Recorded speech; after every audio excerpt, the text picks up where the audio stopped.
Welcome, everybody, to the List Critics End of Year Special with me, Jesse, and Tanya. Say hello, guys. Hello! That's 3 welcomes, 3 people. Hello! And Tanya's a little strange today, but we're going to power through it anyway. Ruff. And I'm going to start with a list. I know we normally start with Tumblr Gets Deep and all that shit, but I got something here that is perfect for the End of Year Special. And it's from Obvious Plant. Now, I don't know if you know Obvious Plant. It's a Tumblr account, but it's done by the same guy who runs Pleated Jeans, and one of his favorite things to do is to go out into the wild and plant things. That's why it's Obvious Plant. Like, he's the one that puts fake books in a bookstore. Oh. And stuff like that, you know what I mean? When you said Obvious Plant, I thought it was like he put like a giant like ficus plant in the middle of the room or something. Well, that would be an obvious plant, wouldn't it? Like a little plant with a little sign sticking out of it, like one of the like a sign that looks like a word bubble sticking out of the soil that says "duh." Okay. Doy. No, okay. So there was a community bulletin board, and it says, "What is your favorite memory of 2015?" And he put up some fake ones. Oh man. And he's got stock photos and Oh, wow. names and everything. So. Okay, so the first one, best memory 2015, pet 7 cats in a single day, Rhonda H. Aww. Aww. It's a good day. Yeah. I'd be down for that, for real. Here's one from Kent C. Dropped a Hot Pocket, but caught it before it hit the ground. Nice. But why did you drop the Hot Pocket in the first place? Did it look at you funny? Tanya, try to be at least somewhat normal today. I am normal. Maybe it looked similar to an upside-down bagel. Oh, don't you feed the insanity machine. I gotta hit at least 1,000 to break it. Oh, well, I'm close. Am I like 840 on the greed machine? Binding of Isaac, for those of you out there. Yes. Anyway. Best memory 2015 from Eduardo Z. Finally getting to Healy my daughter down the aisle. Remember that, Fat? I'm glad that's over with. I'm just brimming from ear to ear. I get the image. Lucy S. Being carried away by that large bird. It was scary at first, but if it hadn't happened, I never would have met my husband, who was also a large bird. It's Hatoful boyfriend. Oh my God, it is. It is. Ugh. Doug M. That one burrito. Well, sometimes you get a special burrito. It's just better than the others. Yeah. You know what? I've been enjoying the quesarito at Taco Bell. What is that abomination sounding thing? It is a burrito, but instead of being wrapped in a tortilla, it's wrapped in a quesadilla.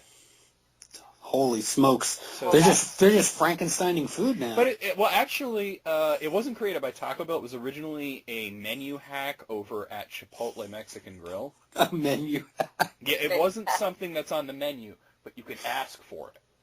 You know what I mean? It was a secret menu item at Chipotle. Taco Bell got on it, made it a lot cheaper. And they don't put a lot in it. They only put, like, beef, cheese, and white rice, but it's really good. They're like, this ain't going on the secret menu. We're putting it up front. Oh, no, they advertise the shit out of the quesarito. I only get it with steak, though. I haven't tried the other ones. Okay, Kevin T. I flipped a quarter into the air at Starbucks, and it landed right on top of some bald guy's head. Oh, man, I was dying. It was just sitting there. He got up to use the bathroom, and when he came back, it was still there. Best day of my life. I'll never forget it. I'm starting to think Kevin T. The T stands for Tanya. Yeah. If that's one of your highlights of 2015, it's a very boring 2015. Well, it was a shitty 2015, so I would imagine that would be a highlight. Yeah. No, you got to admit, though, if it just landed on some guy's head and he didn't notice and he went to the bathroom and came back and it was still there, I mean, you got to hope you're recording that. That's like the viral video right there. I would be laughing so hard, I wouldn't be able to control myself. Or at least a witnessed friend to corroborate the story. Now, Roger B. here, I got to tell you, he's got like the muscles glasses kind of look, you know? Okay. All right. A guy on the internet wrote your instead of your, and I corrected him. It was awesome. Starts flexing. See that? I'm flexing. Be sure to include that. Include that I was flexing. That's everybody on every forum, man. Pretty much, yeah. Betty R., I saw Harrison Ford. He was at a department store. I whispered to my husband, look, it's Harrison Ford. And he said, honey, that's a coat rack with a fedora on it. But he was wrong. I know what I saw. Well, I think that chick might be a little crazy. Or maybe needs new glasses. What's funny is the picture that he used for this is some chick with big Elton John glasses. So Okay. she got looks like a chunk of amethyst around her neck. So I believe Nice. the bagel. right. Moving along. Martin and Susan L. I found an egg in my car. What about the birth of our grandson? How did egg? Wait, what? Oh my god. Tanya, did you write half of these? You're working for Obvious Plant. It came from like half my brain. Maybe you had like a fever dream and just typed on the internet for a Maybe, little while yeah, and you can't maybe. remember. Here's one from Bert F. Seeing Chappie at the movie theater. It was so good. Have you seen Chappie? It's a movie and there's a robot in it named Chappie. Also, Sigourney Weaver is in it, but she doesn't play Chappie. Chappie is a robot, like I said earlier. Chappie. Chappie. Chappie. Chappie. Choppy. Yeah, I heard it was a good movie, but goddamn, shut up, right? Yeah. All right. Jason W. That night on the rooftop when I convinced Jason's mom that I wasn't that clone. It was all like, Mommy, it's me, the real Jason. Don't you know your own son? Ha ha ha, she didn't. That's messed up, man. That is a little messed up. I think I'm a clone now. Oh, God. Wasn't that Weird Al or something? It was. Yeah, okay. So that's all of them. This Obvious Plant, guys. I like the absurd ones. Well, they're all pretty absurd. Yeah. But how did egg? How did egg? How did egg? All right. How many of these were there? Oh, hold on. There's a picture at the bottom of all of them. There's 12 of them. Jesse, out of 12. I gotta go 12 out of 12. They were all great. Tanya, Chappie out of 12. yeah, so that's a 12 then. Yeah. I will egg out of 12. How did egg? How did egg out of Chappie 12? out of 12. Tumblr getting deep on these nuts. 21 instances of it. I'm warmed up for this. Yes. These nuts. Okay, Royson likes books. Evidence I may be a ghost. Makes lots of wailing noises. Wakes up everyone in the middle of the night, making the stairs creak while going to the kitchen to get snacks. Very pale. Inability to move on. People want me to leave the house. Atmosphere of fear and dread wherever I go. Very cold. I don't know. All signs point to yes. I think there's a thin line between ghost and unpleasant person. Unpleasant person, most definitely. Yeah, probably. Just, ugh. Cockroach. That's this person's name. Oh, cockroach. No, Cookroach. Cook. Blue clothes make me so mad. If my Blue's Clues. I'm sorry. I was thinking that doesn't make sense. What? I was thinking that doesn't make sense, and I was right because I was reading it wrong. I wouldn't be surprised if it was on the internet, though. Although from Tumblr, if it was like blue clothes or for privileged white people or some shit, you know?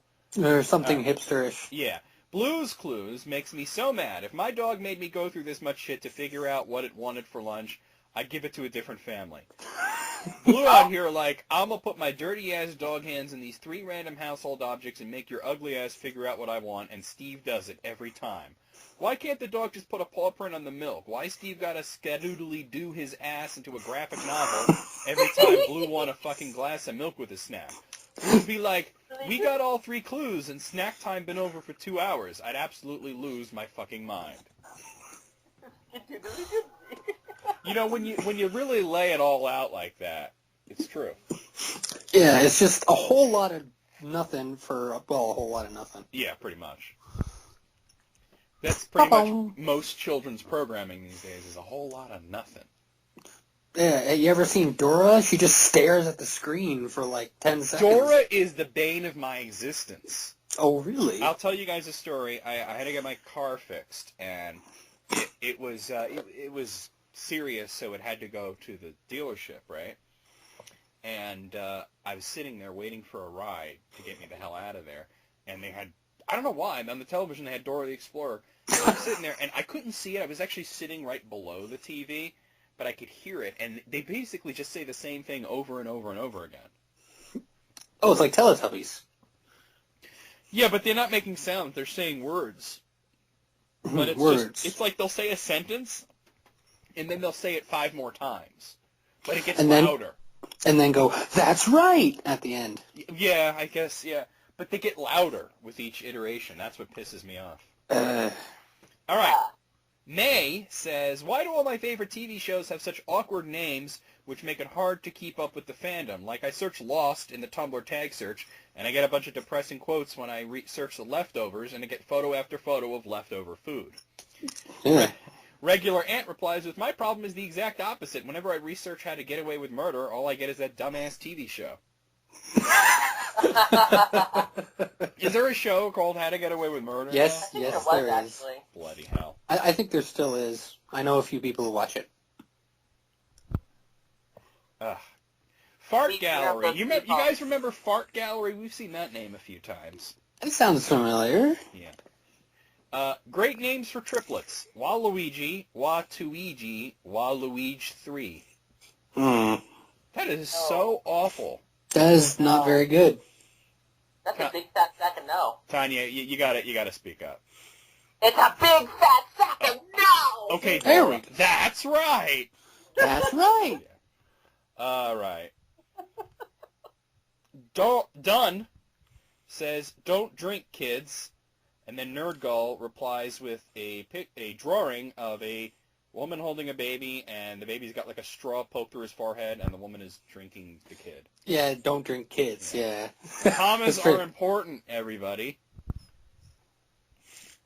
Oh, it That's actually says that on the bottom. Commas are important, kids. Don't drink, kids, and drive. I just said that because it's true, but it actually is written there when I scroll down. Commas are important. Okay, Fiku says, ask any teenager what type of music they listen to, and 99% of the time they'll say anything but country. I know a significant amount of people who country is their favorite genre of music. I do too, but they're talking about teenagers here. Well, I have to say country sucks. I'm Sorry. I will listen to some country, but I'm pretty picky about it. It's not my favorite type of music at all. It's probably one of my least favorite genres. Yeah, I mean, I don't say that there's anything as such as a bad genre, and like I said, there is good country, but it's like a needle in a haystack search. Bro country? I don't even know what that is. Ugh. You don't want to. Maybe I've said too much. Seth Everman says, when you pull your headphones out of your pocket and out comes your keys, money, tampons, and Russia. And then they reply to themselves. Says, okay, I've had so many people asking me why I, a boy, would have tampons in my pocket, but not a single person asking me why I, a boy, would have the actual nation of Russia in my pocket. That's an amazing bag of holding he's got. You know what? I think that I would tell him the reason is because nobody would have Russia in their pocket. We know that's an absurd item, but why would you have tampons? Mm-hmm. Well, I mean, the tampons could have been for his girlfriend. Or maybe it's absurd that a Well, boy would have tampons. Well, hold up, Tanya. That's a shitty girlfriend that makes her boyfriend carry the tampons. I mean, no man wants to carry tampons. In Well, his I'm not pocket. saying I We're embarrassed to walk down the aisle that sells them. I'm not saying that, I mean, I have a girlfriend, but I would, I have But you are a life. woman I would- yourself. Jesse, Yeah, back me up here. But my main concern would be, wouldn't the girl be worried that the tampons would get all like smushed or crunched or like something? You got a point there. But aren't we? We don't even like to walk down that aisle. Isn't that true? I don't really care. If I have to shortcut through that aisle, it's no big deal to me. Oh, well, you're blind, so you ain't even seeing them. Oh, I can see them like in giant letters. I can read them. They're that huge. Oh boy. Supersized. Maybe you're just that much more mature, man. just especially the supersized ones. I'm like, they need that many. Yeah, for the Maybe they women should with the seek big somebody. coochies, man. Related question. Can I ask you guys something real quick? I've been curious about this. Go ahead. When you guys go down and buy condoms, is it like a thing with you guys? Like is that kind of how you feel when you go for tampons, or is something different? Okay, there's Condom? shut up. There's two kinds of guys, right? Uh-huh. There are the kind of guys that are embarrassed to buy condoms and they have to buy something. They'll buy a whole bunch of stuff and then act like, oh yeah, condoms too, but really they're just there for the condoms. Of course. And then there are guys that, like me, that'd be like, yeah, I'm getting laid. Okay. You know what I mean? Like, they'd be like, oh, they're going to be judging me. Like, no, you're having sex, and you're being safe about it. That's a good thing. Yeah, if anything, they'll be like, good job. Now, I haven't had to buy a whole lot of condoms, but I'm just saying. Okay. I've done it a few Okay. times in my life, where you go to the drugstore and you buy... They don't care. The old lady behind the counter doesn't care. That's my attitude. Yeah. You know. All right. Some people get self-conscious about it. All right. So this next one's kind of a mess, so I'm kind of trying to parse it here. First, there's a link from BuzzFeed. Oh. It says, BuzzFeed shared a link, details, college will make you do weird shit like setting an alarm for a 14-minute nap. And the list, I guess, is 27 times Tumblr perfectly captured college life, flails everywhere. And I guess this isn't the list, but this is Tumblr's reaction to it. Oh. Or their reaction to a reaction of it. So Self-Portrait Hand Puppet says, I looked at this and I thought, I'm looking at a Facebook post of a BuzzFeed article of a Tumblr post of a Yik Yak post. Good Lord. Like, Holy shit. that is so many social media filters for one person's idea to go through. It's a hot mess. Yeah, and that's why I said first that this post is a mess. Congenital Programming replies with,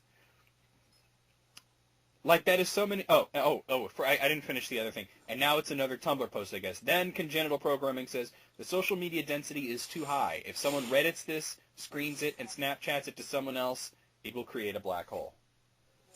Oh, we can't have that. And then they'll animate it into a BuzzFeed video for YouTube. There'll be a social media paradox. Mm-hmm. Social media singularity. It's a snake eating its own tail. An Ouroboros, I like it. Very nice. Vogue Morgue. I like that name, Vogue Morgue. Hmm. The Parks and Recreation theme song is what the inside of a golden retriever's head sounds like. What? That's true, though. It's too bad I have no idea what it sounds like. It sounds like the inside of a golden retriever's head. But, like, I've never heard it before. Well, you're going to look it up after this, I think. Probably. Ernoji says, stop shaming people who drink milk, you bullies, and then replies to themselves saying, our bones may be strong, but our hearts are not. Aw. Who's shaming people for drinking milk? I know one of the people I live with doesn't like the idea of drinking milk. But they're not going to be like, oh, you're drinking milk, you fucking No. fag. You know, I mean, No. I actually, as a kid, I drank a lot of milk. Oh, yeah. But as an adult, I'm kind of like, eh. See, actually, it's weird, because as a kid, I didn't drink as much milk, but now as an adult, I'm drinking more milk. I only buy milk when I'm going to make sausage gravy. But I do realize that you still have to drink it, but so I get chocolate milk because it's like, it's fucking chocolate milk. I only occasionally drink milk, but whenever I do, I'm glad I do, because it's like, oh, this is tasty. It is, I don't know, something about it kind of bugs me now. It does taste fine, but something about it bugs me, so I get chocolate milk, and that kind of takes the edge off for me. Oh, yeah, chocolate milk is the superior milk. Oh, of course, yeah. Do you remember when your kids there was a such thing as, like, strawberry milk that you could get? I remember strawberry milk. Ick. Oh, I liked it. I love strawberry milk. I used to love strawberry milk. They don't really sell it anymore. Nope. Okay, Obama Llama time. God. One more year and this all goes away. It says, hello, police. I accidentally stepped on my cat's foot and need to be arrested. What? What? That's hilarious. What? Okay. Next one has three amazing, and by amazing I mean really stupid Tumblr names. Okay. Flittering Sylph says, man, I hate it when people use the pronoun you as a singular pronoun in an informal setting.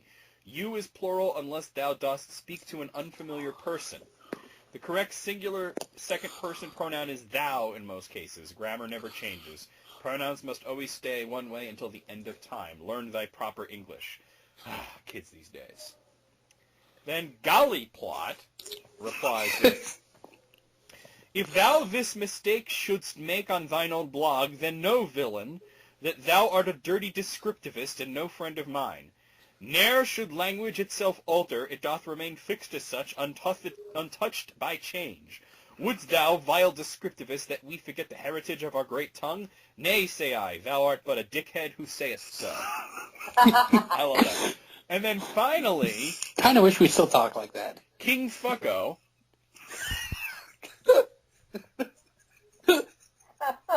replies in actual Old English, Ooh. which I could barely read. And it's not going to make a lot of sense because it's Old English, but I know some of these words from Scrabble. But here, stint oi clappy, beo u retiris bi wetles nathan, oi langego England, du Fulland bi, illa unised by scandalodors novelry. Right. Excuse me? Yeah. Oh, and then there is actually one more reply where somebody just posted some cave drawings. What did you call me? You know, I would love to find cave drawings that are like Yo Mama jokes. Yo Mama's so wide, I mistook her for a woolly mammoth. That was a woolly mammoth. Oh, no! Oh. All right, this next one says, I'm mixed. Video gamer, and not gamer, but like gay, and then mer. Gay. Yeah. 90% bitch, 2% fake, 8% real for admitting my fakeness. That's strange. Sounds like another unpleasant person. Yeah. Hmm. Hey, Tanya, have I been cutting out at all? No. Okay, good. I think the issue's fixed then. Having some mic issues earlier. That Mike's a real dick. I think it was actually the mixing board, but I think it's fixed now. All right, Platinum Pop Diva says, I can't believe 8 years ago Britney Spears coined the phrase, it's Britney, bitch, and drastically altered the trajectory of word history for generations to come. Or not. Yeah, I don't see that happening. I mean, no, it happened. It just didn't happen on such a grand scale that this person thinks. I mean, she did say that, but that's about all that happened. Maybe the fact that she said it at all sent ripples through time in some sense. You know, the whole butterfly effect. What if she'd never said it's Britney, bitch? I think we'd be in a better world. We wouldn't be having this conversation. Maybe, We'd be having some certainly different... this inane conversation wouldn't be happening. And maybe, the real butterfly effect is maybe if she didn't say that, 2015 would have been a better year. Or maybe possibly potatoes could be ruling the world. How do we know? They already do, Tanya. Potatoes. Potato skins. Mashed potatoes. Oh, my God. See, they do rule the world. I'm telling you. Okay, Dice Cream Parlor said, I don't get sexually or romantically frustrated. I get adventurously frustrated. Like I'm 17 years old, why haven't I been granted magic powers, slain a dragon, and defeated an oppressive emperor and started a rebellion yet? And then Coulson Vintage Cards replies with, finally, someone put it into words. That would be a very eventful year. That'd be a great 2015. What, slaying the dragon and all that shit? Mm-hmm. Well, that's every young adult novel. That's the thing, you know? Yeah, I wouldn't want to slay a dragon. I'd be like, yo dog, yo dragon, let's go out and have some fun. You'd want to ride the dragon like Never-Ending Story. Frickin' Falcor, man. Yeah. Yeah, you know? All right. That was like the original young adult novel. No, I thought all young adult novels now are like a post-apocalyptic, yada yada, everybody sucks, yada yada. Well, not all of them. I mean, oppressive. Some of them are like, just like sexy teen vampires going to school and shit, you know? That's actually the title of the next Stephanie Meyer novel. Oh, probably, yeah. Okay, Neo Kakashi says, Google, show me how to attract and befriend swarms of crows to follow me in an ominous cloud that blots out the sun. Well, Wow. and then the Google results come up. That reminds me of like BioShock Infinite, where you can shoot crows at people. That is a pretty cool effect. But to blot out the sun... I didn't use it all that much, though. I like the lightning. Oh, yeah, lightning all the way. I would like to... My favorite thing to do was to charge up the lightning so much that I would throw out, like, a huge amount of traps, and the enemies would just get, like, completely stuck in it, and I would just pick them off one by one. Or sometimes I like doing the Bronco thing, and just bloom, bloom, bloom, and just start juggling them. Yep, that's fun. Pretty fun. Okay, Giggle says, do you ever just look at someone and know they are a slow typer? If you see them using only 2 fingers. No, I mean, you're not seeing them typing, but you just see that person and you go, I bet that's a hunting typer. well, I mean, And if yes, it's like really older, you know? it's not No, see, I've known older people, like my grandma can type, because she grew up with a typewriter. But the baby boomers, like my dad, can't type for shit. No, my dad's hunt and peck guy. My mom can because she was a secretary, but my dad, he's just... Yeah, same here. Yeah. That's typewriter, word processor. So it's the baby boomer generation that they have those people, usually men, who can't type for shit. Yeah, it's kind of weird, isn't it? It's like, oh my god, it's been 10 minutes, just type in your email. There was a generation where they were like, oh, typing is for women. Mm-hmm. So that's kind of the whole thing. Okay, Liaxo says, I hate it when I misplace my glasses because then I'm forced to walk around looking like I'm suspicious of everything in the room. That is so true. Although for me, it's more like I'm angry at everything in the room because I always put my glasses in the same place, and if they're not there, I get very pissed off. And then my mom picked this URL, replies with, what about you, cabinet? Huh, you sketchy piece of shit? Did you take them? I just look like that all the time. Because I'm always trying to you focus. You look confused all the time. Yeah, people probably think, Because you got the one eye that's focused and the one eye that's thinking about Fritos or something. Well, luckily it's not a lazy eye, but it just looks really weird. Well, it looks like you woke up and you rubbed one eye. Mm-hmm. That's what it looks like. Galpalactic, that's a weird one, says, me. Oh, wow, this is a long one. Okay. Me, Google's how to mash potatoes, some food blogger. My childhood home was full of wind and light. On a brisk autumn evening, it often felt as if the outside was in. My younger sister, my mother, our favorite cousin, our dog, our other dog, our dog's sister, and I would sit on the floor in the living room for hours, lit only by the moon and candlelight. Me, scrolls for several minutes. Some food blogger. It was at that moment, with my tiny hands clasped tightly around a mason jar filled with fireflies, that I realized the true value of family. My dog and my dog's sister came and sat quietly at my feet. We stared up at the sky together, and I felt truly connected to both the earth at my feet and the ancestors who shared the blood that ran through them, for the first time realizing that. Me, scrolls for several minutes. Some food blogger. And when we finally made it home, our cheeks flushed with laughter and cold, there were warm mashed potatoes waiting for us. I will always remember their fluffiness, perfectly mirroring the light feeling I carried with me for the entire week. This is my favorite cousin's recipe from that very day, modified slightly to not be fucking awful.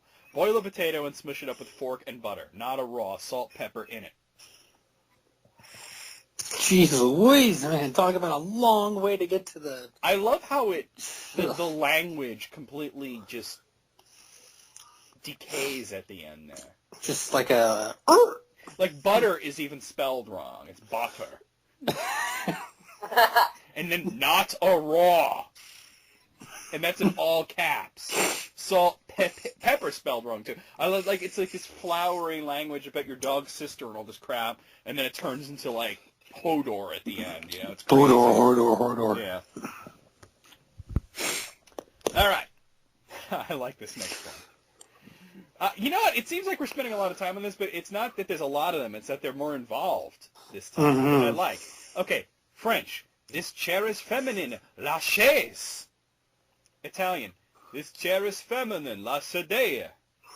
German. This chair is masculine. Das Stuhl. Everything is masculine. Wait. I'm not done here. English. This chair is a fucking object. I don't see a skirt or a pair of trousers anywhere on its cold, hard surface. You people are fucking insane. And then finally, Japanese. If you don't pronounce chair exactly right, you'll end up saying testicles instead. Uh-oh. You don't want to say sit on this testicle. No, well, maybe you do. Japan is weird. Just saying. Okay, so... Okay, there's no names in this one, but how to draw a sheep. Draw a cloud, legs, a circle for the head, and there you have it, a sheep. And then someone else said, someone draw a sheep using these instructions, and then someone did, but they literally drew like a realistic-looking cloud, realistic legs coming out of it, and then like a circle there. I like that. And then somebody else says, this really helped. I think this is the best sheep I've ever drawn. That's the same person. That was the last one. I think this is an especially good one for Tumblr Gets Deep. That was pretty good. I'm going to give it 21 out of 21. Tanya, what do you say? I'm going to say 19 out of 21. Just is. I'm going to go with that, a 19 out of 21. Okay. Well, I was a little more enthusiastic for it, I guess, but I Yeah. think this is a really good one. Yeah. All right, we got Twitter jokes incoming. Tweet, tweet. All right, Hanukkah Lozenge at Lost Cat Dog says, I love that their icon on Twitter is a poster that says Lost Cat and a picture of a dog. So there you go. You can lead a horse to water, but you probably can't do it as well as Sneaky Gary, the serial horse drowner. Oh, Went to a no. very dark place very quickly. Wow. That escalated quickly. Yeah. Low at Some Skirt says, at my worst, I'm tossing an old McDonald's bag in the back seat to make room for my new McDonald's bag. Okay. Uh-huh. Okay. Doth at Doth says, 2 squirrels in the backyard, but they're not playing together. Wonder if there's a history. It reminds me of me as a kid. I'd look out the window and I'd see these animals, and I'd just like wonder, like, are they friends or they hate each other? Hey, like, there's 2 squirrels there. Do they know each other? Or is it like, just do random squirrels squirrels? even know each other, or are they just like a squirrel? That Squirrel. sounds like a reality series. Yeah, I guess, yeah. On TLC. Sometimes if I was very bored, I'd make up voices for them. Just TLC. It would be on TLC. He's right. Yeah. Remember when people knew that TLC stood for the Learning Channel? The Learning Yeah. Channel. How inappropriate. Yeah. Jason Last Name, and I've seen this guy a lot on Twitter jokes. He says, hey, autocorrect, how about you stop worrying about my typing and start worrying about my driving? Yeah. Autocorrect for driving would be a good thing, like right before you have a flaming wreck, it just kind of like plops you on the correct part of the road. Yeah, like it just, like, hold on. I imagine a Lakitu with a fishing pole comes and just grabs your car and like, nope. And there's an audible pew, pew, pew, pew, pew. Yeah, nope. Mandic the Halls at Rochelle Mandic says, the whales know they're being watched and are no happier with the surveillance state than we are. Whale watches. My grandparents used to go whale watching, and I never understood the appeal. I went whale watching back in 7th grade. Yeah, but ever since the Apple Watch, they've been kind of dwindling in Jesus popularity. Christ. Oh, God. Jazzmaster says, gives up seat on bus for an old lady, whispers in your ear, this isn't over. What? What? What are you, Charles Bronson? What the hell is that? All right, Hermione Manger at Oh No She Twitn't, I've seen this one before, says, when you correct stupid boys because you know it's better, it's called Hermione explaining. Like, instead of mansplaining, I guess. Mansplaining? You've never heard mansplaining? No, not really. I have. That's when a guy condescendingly talks to a woman to explain how the world works. I don't like the sound of that at all. Well, it's not the best thing, you know. No, it's kind of douchey, It's sort of like these douchey guys that come from the thought that women are kind of dumb and they need shit explained to them. Oh, like the whole, excuse me, ladies, men are talking. Yeah, kind of, yeah. Ugh. That's the same kind of attitude. Hermione explaining would be the opposite. Aha. Where like, oh, you stupid men know nothing, you know. Men don't understand. Although Hermione, Hermione may have been kind of a feminist icon, but she was not someone who hated men, so. No. You know nothing, Jon Snow. Oh, boy. Paige at Peach Coffin says, I explained gluten allergy to my grandma, and she sighed and told me they ate leather belts during World War II to keep from starving. That's a really bad fruit roll-up. I guess technically it is beef. Yeah. But, well... It's not going to have a whole lot of nutrition to it, but... Yeah. All right, Scott Loss at Scott Loss says he was desperate, like a water park during Christmas time trying to lure in customers with a holiday light show. I know it's a joke, but I would imagine that... Don't water parks close in the winter? I would think so, right? Maybe they're in the off-season, they still need the money. Well, I would think that if you own something really seasonal like that, you'd have to either make a lot of money during the summer, or you'd have to have something else going on. Ice sculptures. Like maybe you have the water park, and then right next to it you have like the ski lodge. You know. Or a falafel stand. Well, that's open all year round. Mmm. It's always falafel time. A what stand? Falafel. What? You got to remember, she's from Massachusetts. It's like like I know you're literally from a different country, Jesse, Yes. but Massachusetts is like a different planet. Oh, Hey. dear. Falafel they're a Middle Eastern snack. They're like little crunchy flakes of awesomeness. I've never heard of deliciously it, but spiced. tasty one. I'm gonna bring up like a picture so you can see what it. They're kind of like hush puppies. You know what hush puppies are? I know hush puppies are, yeah. Yeah, they're like chickpeas and fava beans, and they're ground up and they're into a ball and they're deep fried. Mm. Oh, They're really okay. good. And, Does that not sound and Donald delicious? Trump would absolutely ban them because he's an asshole and he hates everything good. Oh, Yeah. snap, son. Gotta bring politics into this now? There's nothing political about hating Donald Trump. It's a natural response that any human being should have. Donald Trump equals major asshole. It's an Period. inside, End of just story. I'm Canadian, so it's less of a knee-jerk reaction here. Well, you saw the South Park episode. I showed it to you. Oh, I did. Okay, Tanya, I'm posting a picture of some very delicious-looking falafel. Okay. I mean, you look at that and you know that's tasty just from the look of it. And all I you definitely listeners out try there. that out. Yeah, And all you listeners out there, go try a falafel. they're delicious. But you gotta get, you can't get, Walmart frozen falafel, you know what I mean? You gotta find, the push cart with the Middle Eastern guys screaming obscenities at you. The more obscenities, the more See, now, actually flavorful I'd it is. have to use the real word for like falafel, but I couldn't say I'm gonna go in. I'm gonna try these balls out, because that'd be kind of weird. Yeah, I would hope you wouldn't do that. Hey, you never know. Don't knock it till you try it. Alrighty then. All right. Moving on. Kim Holcomb at Kim Holcomb says, I gotta sneeze here. It's gonna happen. It's a thing that's happening right now. That's Oh, shit! This is gonna And happen. the heater comes on time perfectly with my sneeze. That's how you turn it on. Kim Holcomb says, sorry I can't take your call. I've stepped away from my desk until the phone stops ringing. I like that. And then he snaps his fingers. Yeah. It's the season, yup, at Abby Cohen WL says, releases helium-filled heart balloon. Me, you're free now. Balloon. I'm a choke a bird. Oh dear! You released a murderer into the wild. I'm a choke a bird, motherfucker. you could do that. Okay. All at Dulcetry. Mm. Or maybe it's Dulce Try. I don't know. But they post this picture of those Jesus in the clouds pictures? Maybe. Somebody photoshops Jesus into a bunch of clouds, and they post it Nah. online. And this person says, we get it, you vape.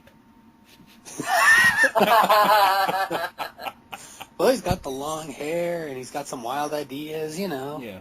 Fucking hippie. All right. Jackman Forever at the Alex P says, whispers all passwords into memory foam mattress. Oh, that's bad. I get it. Because it's memory. That was so bad. I get it. It ain't making me laugh, but I get I felt my brain hit the floor at that point. it. Okay. Joe, friend to every. There's a comment there, so I guess he's friend to every Joe. At Sad Tree says, how lazy of a ghost are you that you haunt a graveyard? It's like, Good point, actually. Well, maybe for them it's like the mall. Why Yeah, wouldn't come on. Go for a challenge. you? ooh, yeah, we get it, Gary. You're scary. Yeah, we're all dead here. All right, and finally, Blake at Lee Manish says, built a TV news desk in the living room. Area wife very upset. All right. Okay. That's kind of funny. All right, out of 15, Tanya, what do you say? I'm going to say an 8 out of 15. Jesse? Ooh, 14 out of 15, just inches off. I'm going to say 10. Ooh, you guys. Little between you guys there. All right. I got, okay, we did this a little while back. It was actually like a year and a half ago. We went to Games Radar and did their 50 worst games of all time. But now the list has been revised and expanded. Oh It my. is now the 100 worst games of all time. Assassin's Creed Unity. It might be on there. Oh, Certainly one really? of the glitchiest games of all time. Although Maybe it's best I've never I've gotten heard it. that Syndicate is actually good. I guess I'm glad I never got into that series. I think you'd have a hard time with it because everything's kind of the same fucking color. There's too many graphics. Yeah. Too many graphics. Yeah. You sound like that guy. You ever see that movie Amadeus? It's too many notes. Yes, I have, and it's good. I Too many- didn't actually like the movie, but I like that scene. Yeah. All right. Too much water, 7 out of 10. I'd give it a 6. Okay.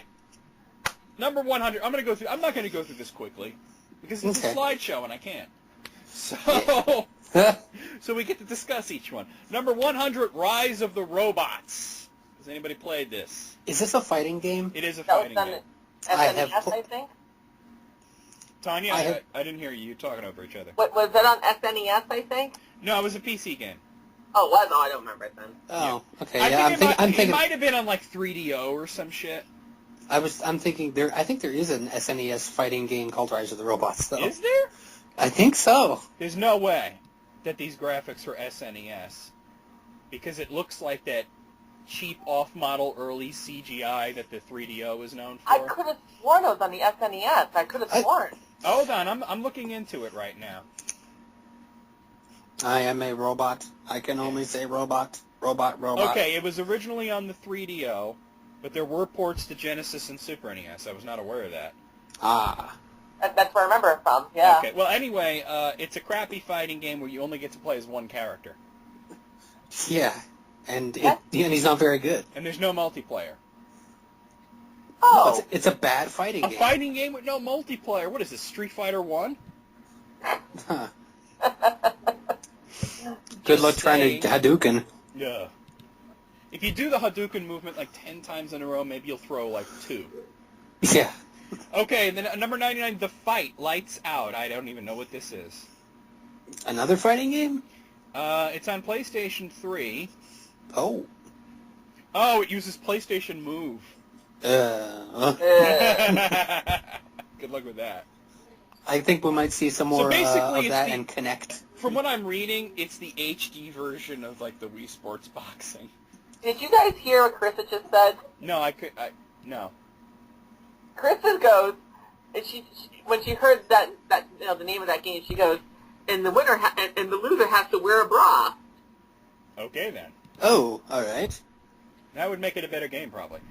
Number Yeah. 98 is Jumper, Griffin's Story. Imagine that, a movie-based game that's bad. Yeah. How many of those are Shocking. out there? Well, I don't know much about it, so. Yeah, Wasn't I don't wanna wasn't know Jumper like a bad movie to begin with? No. And Yeah. Sam Jackson was in it too. Sam Jackson wasn't in that. Was Yeah, he? he was. I thought he was the guy trying to find the Jumper dude. I thought Morgan Freeman was in it. Oh, maybe it was more. Well, maybe it was Morgan Freeman. I don't remember. All right. One of us is racist. We're gonna find out who. Oh, One no. of us is- No. No.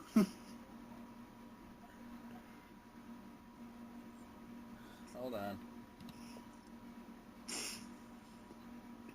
Everybody listening already knows the answer. Probably, yeah. Actually, Samuel Jackson went to town on. Yeah. Samuel Samuel Jackson was in it, so I guess I'm the asshole here. Yeah, Samuel Jackson. Wait, went okay, to no. town. What was that movie with Morgan Freeman that came out right around then? Along I Came don't the know. Spider? No. In 2008, man, you're talking about a movie from the 90s. I am. No, hold on. I'm looking at Morgan Freeman. What did he do in 08? Fucking Wanted. I was thinking of Wanted. Oh, The- Wanted. The Bone Collector. That was the Bone Collector. That's where you're going. The Bone The Collector. phone collector. You know he wasn't in that, right? No, he wasn't. Okay. All right. That was Denzel Washington. It was. Wow. Okay. Uh, Number 97, Spawn the Eternal. They have yet to make a good game out of Spawn. and he looks like he's prime material for a good one. It would be so easy to make a game out of Spawn, don't you think? Even a simple beat 'em up. That's Just give what him it cool should be. powers. If nobody... Spawn the Eternal was on PlayStation 1, and it had tank-like Tomb Raider controls. But then whenever you came near an enemy, this camera would swoop around to a side view, and it would become like shitty Mortal Kombat for dicks. That sounds really, really terrible. It was really, really terrible. I never played that, thankfully. Don't. Number 96, Golden Axe Beast Rider. Wasn't this one really more depressingly average? A bad Okay. Golden Axe game? I played that game, and it was depressingly mediocre. Yeah, but not terrible, though, right? It wasn't terrible. So just forgettable? Yeah. Yeah. But I think that, like, some people, like, to some people, especially when you're talking about a well-known franchise, especially a revival or a reboot of a well-known franchise, sometimes depressingly mediocre is worse than it actually being bad. That's true. Because it is forgettable. You literally forget it. Number 95 is Barbie Dreamhouse Party. I kind of feel like that's, like, an easy shot, you know? As long as it isn't Secret Agent Barbie. I played through that piece of shit. There's a Secret Agent Barbie game? Yeah. What system is that on? I played it on Game Boy Advance. Oh, God. I Really? mean, those, like, Barbie games, that's sort of, like, easy pickings at that point. Yeah, it's not fair. Shovelware. It is, yeah, pretty much. I mean, you could fill the list with games like that. Yeah. Number 94 is Animal Crossing Amiibo Festival. I didn't Ouch, know that. very- Wait, this is bad, really? This is really, really recent. Oh, it's like a Mario Party clone. Oh. Yeah. So it's not like an Animal Crossing game at all. And it's, Amiibo shit. Well, people like Yeah. Amiibo. People like the Amiibo, but If I was age appropriate, I'd probably love Amiibos. Okay. Do you know how many adults are into amiibos that I know? oh, I know a lot of people that S-Serpent is into it. But does he use them, for their actual purpose, or just collects them and looks at them? Well, I know he plays Smash Brothers. I know, most of the people I know who collect them, they collect them and they use them. Yeah. So it's like, Well, good. I'm glad. I'll be honest. I wouldn't mind having a Pac-Man one just to have it sitting there, you know. Just 'cause I'm a I big still, fan of I still want my Pac-Man. NES one, but they're so hard to find. Fuck him. He's my favorite dude in Smash. Ugh. Really? Not because it's an Earthbound thing, people out there. I just like him because he's fun. All right, number 93 is Naughty Bear, and just the name of that. Naughty Naughty. Bear. Wait, wasn't Bear. this like where you're like a teddy bear serial killer? Yes. Yeah. And, okay. and wait, whoa, there's whoa. a sequel. Back up. What? It's like Manhunt with stuffed animals. And there's a You're sequel. fucking kidding me. I mean, honestly, it's a great idea. I guess it just didn't come off well. Good concept, bad execution. Yeah. No, this can't be real. It is bad. real. There's two of these games, Tanya. Bad execution. See what I did? Number 92, Teenage Mutant Ninja Turtles, the 2013 game. Oh, okay. I don't know this one. I played some other ones, older ones. The graphics look like a hot mess. To be honest, here let me share this screenshot with you guys so you can see. This doesn't look like 2013. This looks like around 2005. Like that would have been a hot game on PS2. Ew. Eh. Yeah, it's pretty bad. All right. Oh, wow. Okay, sorry. I just had to magnify it. Yeesh. It looks like I vomited filters all over it. Yeah. Number 91, Rugby 15. They Rugby? make video games out of rugby, really? I guess I didn't think they did. Rugby is like, and if you guys don't know, it's like if they took football and soccer and sucked the fun out of both. It looks a lot more violent.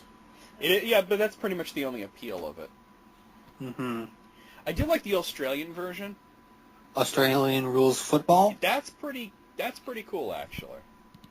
All right, number 90, The Crow City of Angels. We recently saw this on Angry Video Game Nerd. We did. I was and- aware of the game back then, like it was on the Saturn, and I think it was also on PlayStation, and I heard that it was bad, but I didn't know the extent of how bad it was until I saw AVGN cover it. I just never had a desire to play it. Like, okay, that game exists. Moving on.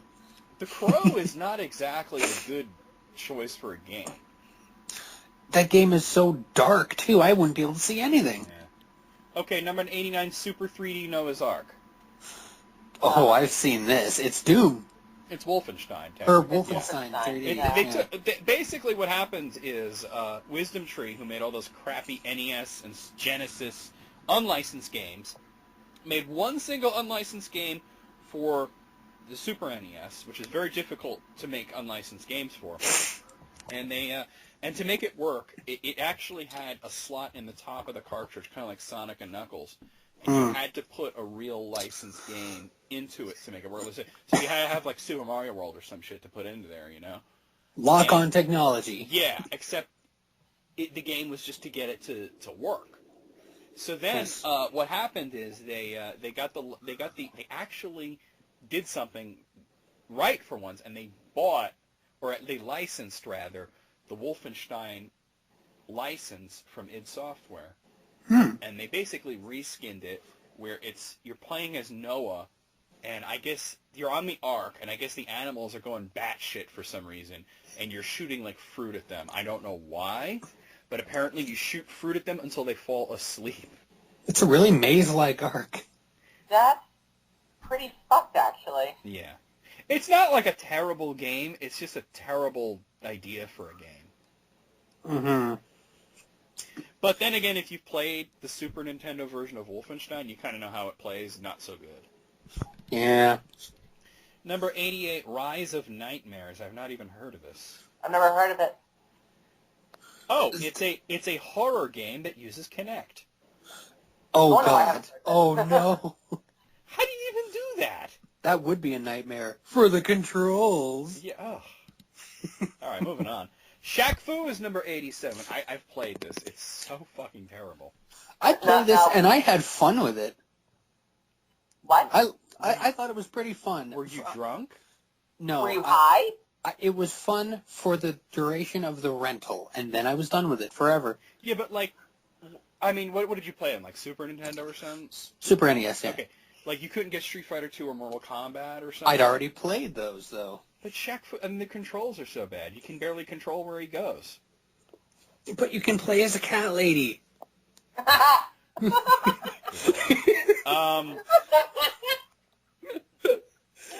made me giggle. All right, I'm moving on here. Hold on, before we go on, just so everybody's aware, apparently the sequel, the reboot to Shaq Fu, not only was funded, but it was shown at a prior event.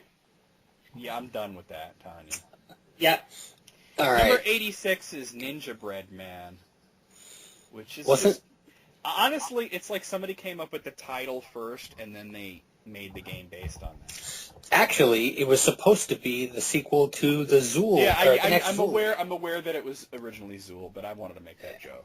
Yeah, well, But here's the thing: you are Zool, right. Zool wasn't good to begin with, No. and then you make it 3D. It's kind of like Bubsy 3D. Like the Bubsy Yeah. games were kind of crappy already, Oh, and then we'll probably see that on here. I wouldn't be surprised if we saw a couple of the Bubsy games on here.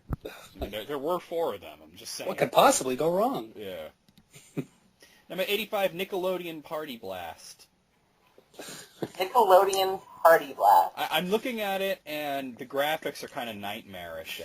It's like a horror game with kids. I don't know.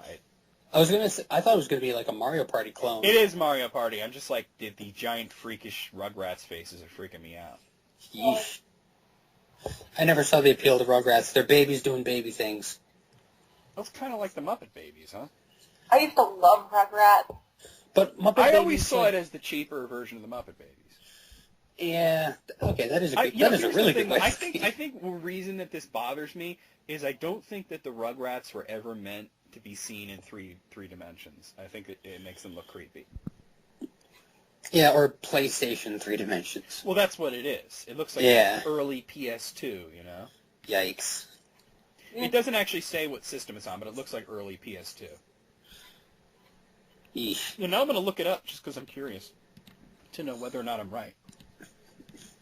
Party blast this in the next week. GameCube, Xbox, and Windows. So, I mean, that era, but it wasn't actually on PS2. Huh. Weird. PS2 ain't having it. Let's release it in the PS2 era, but not sell it for the highest selling console of all time. Yeah. What's that? That's a great idea. All right, number 84, Fast and Furious Showdown. How could you fuck up a Fast and Furious game? You just make cars go fast, vroom. I mean, You make them slower and less angry. And you put a lot of streaks in it. I would. Okay. I mean, Fast and Furious. I would do racing and fighting. That's all you need, right? And Vin Diesel, get his likeness. Or at least his voice, right? Vin Yeah. Diesel's a huge nerd. He must like video games. Yeah, probably. He'd be totally down.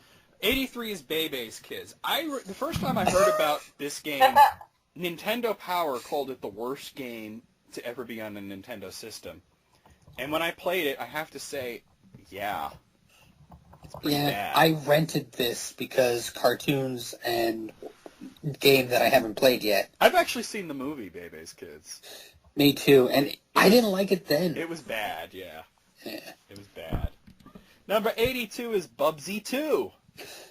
Oh, This Bubsy was 2? considered to be the good one.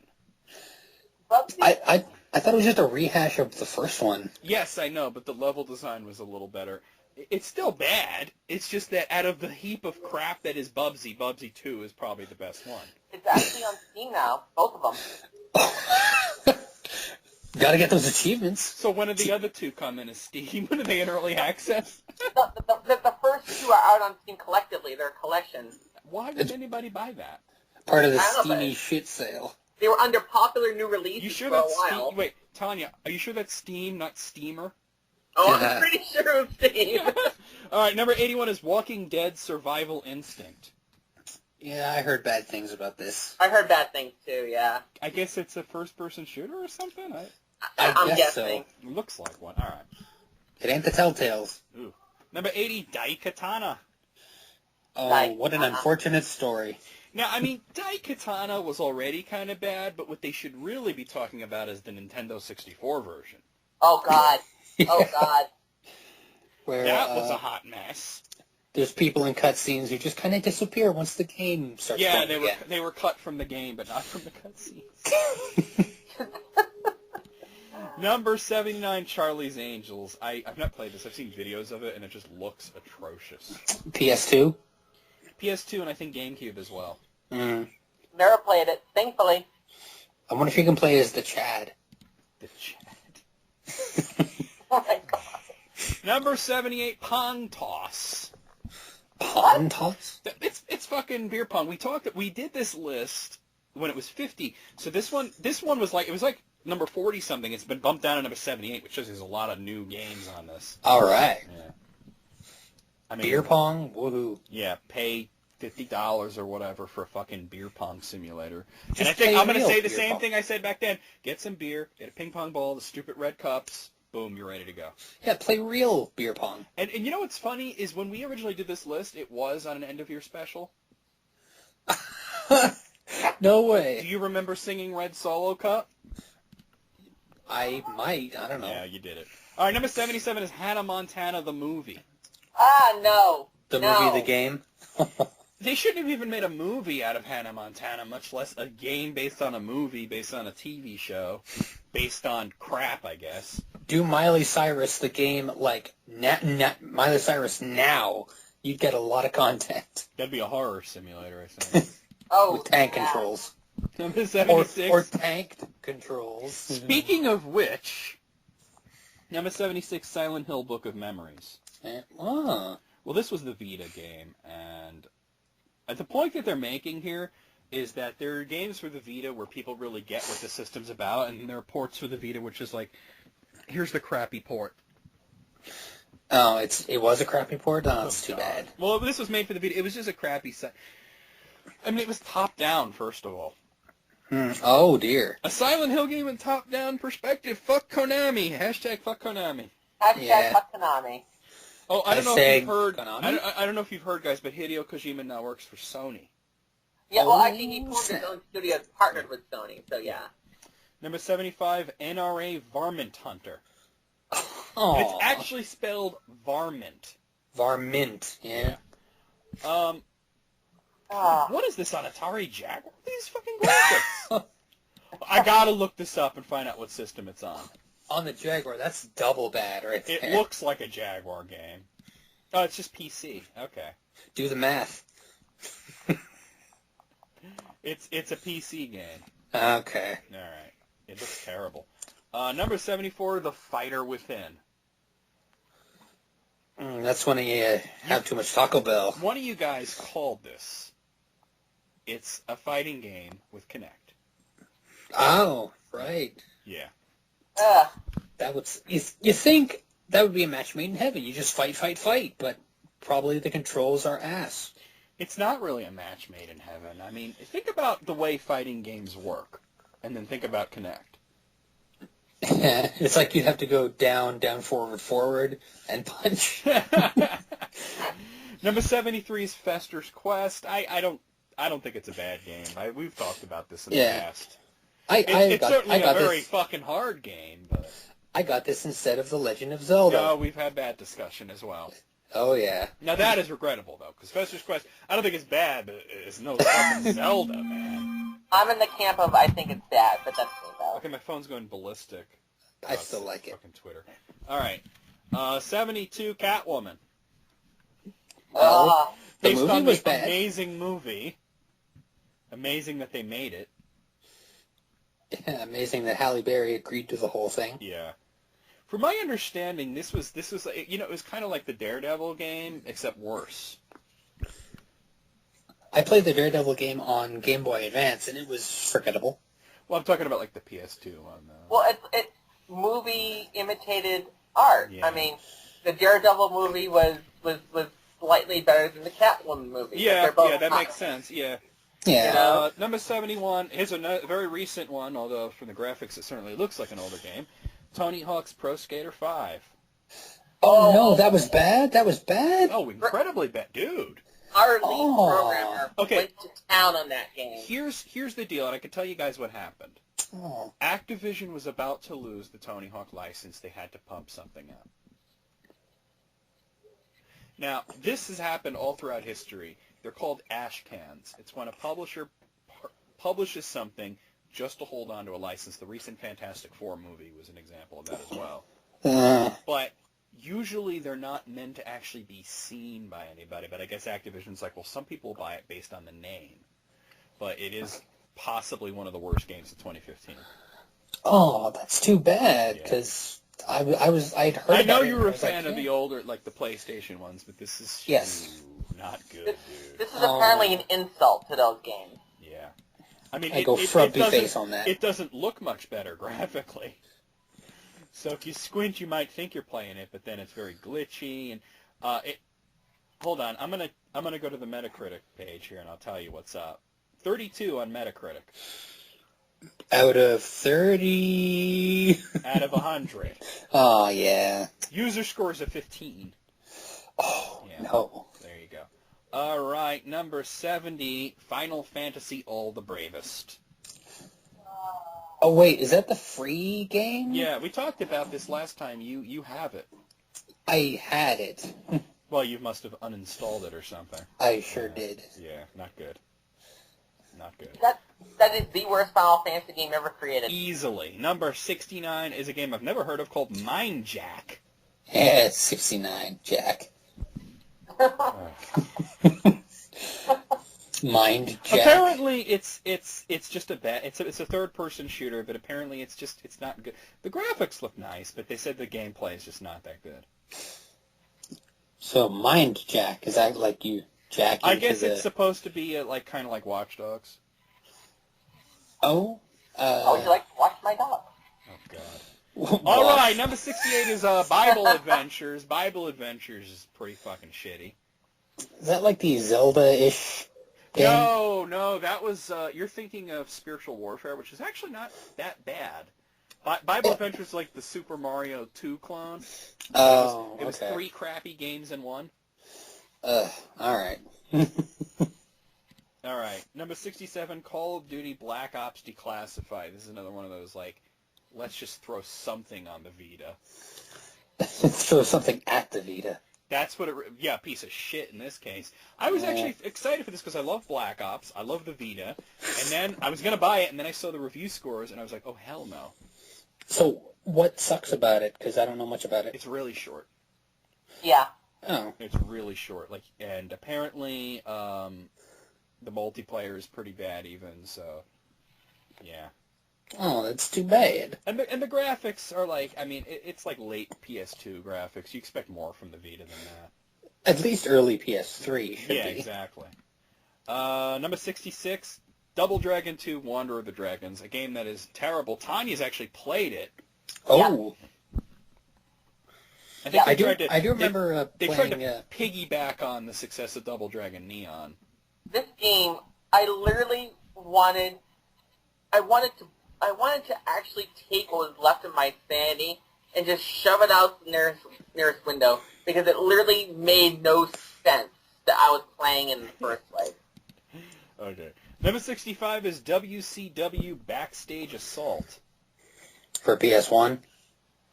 It looks like it could be PS1 or maybe Nintendo 64. I mean, Like, I'm picturing the cover, like the box art, and I can see PlayStation on the side. Weren't these wrestling games from that era mostly considered good? I think if they were on a Nintendo console. Oh, the PlayStation ones were bad, is what you're saying. Yeah.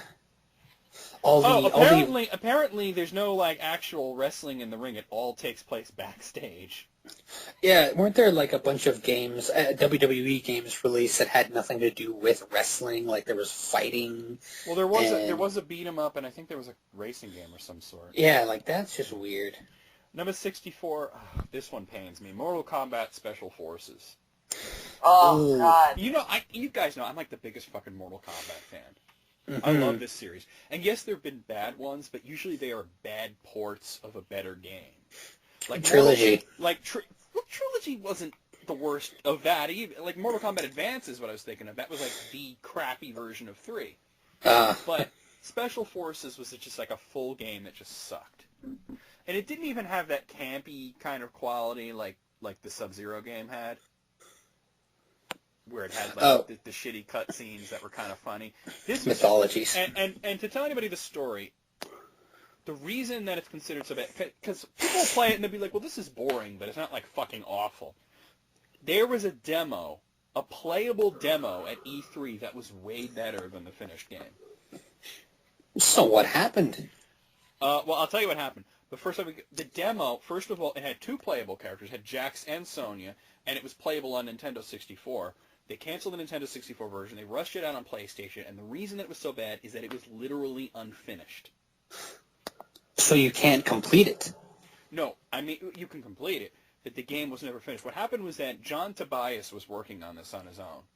Ed Boon had nothing to do with it. John Tobias was sort of working on it as a side project, and then he left midway.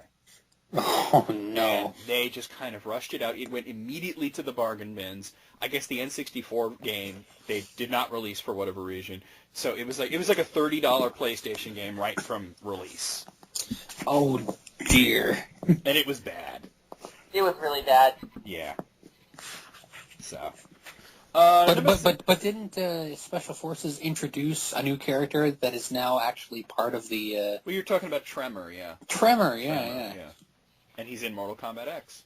There you go. And he's actually pretty cool in Mortal Kombat X. I like him. See? Thank you, Special Forces. I guess you'd really more thank the fans that demanded Tremor to be in it. Yeah. Number 63 is... Well, actually, he was in Mortal Kombat 9 on the Vita. Yeah, during one of the tower. Well, thing. there were 3 tower missions, 2 where you fought him, and 1 where you actually got to play as him. Mm-hmm. All right, number 63 is Hulk Hogan's Main Event, a Kinect wrestling game. Oh, God. That thing's so And I bad. can imagine, what are you going to do? Sit there and go, hit him with the chair, hit him with the chair. Like, oh shit, I have to hit him with the chair. Yeah. Number 62, Chicken Shoot. Well, Kinect uses voice commands, too, so. Chicken Shoot, I think we talked about this last time. And on the Wii? It was on the Wii, yeah. Shoot. And you know what's funny? I made the joke last time that it looked like a 3DO game, and it looks like Games Radar has picked up on that, because it says it right here. Chicken Shoot looks like it belongs in a 3DO or CDI. Maybe they heard a video. Chickens don't wear ties. Oh, God. That should be on here. Yeah. Plumbers don't wear ties. Number 61, The Expendables 2. They made games out of those? Well, I guess only the second one? Okay, first of all, I just want to say Expendables 2. First of all, The Expendables, not a very good franchise. But the second one was the best one. Best of the worst? It looks like crap. Really? It looks like they were going for, like, Super Smash TV sort of gameplay, but way zoomed out and at an angle. I mean, Stallone already looks like a digitized human. Yeah, it does. So I'd hate to see him.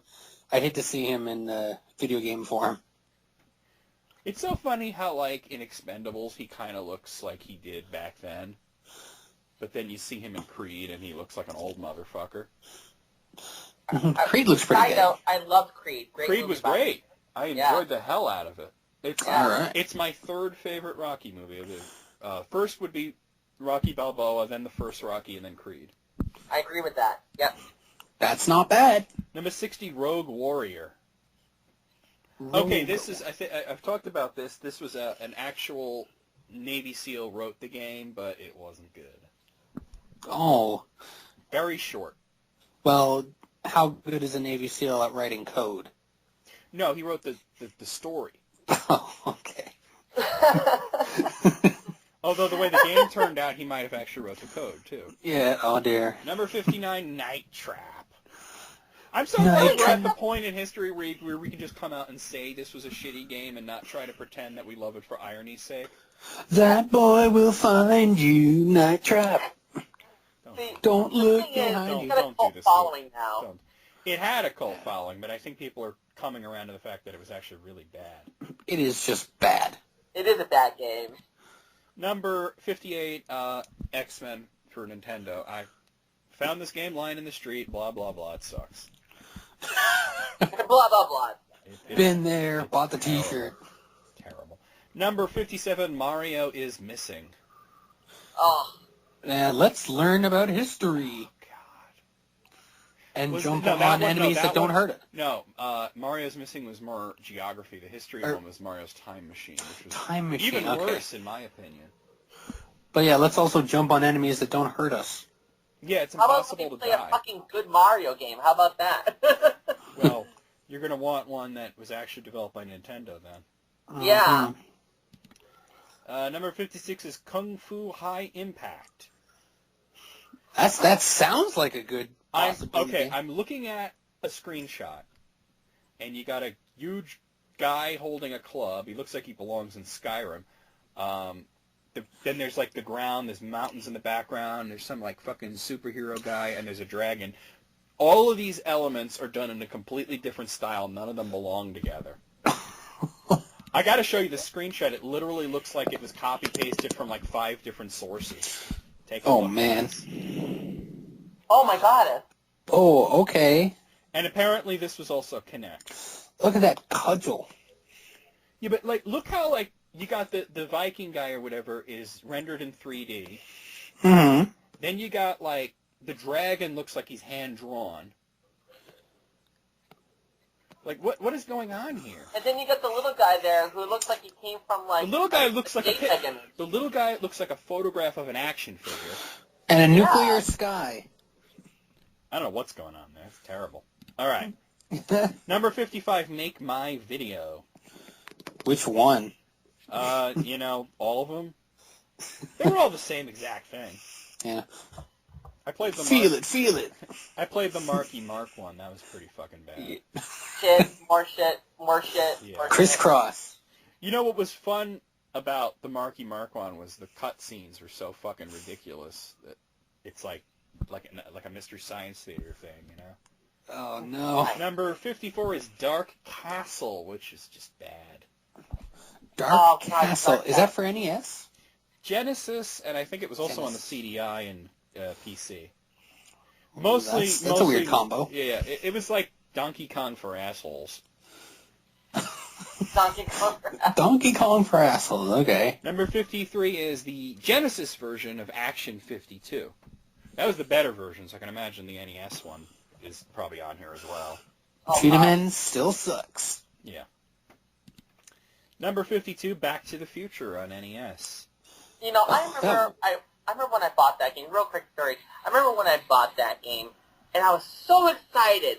I brought it home, put it into my NES, and I got some guy who I didn't know who he was. He's supposed to be Marty, but it wasn't him. And I remember throwing bowling balls at people and going collecting clocks. and collecting clocks. Yeah. I actually Get it? Did. Yeah. I remember And thinking to myself, And he could jump. Wait, he could jump, but there was nothing to jump over. yeah, No. I didn't understand. I remember, even as a kid going, I remember going, Mom, what is this? All right. What is this unholiness? Number 51 is Steel Battalion Heavy Armor. Now, if you guys don't know, Steel Battalion was a mech simulator game, and it had a huge control setup. The controller was like the size of a small coffee table. Oh, God. And people really liked it, though. But then they made it for Kinect. Oh, no. Wait, how does that work? It doesn't. That's the problem.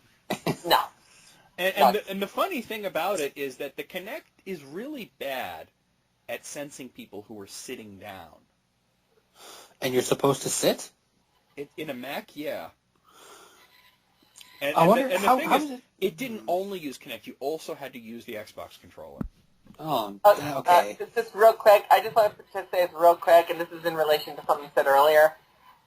For some reason, I was on Steam just real quick, and apparently Barbie and her sister's Puppy Rescue came up on my thing, and I don't know why. There is a guy on my buddy list that was like one of our customers, Tanya. And I Yeah. think he has a little daughter that plays his Steam account because, like, 1 minute he'll be playing, like, Assassin's Creed or something, and then I see Barbie Dreamhouse Party all the time. I see it all the time. Don't knock until you try it. Number 50 is Realms of Arcania Blade of Destiny. Sounds pretty cool.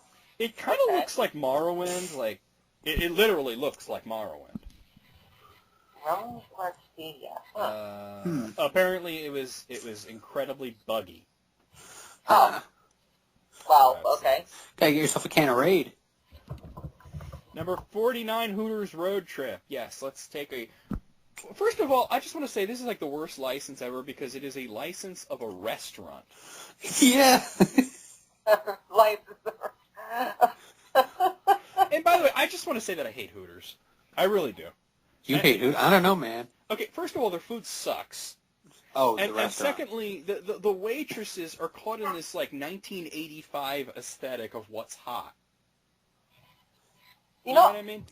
They got I've never actually been in a Hooters, the ever. nylons and the tank tops and the big teased up hair, and they put on too much makeup, and they're told to look like that. You know, they're very stuck in the 80s sort of fashion, and I'm not attracted to that. You know, Time to update. it is time to update Hooters and get some better fucking chicken.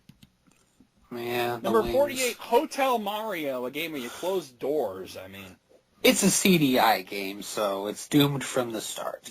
I mean, No CI game. I kind of want, like, the reverse of AVGN, like, somebody out there to find, like, the good CDI game. There's somebody out there called the LJN Defender. Oh, I'm subscribed to him.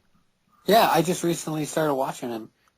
That's one series that he does. He does. Yeah, he does a bunch. He's a multiple defender. Oh, we knew this one was going to pop up. Number 47, Plumbers Don't Wear Ties. Plumbers don't wear ties. Not really much of a game there. It's not even a full-motion video game. It's like a slideshow. Yeah, except for the intro cutscene. Yeah, that's the only part that moves. Number 46, this is a recent atrocity, Yaiba Ninja Gaiden Z. What system is that for? I think it's like on, I like Xbox One and shit. I don't. Oh wow! This is a recent game. It's just bad. But it's Ninja Gaiden. It's Really? it's a Ninja Gaiden spin-off Hmm. with this character Yaiba, who is just a really unappealing, annoying character. Oh really? Yeah. And I'm- what's sad is I guess they knew that they were running into some trouble with it, and they actually got Keiji Inafune to come on as a consultant, and even he couldn't save it. Like I can't fix Yeah. this I monstrosity. can't polish a turd, He you know? produced it, but it came out bad anyway. Actually, it was on PS3 and Xbox 360 and PC. Oh okay. And it just came out in 2014, so they were going last gen on that one. Hmm. Not a shock, actually. Number 45, Motorbike. It's just a game called Motorbike out there. Oh, it's a border mic. Okay. So what sucks about it? They say it's more underwhelming than we could have imagined. Oh, so boring. So apparently it's a shameless ripoff of the Trials series. Oh, those games look fun. Yeah, but this is like the Kmart version, I guess. The game art version. Number 44, and this is Lula 3D. Lula? Lula? Lula 3D. La Lulelo? Apparently, it's sort of like a softcore porno game. Oh And my. it's trying to be like a Leisure Suit Larry, but it's so buggy that basic movement can crash the game. Oh, that's bad. That is Oh, bad. That's Very bad. low on the leisure parts. Yeah. Number 45, Sonic the Hedgehog, the 2006 version. This was I a knew game it'd be on that there. not only was rife with bugs, but was just flawed from the get-go. I mean, all right, you know how like Sonic goes through the loops? Yeah, you can stop halfway. You had to have, in the old 2D games, you had to have momentum to go through the loop. You had to be running. In this, you could leisurely walk up it. You could stop. You can turn around. Get a nice While view you're of the upside down, world. there's no Yeah. gravity. He's stuck to the floor, or the ceiling, whatever the hell. And not to Yeah. mention that game also has bestiality in it. Oh, well, I was trying not to mention it, but you have Nice. to, Tanya. Number 42, Unlimited Saga. Oh, you were just talking about that game a little while ago, actually. I talk about it a lot because it's a piece of shit. The world map is a jigsaw puzzle. The combat's a slot machine. The graphics are terrible. It's clearly unfinished. Well, that is a tragedy because it has a pretty interesting name. Unlimited Saga. Well, this is from the same series as like Saga Frontier and all that stuff. This Oh, was the that's last one. unfortunate. They're trying to revive it now, from what I'm understanding. Good luck. Number 41, Ash's Cricket 2013. Yes, they do make video games out of cricket. And I heard that this was released on Steam, and it was one of the few games to get pulled from the Steam store, and everybody that bought it got a refund. Wow. Wow. Wow. Yeah, it lasted 4 days on the Steam store. Who buys a cricket game? I don't know, British people? Oh, right. Quiet channels. Number 40, Survivor. Based on the TV show. I was going to say, did you have to sing Eye of the Tiger?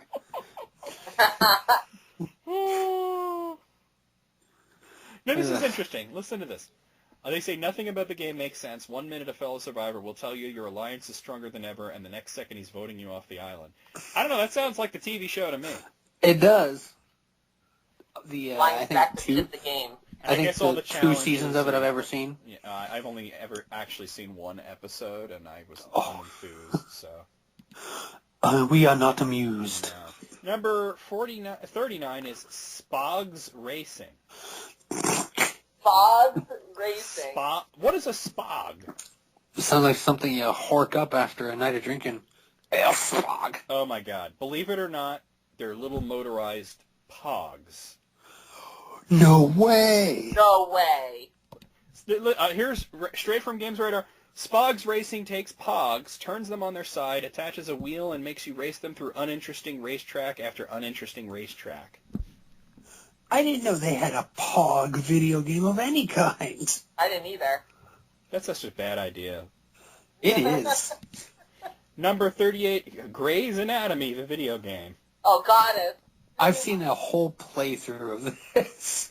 The guy tore it apart. It's not barely a game at Well, all. I would imagine not. How do you make a game out of that? I mean, So what was the Let's Play like at the end of the game? Was he completely insane or what?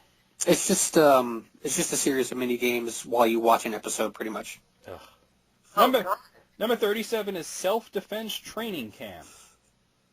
Nope. Sounds helpful. Is it Connect? It is Connect. Yeah. It's almost like you could sense it coming, you know? Yeah.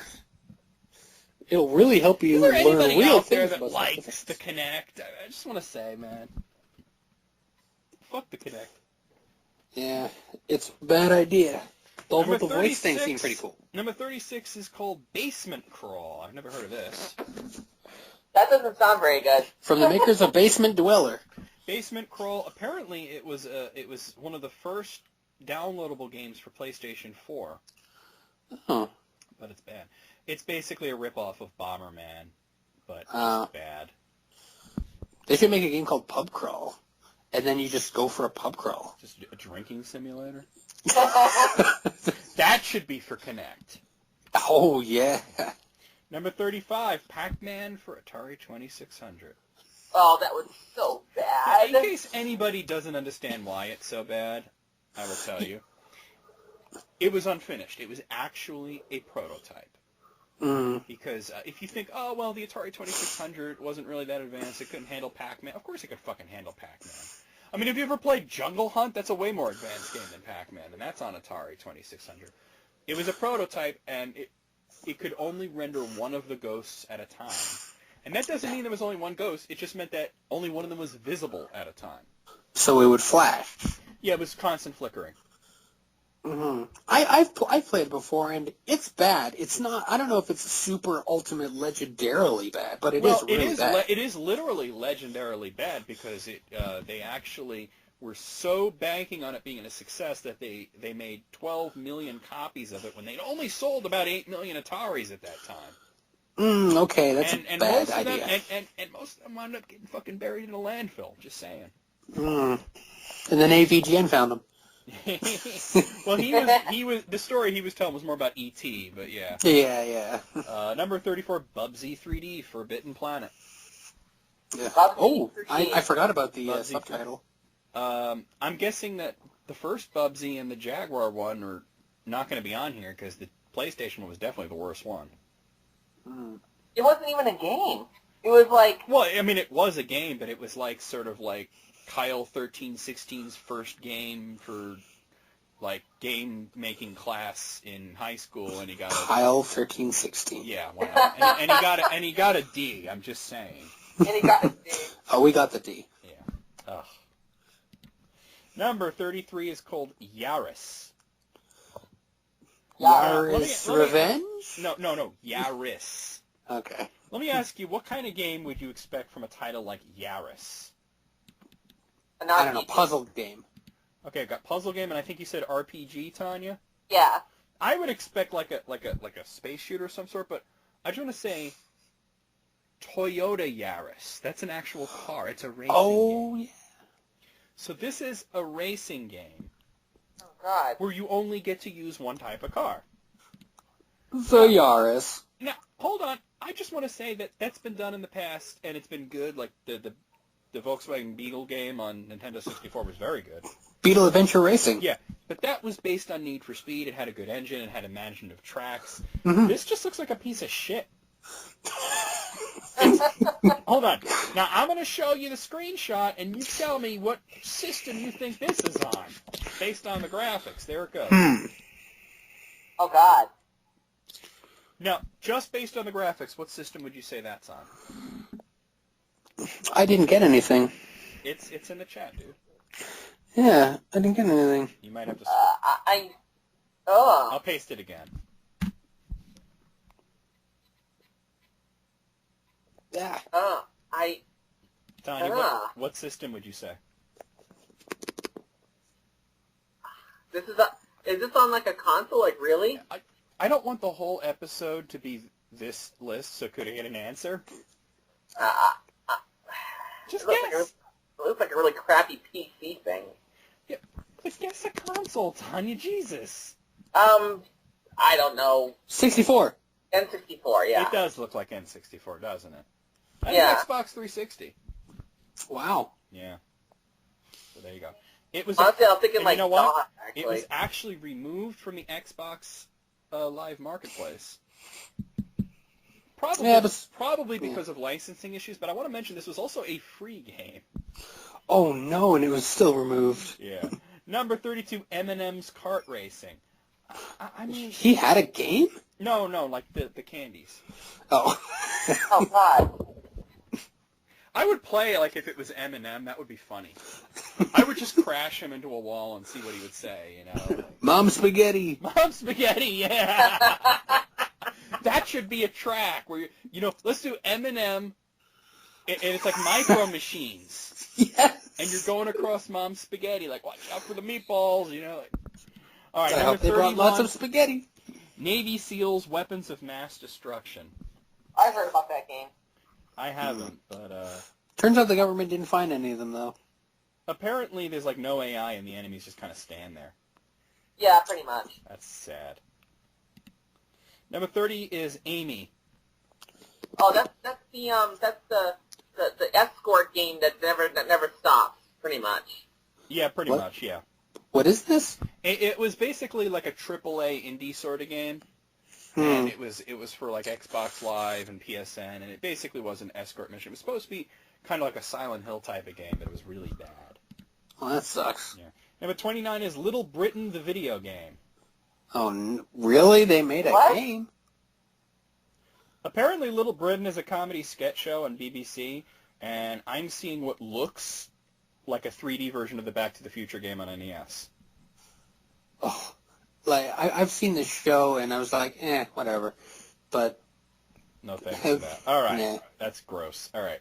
Number 28, Leisure Suit Larry, box office bust. yeah, it So busted. right. we've gone over that one, kind of. Yeah. Number 27, Attack of the Movies 3D. Attack of the Movies. Oh God, if it's Yeah. many movies, that's just movie license game I don't know. terror. It's not, though. That's the funny thing, you know? Oh, I didn't even know why it's called that. Number 26, Street Fighter, the movie, the game. I don't know if it's that bad. Well, see, you probably played it on PlayStation or Saturn, right? Yeah, PlayStation. That version's pretty good. The arcade version was a piece of shit. Oh, really? It was literally like they tried to do like Mortal Kombat 1 type of gameplay, Why? but with Street Fighter characters, and it wasn't even as fun as Mortal Kombat was. So. Whereas on like the Genesis and Super Nintendo, they took Street Fighter 2 pretty much, and just Yeah, well, no, it wasn't on Genesis and Super Nintendo. It was on PlayStation and Saturn. oh, Yeah. PlayStation Yeah. Saturn, But rather, yeah, they basically took Super Street Fighter 2 and turned it into they reskinned it basically. Number 25, American McGee's Bad Day L.A. You know, when you put your name on a game like that, it better be good. Mm-hmm. You know, otherwise it's going to be like A Boy and His Blob, and you're an asshole.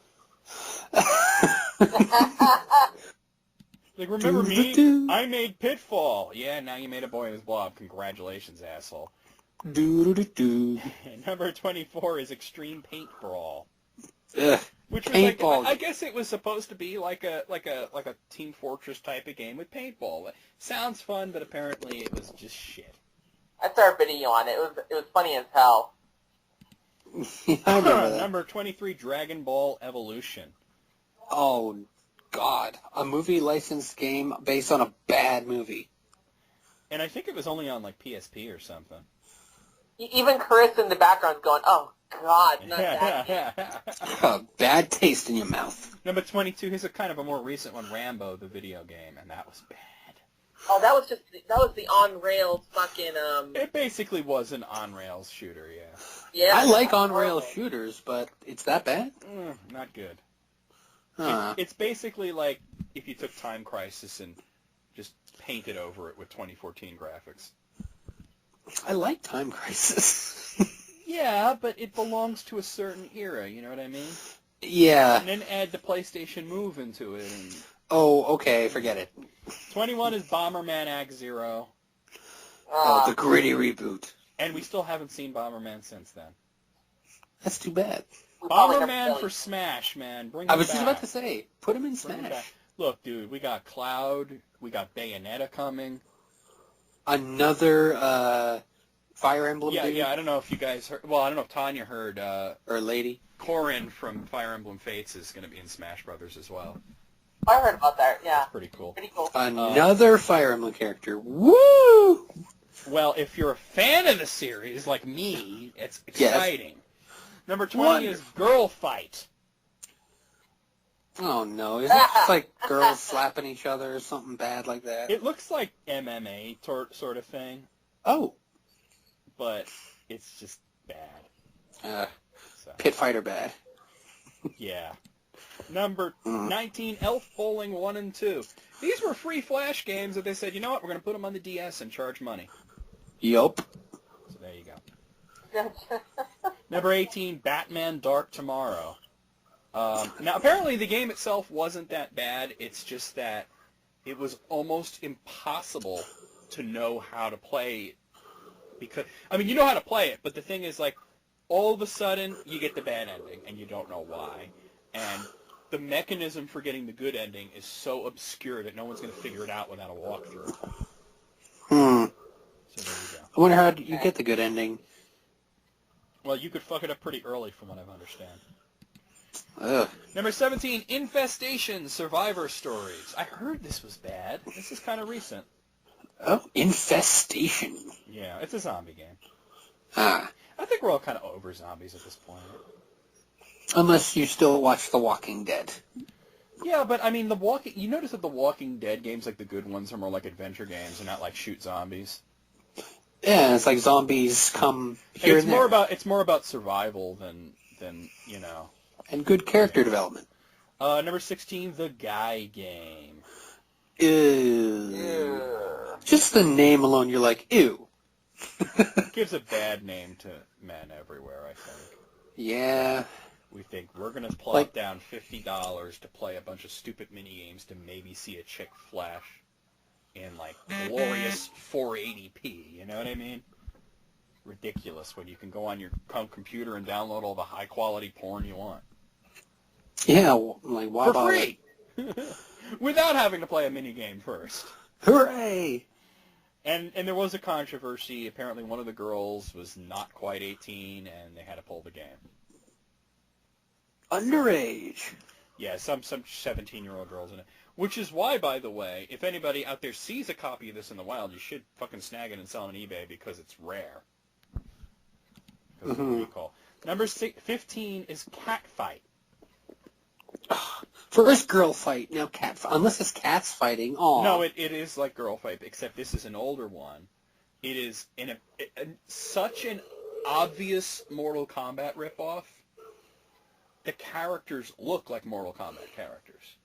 Oh, I've seen that game. I mean, they all basically look like variations of Katana and Mileena. Oh, I was gonna say, is it like Tattoo Fighters or whatever that one is? Yeah, but worse. Oh man, even worse. Yeah. So that's sad. That's sad. Number 14 is called Blackwater. Blackwater? Okay, this is a first-person shooter that came out kind of recently, but has none of the recent additions. There's no checkpoints. There's hardly any enemies in the game. And yeah, it's for Kinect. So. Oh God. Just put Kinect Library as like. I know, right? Number 1, right? The whole Kinect. Number 13, Mortal Kombat Advance. There you go. If you thought you could make a bad port of 3, then make it even worse, then take a dump on it, you're still not as bad as Mortal Kombat. I played it, and my reaction, I played it for a video, and before I even put the video up, I spoke to Therese, actually, Tanya. And I said, I just played Mortal Kombat Advance, and honestly, it was one of the worst games ever. And she was kind of like, oh, really? How bad was it? And I said, well, honestly, I'd rather play E.T. Okay. And then, hilariously, she goes, oh, my God, are you okay? Do you need a blanket or something? I mean, I saw your video. I'll never forget it either, because it literally, I was laughing so hard. I mean, I cried. Wasn't one of the first things that happened is the enemy runs up and starts kicking me, but the kicks are going straight through me? And nothing's happening, like I'm not getting hit by it at all? It's going straight through me! Like, I seem to remember, like, Sub-Zero or somebody just running straight up to me and kick, like, straight through my body, and I'm not moving or losing life or anything. And then the other guy would just be like, hey, stop it. Yeah. Stop doing that. What are you doing? Dude, stop. That's weird. Number 12, Friday the 13th on the NES. Oh, okay. I got a soft spot for that game. First of all, I think it belongs on the list, but not at number 12. No. I'd put it like in the 90s or something. Yeah, it's bad, but it's not as bad as some of these games. Although, I'm going to say, if you're going to put it around here, they really missed the opportunity to put it at number 13. Yeah. Yeah. Do that. Mortal Kombat Advance is worse. Mm-hmm. All right. Yeah, it is. Number 11 is Drake of the 99 Dragons. What? Huh. It's a cartoonish sort of action game that's on the original Xbox.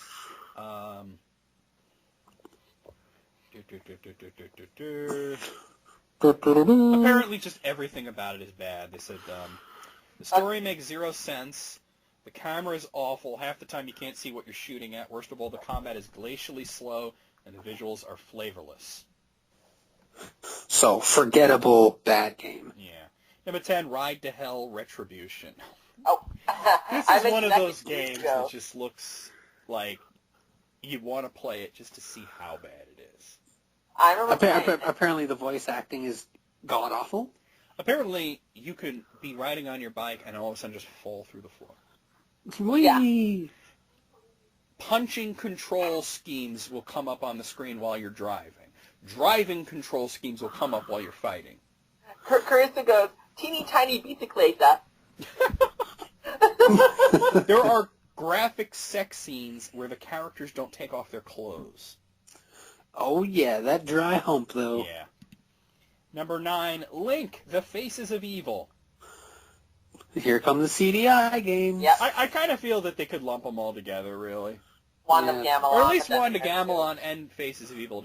Although, from what I understand, even though they are basically the same game, I heard that the Link one is a little worse. And Zelda's Adventure as well. Well, Zelda's Adventure was the top-down one. Yeah. But I'm talking about the two that were identical, like you had the Zelda and the Link one.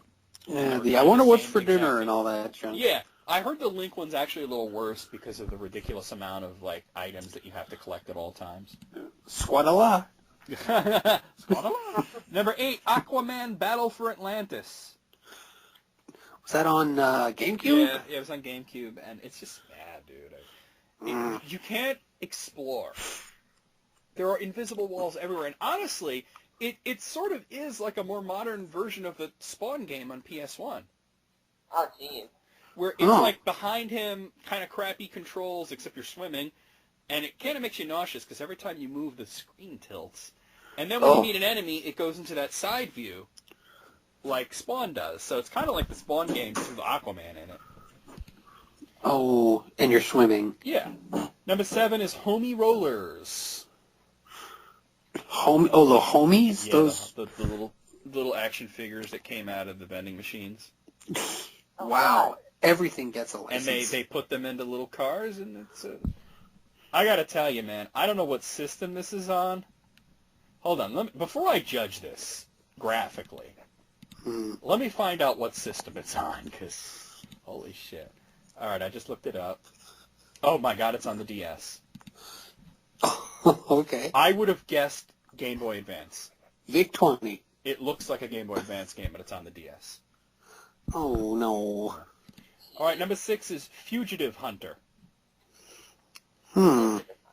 Okay, I think that this was a military game. It was like a shooter, but somehow at the end of it, you get into a fist fight with Osama bin Laden.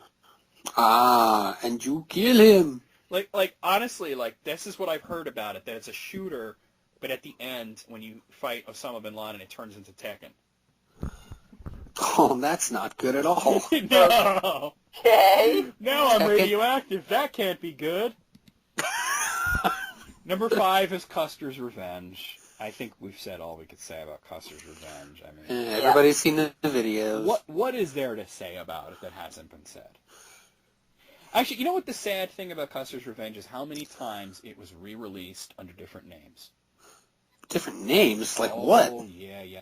I don't know them off the top of my head, but I know there was a version where Custer's tied to the cactus and you playing as the chick. I know there was a version where they kind of took out the rapey elements by adding an extra animation where the chick would kind of gesture to you like "come here, big boy" kind of thing. Oh, okay. There were a couple of different reskins of it. It was all the same exact gameplay, and I don't want to talk about it anymore. Ugh. Number 4, Superman: The New Adventures for Nintendo 64. What most people call Superman 64. You know why they call it Superman 64? Because it's on the 64.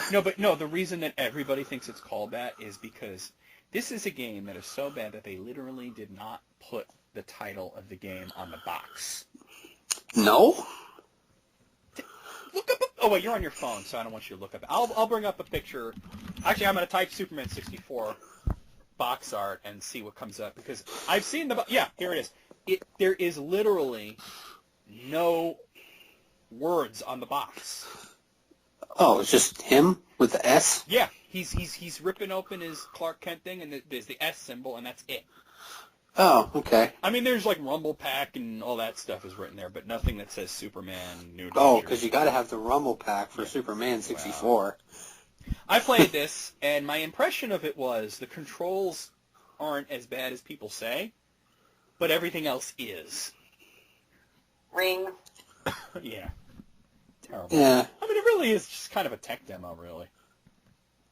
Yeah, when I finally got past the flying through the rings bit, the whole picking up the car, it'd be like, hey, why did I lose? And then I start again, why did I lose? Flashback. And then after that, it's just more rings, so. Yeah. Number 3 is Club Drive. Club Holy Drive. shit, look at those graphics. that good, eh? Well, you tell me what system you think this is on. I'll drop that in there. There it is. What the hell? I'm not getting anything anymore in my chat. Really? Do you want me to Facebook it to you so it pops up on the overlay? All right. Okay, Tanya, what system would you think that's for? Oh, God. Club Drive. Maybe...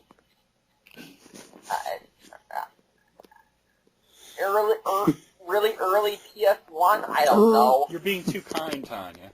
I am. Oh, wow. I put that on like a maybe Windows 3.1 demo game. Right, Windows 3.1, yeah. This is the Jaguar, actually. I don't know. Windows 3.1 demo. 64 bits of goodness. Goodness gracious. Number 2 is E.T. This is another one that enough has been said about it, I think. So what do you think number 1 is, guys? Crazy Bus. Crazy. I don't think they put Crazy Bus on here because it wasn't commercially released. What's that one where you play the 18-wheeler and it's really, really bad? Big Rigs Over the Road Racing. Big Rigs, yeah. Okay. And number 1 is Jesse's correct. Big Rigs Over the Road Racing. Woohoo! Your winner. Your winner, yeah. Your winner. And you know, people have been trying to fix this game. Well, they tried, and then There's been they failed. There's been revisions to it. They have actually gotten the opponent driver to actually move.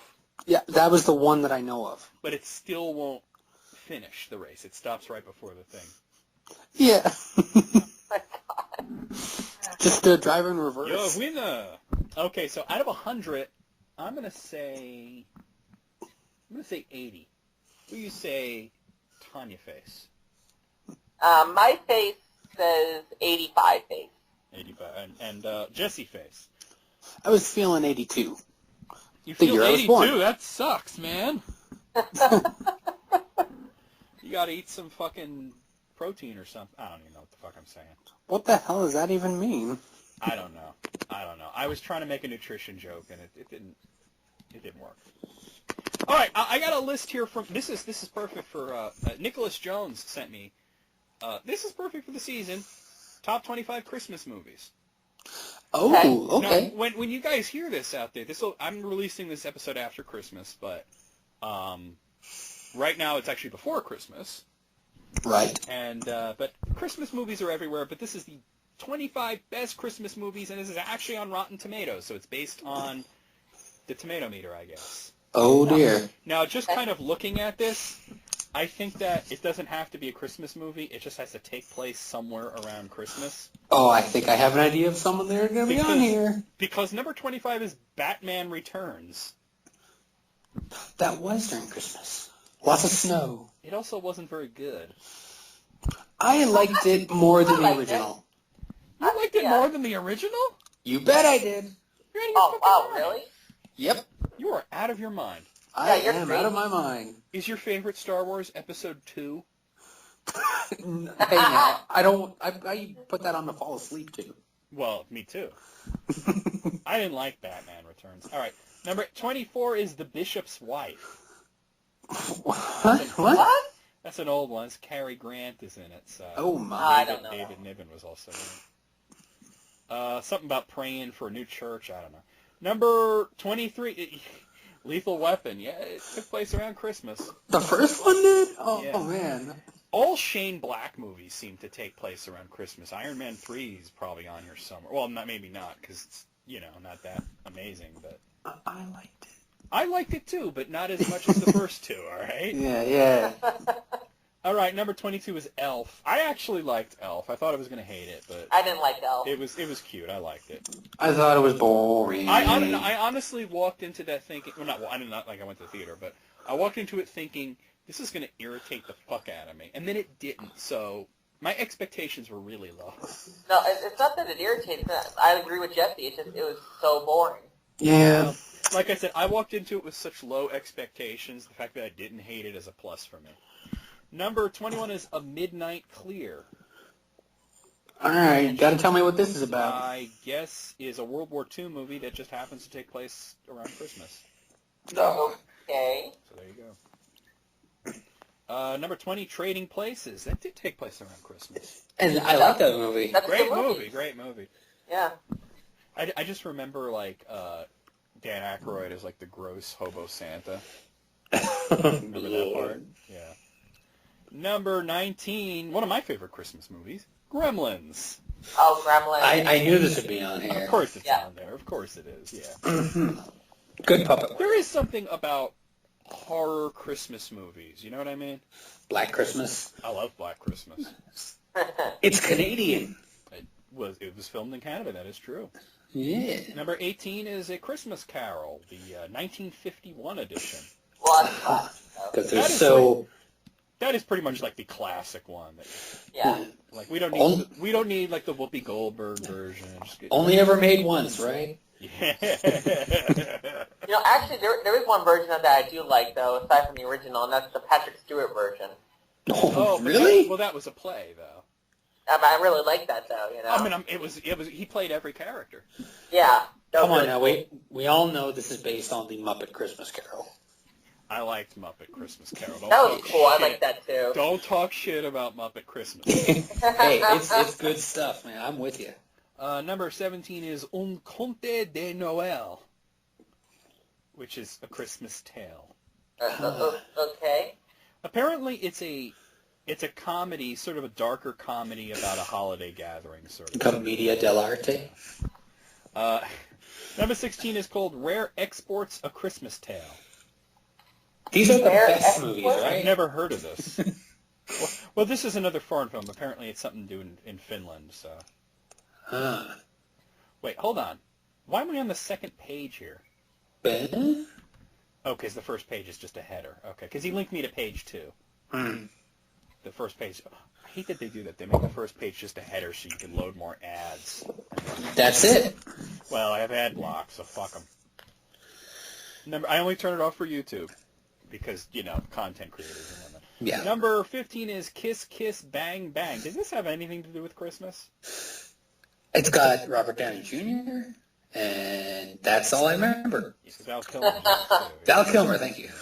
Number 14 is In Bruges. I've heard this is good. I haven't seen it. I've seen this. It is really good. I haven't seen it yet. It's good. I think you'd like it. Number 13, The Miracle of Morgan's Creek. Never heard of that one. What's Morgan the- Freeman? It's from the 40s, so I would imagine it's not anything to do with Morgan Freeman. Apparently, it was controversial at the time. What for? I guess the main character's kind of slutty. Hey now. Watch All your right. tongue. I don't know what it doesn't say anything about what it has to do with Christmas, but number 12, Tokyo Godfathers. Okay. Lots of stuff I do not know. Well, this is anime. It's anime, so Oh, not great with the apparently Fireflies. it is a Christmas movie, though. It does have to do with Christmas, according to this. I never heard of it. Number 11 is the movie that we've probably seen too many times, is A Christmas Story. Oh God. It's Shoot one your of eye those out, movies kid. like the first time you see it, it's good. The second time you see it, it's better, and then after that, it's like a sharp decline. You're kind of sick of it. Yeah, it's like you I get hate it. it You know all that- the lines. I hate it that they marathon it like for 24 hours in a row. It's like fuck you, right? Right. Number 10 is Arthur Christmas. Is that the That's a classic. anteater? No, it looks like a really kind of crappy CGI thing, but it's got a really good tomato meter. It's 92%, so Good heavens. It's a classic. It is. a classic from 4 years ago, I guess. Yeah. An instant classic, I Well, guess. listen to the voice cast: James McAvoy, Hugh Laurie, Bill Nighy. I mean, they got a good cast. Ooh. Shit. Number 9 is my favorite Christmas movie, Die Hard. Yeah. Oh, Die Hard. Yeah. I knew this would be on here. Oh, love Die Hard. All right. Number 8 is Tangerine. The I don't want- Songs of I a already have- Tangerine. Apparently, it's about a hooker. With a heart of gold. No, just a hooker. Tearing through Tinseltown on Christmas Eve, searching for the pimp who broke her heart. You're my bottom bitch. Yeah. Number 7 is The Nightmare Before Christmas. Oh, it's awesome. That's pretty good. I think it's kind of overrated, to be honest. I don't think it's overrated. I think it's perfectly rated. I love the animation. I really did. But the actual plot to it is just, eh. I think it's well rated. I think the plot is good. The music is good. It's just the fandom is a little too extreme. I think that, you see, the thing is, you got to remember, overrated doesn't mean bad. It just means that, like, people get a little crazy about it, you know? The Hot Topic fan people. Yeah. I guess I'm a fangirl then, because I love this movie. Yeah, but there are people who are obsessed with it, Tanya. Yeah, like, I'll watch it and enjoy every minute of it, but once it's Yeah. done, I don't keep going on. That's it. Yeah, it's done. Number 6 is The Apartment. I don't want to go to that one.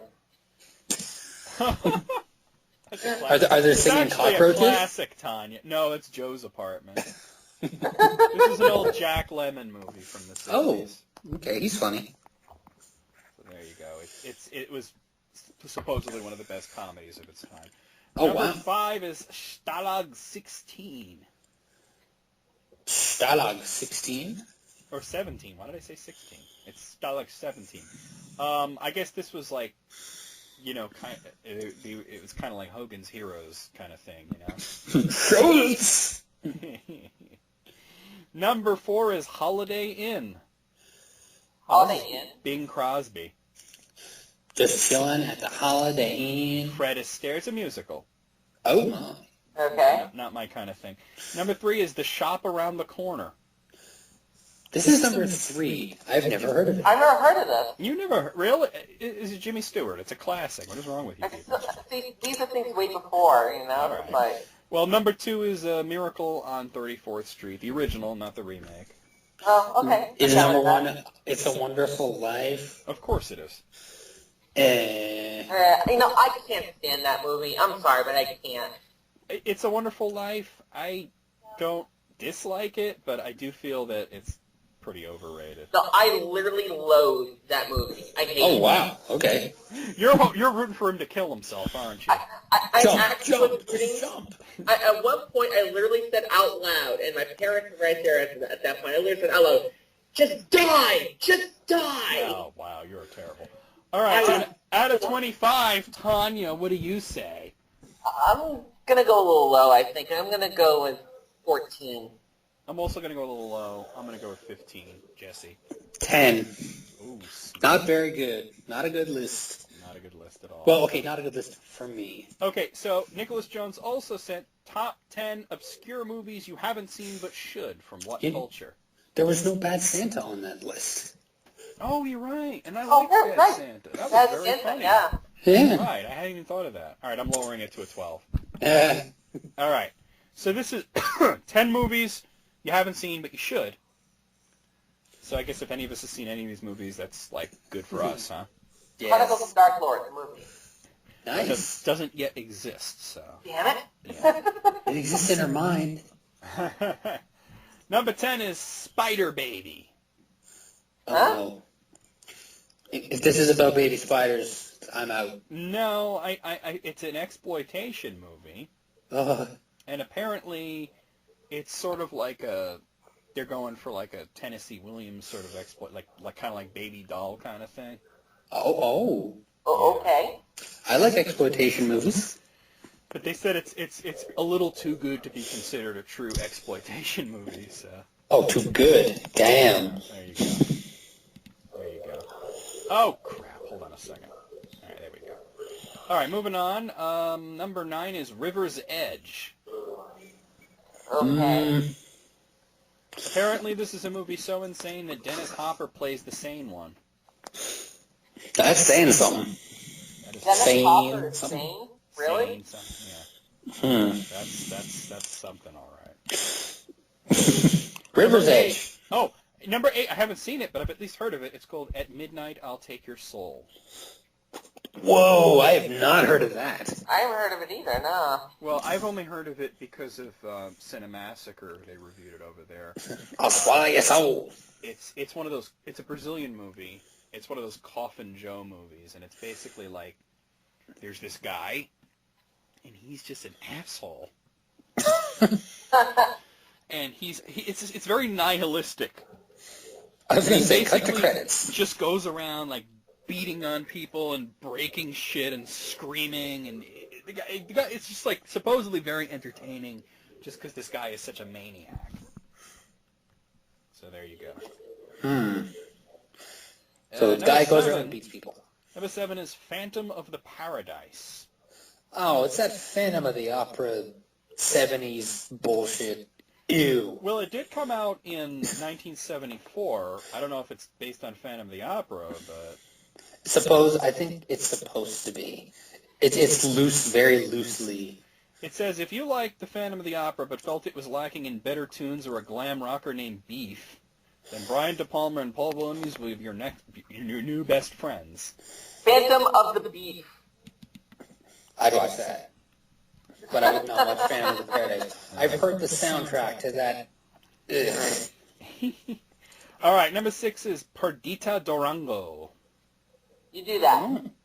All right. I guess this is... I'll take 2. You know what? Rosie Perez is in it. I'm out. Who's Rosie Perez? It's a good thing that you don't know who she is. Who's Rosie Perez? She was very popular in the 90s, and she was mostly known for being really fucking annoying with a loud voice. I don't remember her. Yeah, it's still nothing. You guys must have blocked her out. Probably. Number 5 is called Remote Control.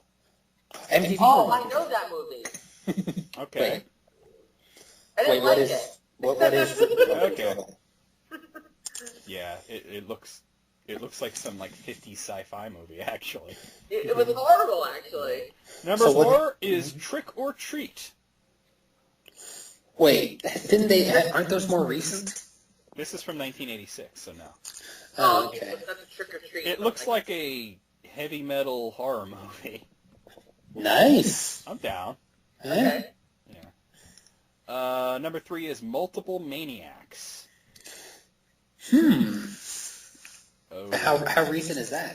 1970. It's a John Waters movie, which basically okay. means that it's terrible, but people will watch it anyway. Hey, now. Well, what has he done that's any good? I don't know. Exactly. Household name. Number 2 is Brain Damage. I've heard of that. Damage. I have heard of that. I've heard of it, but I've never seen it. Yeah, same I here. don't know much about it. And number 1 is The Reflecting Skin. A lot of these are horror. The reflecting skin. Ew. Apparently, it's about this 10-year-old boy who is convinced that some crazy lady that lives near him is a vampire, and he thinks she wants to seduce and kill his older brother. And this just sounds really uncomfortable. I'm not going to read any more of that. I'm done with that. Okay, so out of 10, honestly, I'm going to go very low. I'm going to go with like a 2, because I don't want to see most of these. Yeah, I don't know. Jesse, what do you think? Out of 10, I don't know, maybe 3. Maybe I want to see 3 of them. Okay, Tanya? 1. 1. Now, since I'm on What Culture is a great site to get trapped at. You just click on sidebars and you find amazing shit. So, and it's the end of year special, so why not do the 20 worst movies of 2015? Yes, I love this Yes. list. Now, let's all make a guess, because I haven't seen this list. I just literally clicked on it. What do you guys think worst movie of 2015? Fantastic Four. I have not seen it, but Good choice. What do you think, Jesse? judging what people say, was there a Transformers movie released this year, possibly? No. Because a lot of people like to poop on those. No, there was not. I don't know. I honestly don't know. I think that it may not be number one, but I think Terminator Genesis will have to make some sort of appearance here. That was released this year. Yeah. And Yeah. retconned everything. Ooh, and not in a good way. Yeah. All right, number 20 is Aloha. Huh? Okay. Okay, well, it's a Cameron Crowe movie, Ooh. Oh, all right. so that almost gives it like a good pedigree, but apparently it was very disappointing. Fighting around the world. No, that's Russell Crowe. Oh. Cameron Crowe. The guy who directed Jerry Maguire. Yeah. Okay. Oh, that's the best mistake you've ever made. I love it. I love it. Okay. I have to go by funny bone. Moving along. Number 19 is The Lazarus Effect. Oh, by the way, these have the Rotten Tomatoes scores on here, too, by the way. Oh. Aloha was 19%. Lazarus Effect, 14%. Oh. I've never heard of this. Oh, you know what? I actually want to rephrase what I said before. Fantastic Four is not the worst movie. It's going to be Gem. Oh, didn't think of that. Wait, That's Jesse, right. Jesse saw Gem. Oh, you know what? I forgot that I saw it because I tried blocking it out. Thanks. Well, you did a Anya. 20-minute review of it. I did, but I have never actually watched my own video, so. I watched the whole thing. It was very. Good lord. You were too kind, though. I was because Because, I like, didn't... basically, you didn't talk shit about it until the very end when you summarized, and then you were like, yeah, this sucks. Well, yeah, I just wanted to make fun of this idiotic plot. Okay, number 18 is called The Cobbler. Adam Sandler. Adam Sandler, yes. And it's not about a delicious confection. No, all you have to say for the whole review is Adam Sandler. Yeah, 9% on Rotten Tomatoes. Yeah. I know Maybe- Pixels was on there. Maybe Ridiculous 6 will be on here too. Didn't Pixels come out last year? No, that was this year. It seems so long ago. But you're right, it was 2015. It must have been very early 2015. It seems so long ago. All right. The Cobbler. There you go. Ugh. Number 17, Terminator Genesis. Oh, you nailed it. Ta-da! Well, it's not number one, but it is on here. Number 25% on Rotten Tomatoes, just considered to be the worst Terminator movie by Ooh. far. That's too bad. Well, you know what? Weren't we talking last night about how, like, the fifth movie in a franchise tends to be bad? Yeah. We were talking about, I noticed that Rocky 5 was bad. Mm-hmm. Terminator 5 was bad. Star Trek. Attack of the Clones was the fifth movie. That was bad. Star Trek 5 was bad. We came up with a few more examples. I don't remember all of them. Yeah. The Curse of 5. Yeah, I guess so, huh? Halloween 5 was bad. I just thought of that. Yeah, it Oh. was. Yeah. I mean, 6 was terrible, too, but 5 was the first that was really fucking bad. Puppet number Master 6 5. Number 16 is Stonewall, which has 9% on Rotten Tomatoes, and I have no idea what this is. Yeah, No me idea. neither. Must have come and gone. I guess, yeah. All right, moving on. Like the wind. Number 15, sequel I don't think anybody asked for, Hot Tub Time Machine 2. Yeah, I haven't seen no. this yet. I thought the first one was okay. Well, this one's got a 14% on Rotten Tomatoes. I have not seen it. Yeah. Number 14 is Chappie. Chappie? Wow. Chappie wasn't bad. No, Apparently, I thought Chappie was cool. It's got a 31% on Rotten Tomatoes, but It has a shocking. weird as hell ending, though. Well, Neil Blomkamp likes those weird endings. It's I don't know. I guess the point that they're making is that he could kind of stop remaking District 9 at this point, but Yeah. honestly, if you got a good thing, I say stick with it. Yeah. Write what you know. Number 13 is Survivor. Again. Eye of the tiger. No, well, this was Pierce Brosnan as a character that's like James Bond, but is like the opposite of him. Ooh, They bad did guy. He's not. I don't know if he's a bad guy, but apparently he was like this kind of like dull, bland person, you know. Which who wants to see a movie about that? A dull, bland person. I like Pierce Brosnan, but he does not pick the best movies. The Thomas Crown Affair. Lawnmower Man. Oh yeah, he was the scientist. Yeah, not a good one. Lawnmower Man 2 wasn't much better. What was that volcano movie he did? Dante's Peak. That wasn't too bad, actually. That wasn't too bad. I like Dante's Peak. Okay, number 12 is The Forger. This is literally a movie about an artificially aged John Travolta who is really good at forging people's signatures. Holy smokes. That's I'm falling asleep already. Yeah, I know, Yeah. right? That's not a compelling thing at all. I don't think you need to artificially age John Travolta. Well, they gave him gray hair. Number 11 is called Do You Believe?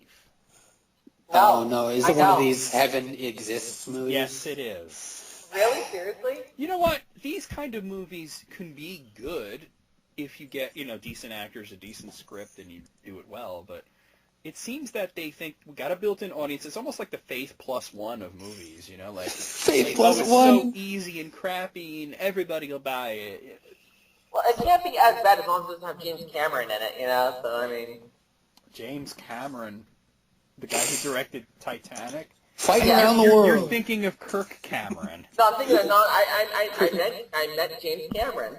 Kirk Cameron Saves Christmas. No, you didn't. Because I had that song go through my head, right, Chris? Exactly. James Cameron. Number 10, another sequel, or I should say a threequel, that no one wanted, The Human Centipede 3. Good Lord, how many did they attach this time? 100? I don't know, and I don't want to know.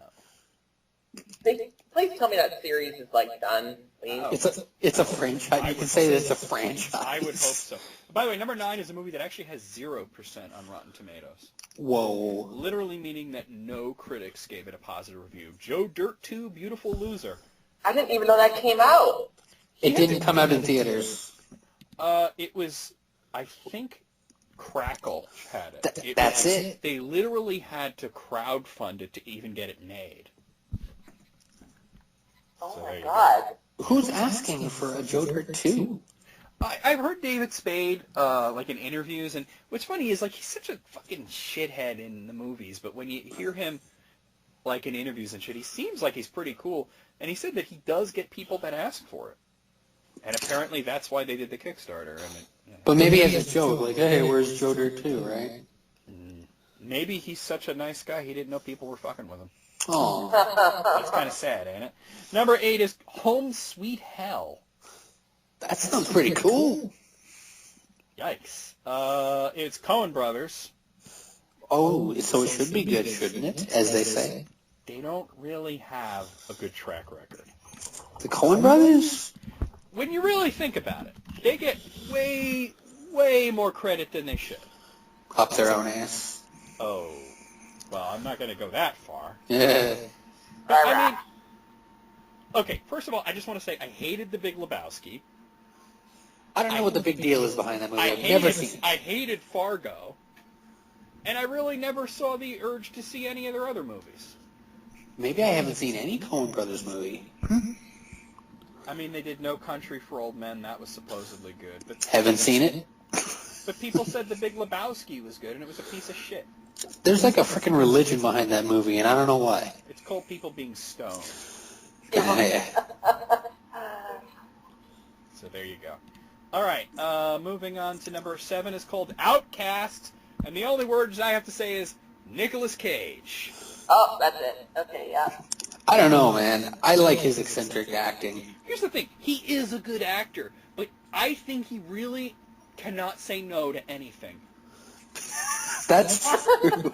So basically, if it's a movie with him, you probably know it's some bottom-of-the-barrel shit, and they're like, why don't we get Nicolas Cage? And he was like, sure, I like being in movies. It's like there's always a Nicolas Cage movie coming out. Pretty like, much, in, yeah. in I the mean, pipes. he's not bored, that's for sure. Number 6 is called Unfriended, which apparently is a horror movie about Facebook or some shit. And I'm Sounds already falling awful. asleep. Believe it or not, this one actually has a tomato meter score of 61%, but apparently the people at What Culture hated it, so... Oh, okay.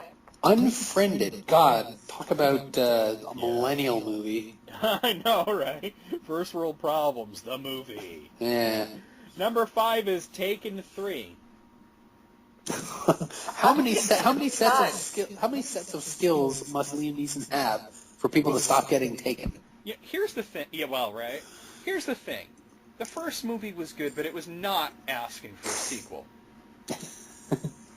And I don't think they realized it was going to be so successful, so they had to kind of like, oh shit, we got to keep going with this. And they rushed out 2 more movies. So the second one was nowhere near as good? And then the third one's like, why a third? Yeah. Number 4, and I'm surprised we didn't think of this, because I think we all blocked it out that it exists. 50 Shades of Grey. Oh, yeah, it was this year. The less said, the better. I hope they don't do sequels. They are. I'm pretty sure there were sequels to the book. I don't know if they're going to make movies out of it. Oh, yeah, that's what I mean. Okay, They already number confirmed the 3 is a sci-fi movie that my parents said was good, which means it was bad. Jupiter Ascending. Oh, that was that Wachowski sibling thing. Yeah. Another set of brothers whose film credits are incredibly overrated. Well, they're no longer brothers. Brother and sister.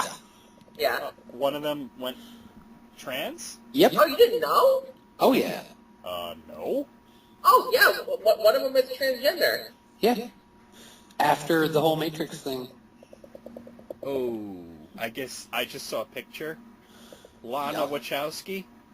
Yeah. Yep. I There guess you go. she didn't have that Caitlyn Jenner money for the surgery. I'm just saying. John. Sorry. Tisk, tisk. Yeah. Okay, moving on. You know what's funny is Caitlyn Jenner looks good, but is a horrible person. Yeah. Just runs everybody over.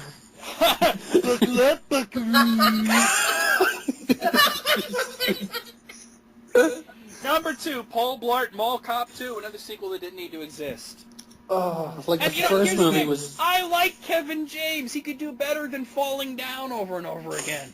His stand-up isn't pretty bad. Isn't bad. And I like the sitcom that he was on, The King of Queens. Okay, this is good. Yeah, I never saw it. It was funny. It wasn't amazing, but it was funny. It was something that you could watch, you know? But... It's no according to Jim. Ugh. All right. And the number 1 worst movie of 2015, according to What Culture, is a movie that I've never fucking heard of. It's called Mordecai. Oh, Mordecai? With Johnny Depp?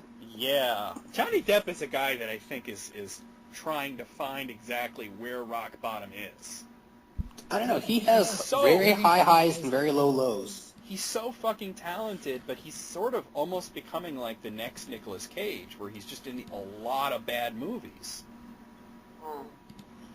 I'm actually going to look at his filmography here and see if I can find out when was the last movie that he was in that was good. And let's see. Maybe one of the First Pirates of all, movies? I just want to point out that he's got a movie coming out in 2018 called Gnomeo and Juliet Sherlock Gnomes. Oh, God. A sequel to that movie? He's doing another Pirates of the Caribbean. The last one was fucking terrible. He's doing a sequel to Alice in Wonderland. That was bad. Oh, man. But let's see. Last movie he did that was good. No, that's Lone Ranger was terrible. Well, all right, okay. I'll give him 21 Jump Street, but that was like a cameo. So It was a cameo, it doesn't yeah. count. So let's see. Keep going back. Pirates of the Caribbean 4 was bad. I've only seen the first one. Oh, okay. Public Enemies was good, but that was 2009. Oh, dear. It's been 6 years. Time to say maybe Johnny Depp might be losing his mind like Nicolas Cage. Time to get choosy. You know, I gotta really disagree with this list. Where was Pixels? Where was Gem? Where was... You know, you bring up a good... Pixels was bad. Gem was bad. Fantastic Four, you know? Fantastic Four is... Those are some pretty glaring oversights. Now, I know that the fucking Facebook movie sounded bad, but it did have a tomato score of 61% compared to these. So, obviously, this is a flawed list. This is more of an opinion of the website. I think so. I'm going to give it a 3 out of 10. What do you guys think? I'm gonna do a 2 out of 10. I'm with Tanya on this one, 2 out of 10. All right. Now, here's a little bit of speculation. We all like the superhero movies. They're so fun. There's a lot of them, and most of them are good. Fantastic Four being the exception, but this is 10 epic comic book movie castings that must happen in 2016. So they're basically saying these are castings they want to see. Okay, let's see. Okay. All right. so we can give our opinions. Okay. Number 10, they want... Do you guys know who Nathan Fillion is? Yes, Firefly. They want him to be Green Lantern. I could see that. I could see I that. don't know who he is. So. I actually could kind of see that just based on his looks. He looks like Green Lantern. I don't know much about him as an actor, though. He is pretty good, actually. But here's the thing. Like, from my understanding, I've heard that Green Lantern is not going to be in the Justice League movie. Okay. And that they're introducing them afterwards. In 2020, they're going to do the movie, which is literally called the Green Lantern Corps. And there's going to be not only Hal Jordan, but Jon Stewart and Guy Gardner and Kyle Rayner. We're going to get a bunch of them, so I think that's really cool. Which one do you think he'd be best as from his look? Well, he looks like Hal Jordan. Oh, okay. So there you go. He looks like when they drew Hal Jordan in the 90s, where he was kind of older looking.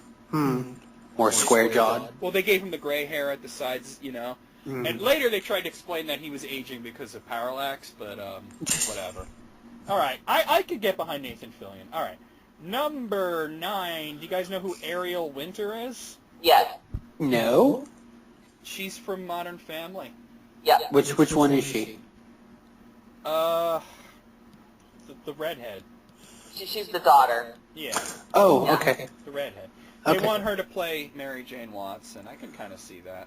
Oh, maybe. Especially since, Actually- from my understanding, because Spider-Man's going to be in Civil War. That's Yeah. happening. And it's a teenage Spider-Man, so you might as well get a teenage Mary Jane if you're going to do a Spider-Man movie. Makes I sense. guess I could see that, yeah. She's 24, actually, but she's been playing a teenager for a while now. So, Yeah. You know. There you go. I could see it happening. Number 8. Okay.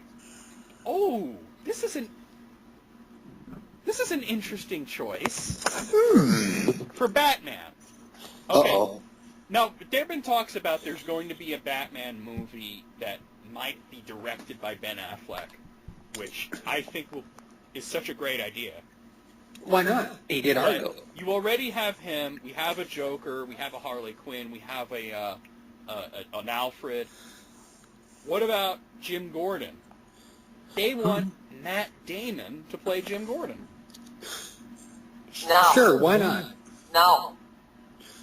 Why not? No. You know what's funny is back in the 90s, we were introduced to Matt Damon and Ben Affleck, and they were best buddies, and they were in a lot of movies together, but everyone was kind of like, you know, that Matt Damon was great, and that who the fuck is this Ben Affleck motherfucker? Yeah. And now it's like, Ben Affleck is amazing, Matt Damon who? Mm-hmm. But, you know, like, I think Matt Damon is kind of like Nicolas Cage. He's a really good actor that just can't say no and was in some shitty movies. I think Matt Damon needs to stay the hell away from anything to do with Batman. Why? Because I think he's horrible. Sorry. Oh, I think he's pretty good. I think that, here's the thing. I don't think that Batman and Jim Gordon should be the same age. Yeah. That's my problem with it. I like Matt Damon, but I think that he's got to be older than Batman. Because you got to keep that story where they met when his parents died and Jim Gordon was a beat cop at the time, and he was the guy that sort of comforted Bruce Wayne. Kind of lifted him back up, yeah. Yeah, I think you got to keep that. So I think it's an interesting choice, but I don't think it's a correct choice. What about the guy who plays him in Gotham there? Well, I mean, here's the thing. They've been keeping the TV series separate, which I think is not a great idea. I mean, you got a guy who plays the Flash really well, and then we're getting Ezra Miller to play him in the Justice League, which I don't understand, but... Whatever. They're keeping Maybe them I'll do separate. it. Okay, now this next one's kind of contentious, I think, because Tom Hiddleston, we know who he is, of course. Of course. They Who want is him- Tom Hiddleston? No, shut up. You know who he is. No, I don't. He plays Loki! Oh, okay, that guy. He's super famous. Okay, here's the thing. They want him to play the Sandman. Oh, God, really? Well, I think that would be good. No, that would be great, but he's in the Marvel movies. He's not. I don't think they can cross the streams like that, you know? No, that would literally fuck with my mind. They can't do that. I think if you play a certain character in Marvel Cinematic Universe, I think you're stuck. Well, yeah, because do you think he's going to jump? Could he jump over to DC? Is that allowed? I mean... I don't know. I kind of think that the contracts might clash. I was going to say, wouldn't that be like a conflict of interest? We've had a few actors who have jumped around, like Chris Evans has jumped around. Yeah, flame on. I mean, well, he was in Fantastic Four. That was a Fox movie, and he was in The Losers, which is a DC movie, but that was before Captain America. Mm-hmm. So I don't know. I mean, I heard that he auditioned for Wonder Woman, but that he was. Wait, what? For Steve Trevor. Chris Pine is going to be Steve Trevor, though. Okay, number 6. I don't agree with this, by the way. They want Charlize Theron to be Captain Marvel. No, you and I both agree who should be Captain Marvel. John. Ronda Rousey. Ronda Rousey, yeah. Ronda Rousey? Yeah, Ronda Rousey. Rousey. Okay. I've always Wait, said Rousey. she's an actress? She was in The Expendables 3. Oh, I don't know. Haven't seen those. I saw a pic of her as Captain Marvel, and yeah. She's campaigning for the role. Okay, number 5. All right, here's the thing. Hugh Jackman is stepping down as Wolverine. Yeah. Finally. Apparently, well, he's great as it. He's going to be in. I don't think he's in X-Men Apocalypse, is he? No, he's not. I did not see him in the trailer. No. But he is going to be in the third Wolverine movie, and that's going to be his last role as Wolverine. I mean, he's amazing as Wolverine, but it's time. Now, do we think he should be recast, or do we think they should just retire the character? I think he should be recasted. Why not recast him? Whatever, I think, you know? I think they should retire the character to focus on some other characters. Like Anybody else. There's some other X-Men characters that could make decent solo movies. Honestly, I'm still waiting for the fucking Magneto movie, to be honest, because they said they were going to do that and they never did. I think because Wolverine is essential to the X-Men universe, I think they should recast. But they've done so many stories with him already. It's time to tell some other stories. Well, I mean, we don't have to tell stories about him, but I think as a character, he should be there. I want to be honest with you, and I love the movie, but they shoehorned him into Days of Future Past. No, I don't think they did. Did you ever read the comic? Yeah, I mean... He died in the comic. Oh, I saw the cartoon version. It was Kitty Pryde who was the main character. But I mean, in the movie, I don't think they should. I think he was pretty good. I mean, I love the movie, but they sort of put Wolverine in there because it's Wolverine, you know? Be like, hey, it's me. Yeah. Okay, but they're saying, okay, what culture's saying Tom Hardy should be Wolverine? I agree with that. That'd be kind of cool, I guess. Yeah, I agree. I'd watch him play Wolverine. He's iffy. He was great as Bane, but he pulled out of Suicide Squad already. Oh. You know what I mean? They had to recast Suicide Squad because of him. So I'm kind of thinking, I don't know. Apparently, Hugh Jackman said that Tom Hardy would be a good choice, and that's why they did that. I think he would be a good choice, yeah. All right. Number 4, Léa Seydoux. You guys know who she is? No. She was the Bond girl inspector. Oh, okay. The Nice. blonde girl. Yeah. And she's been in a lot of other movies, usually with a lot of nudity. Oh. Okay, I'm down with that. I think Spectre was the first movie where she kept her clothes on. And she is very beautiful. She is. They want her to play Belladonna Boudreaux. This is such a shit character that nobody cares about. I don't even care about Belladonna. What is she from? What's She's lore? Like X-Men. Oh, all right. I think they're thinking of the Gambit movie, and they're thinking of her as a side character. But I forgot they were making a Gambit movie. From what I understand, it might not happen. Oh, that sucks. Because I heard they had Channing Tatum, and now I heard that he doesn't want to do it anymore. So Actually, I think he pretty much said, I don't want to do it. 23 Jump Street. I like Channing Tatum, but I don't know that he's the right choice for Gambit. I think you should cast you Gambit. Who? You. Me? Yeah. Okay. You want a big fat hairy Gambit? Yeah. You can do an accent, right? I could do it. If it was voice acting, I could do it. No, I think for Gambit you need somebody a little almost kind of sleazy. He's a sleazy character. Maybe yeah, trying to be the ladies' man. Yeah. Never. Well, I just never want to truly point out succeeding. that I want to point out, a lot of people know him from the cartoon, but in the comics, he was pretty much the same character, but just a little more creepy. He originally came to the X-Men because he met Storm in New Orleans and was infatuated with her and followed her back to the X-Mansion. And I want to point out that this was at a point where Storm was artificially de-aged to be about 14 years old. Ooh, that's not cool at all. No, it's not. Wait, that's real? That happened? That happened. That was his first appearance, yeah. That just happened. Yeah. That happened. Number 3. Okay, I can get behind this, actually. Ryan Felipe as Iron Fist. Oh, I can get behind that. Wait, Yeah. isn't Iron Fist going to be in the Yeah, I think it's Netflix show Netflix. anyway? Yeah. Have they not cast him already? No, I don't think they have yet, no. Maybe for a movie role they want him. Felipe. Okay. I'm just trying to see if they've cast him. It doesn't look like they have, huh? I could see Felipe as Iron Fist. Yeah, that'd be cool. Because he's got that sort of like, I'm deadly serious, but I can crack a joke every once in a while kind of thing. All right. Number 2. They want Liam Hemsworth to play Shazam. Oh. Well, that's better than fucking, what's his name there that was gonna play Shazam? Oh, God. Who's supposed to play Shazam? Who? That wrestler was gonna play Shazam. Oh, The Rock? Yeah. No. No. He Black Adam. He wants to play Black Adam, Yeah. Oh, right. Black which he's Adam, perfect right. for. Yeah, that Yeah, is perfect. why not, Yeah. you know? But okay, I'm going to be honest with you. They're only picking Liam Hemsworth for Shazam because his brother plays Thor, and they're both Lightning characters. Let's just be honest here. Chris Hemsworth. Keep it in the family, right? And plus, I don't think he's just the looks aren't right. I don't know. I'll trust your You judgment on that You one. need someone who looks a little more boyish, I think. Boyish. Yeah. Well, Shazam. because he is a little boy that turns into a superhero. I mean. Billy Batson. Okay, now I think that this is sort of well past the point of happening.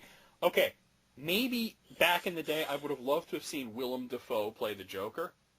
He's got a face for it, man. He looks like the Joker. But here's the thing: we already have a Joker. Yeah. Now, Yeah, I but I'm a think little iffy about this Joker. I don't know. The Suicide Squad trailer kind of changed my mind about that. I was iffy, Actually, but... the Suicide Squad said they're the opposite for me. Oh, no, for really, real? for me, that made me think, okay, yeah, he's going to be good. And for me, it made me go, I'm not so sure about this anymore. Well, let's just wait and see I'm how down the with movie it. is. See, now, I kind of wish they casted Willem Dafoe because he's around the same age as Ben Affleck. But I don't know, man. I think that that's kind of iffy. Out of 10, Jesse, what do you say? I was a bit iffy on all of these, but honestly, some of them I know, some of them I don't know. 5 out of 10, right down the middle. I'm going to agree with you. What do you say, Tanya? I'm actually going to agree with that. 5 out of 10. That is Ain't pretty it? much the 5 out of 10 list right there. You know? It's so 5 out of 10. Oh, is that going to be a thing now? It's so 5 out of 10.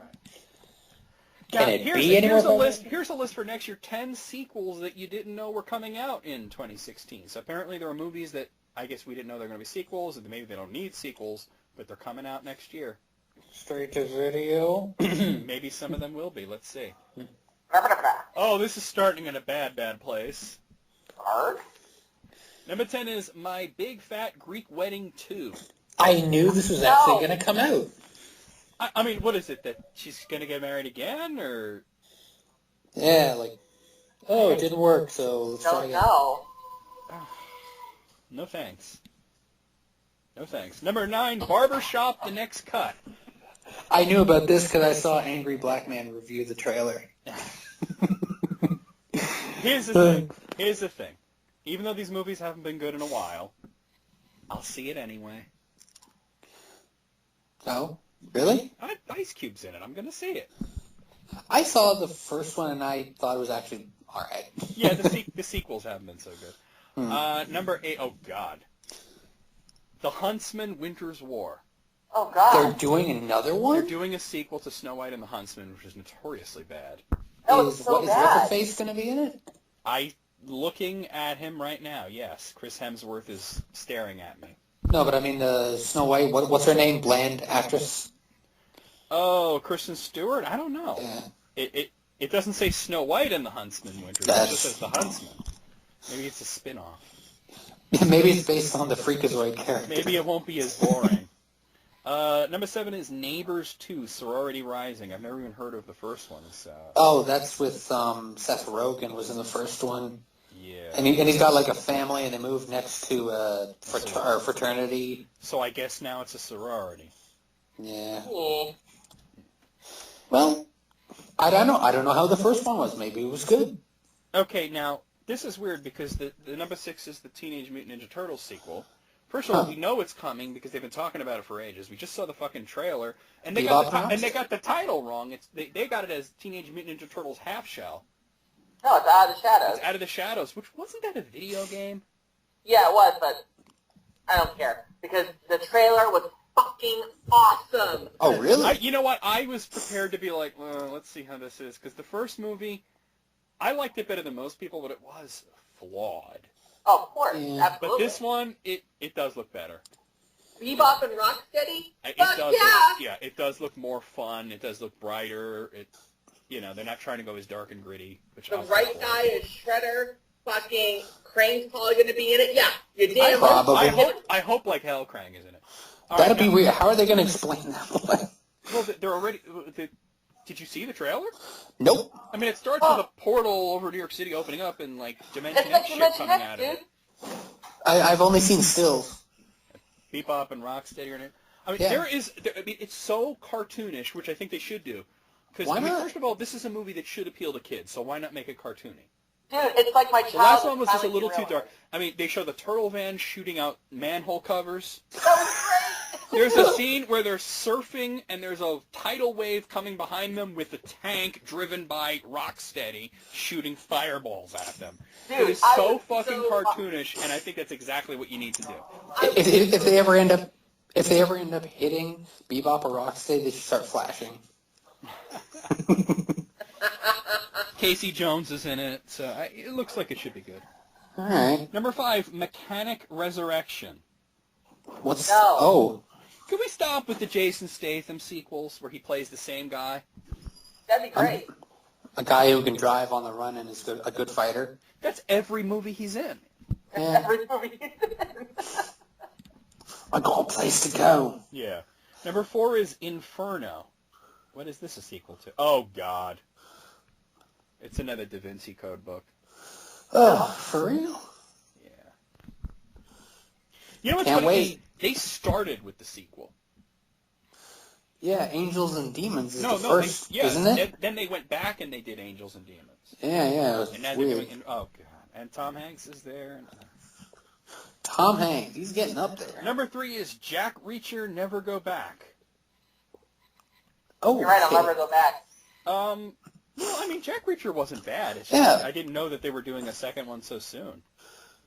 Is Tom Cruise coming Yeah, he's staring at me kind of cockeyed at this page here. back? Cockeyed. Okay, number 2, Underworld Next Generation. Oh, No. still? Has that Still? not been milk dry yet? No. Really? That milk has gone sour, dried, and soured again.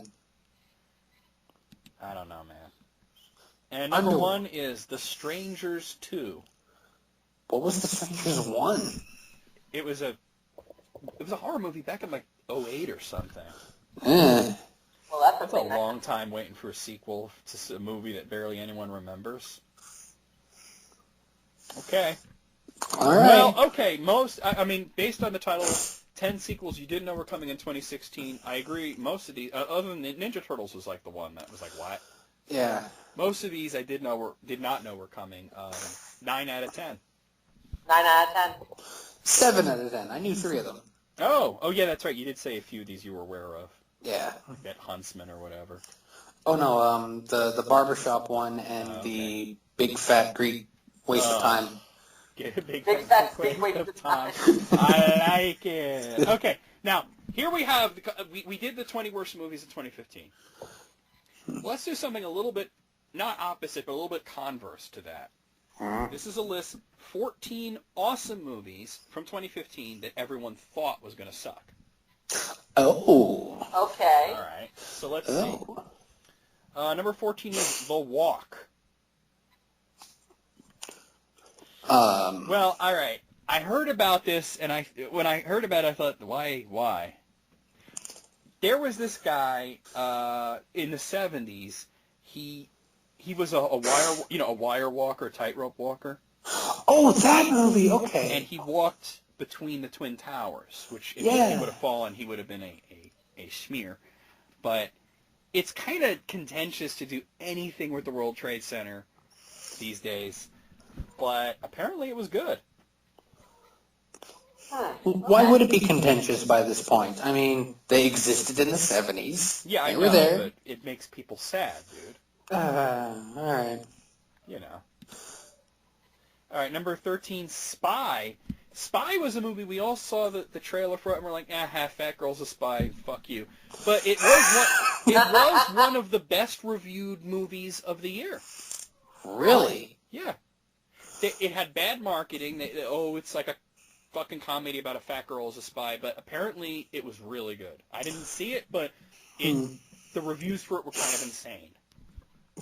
Wow, that good, eh? Jeez, I might go out and watch it. Yeah, there you go. Number 12, Goosebumps. Really? I think everybody was kind of just afraid that Goosebumps was going to rape their childhood, I guess. I never read this was a little after my time. My sister was into those books. My brother was. I couldn't give a shit. But I heard it was good, so there you go. I used to watch the TV show because it was on before Disney Afternoon, I think. I can't remember now. Yeah, right. It was on before something I wanted to watch. This one I agree with too. Number 11's The Good Dinosaur. It looked like another CG animated cash grab, but Oh, I heard about that one. it did get really good reviews. It's still in theaters now. It's one of the better reviewed movies of the year, so there you go. And it did look like it was going to be bad. Actually, I thought it was going to it looked like it was going to be okay. Like, all right.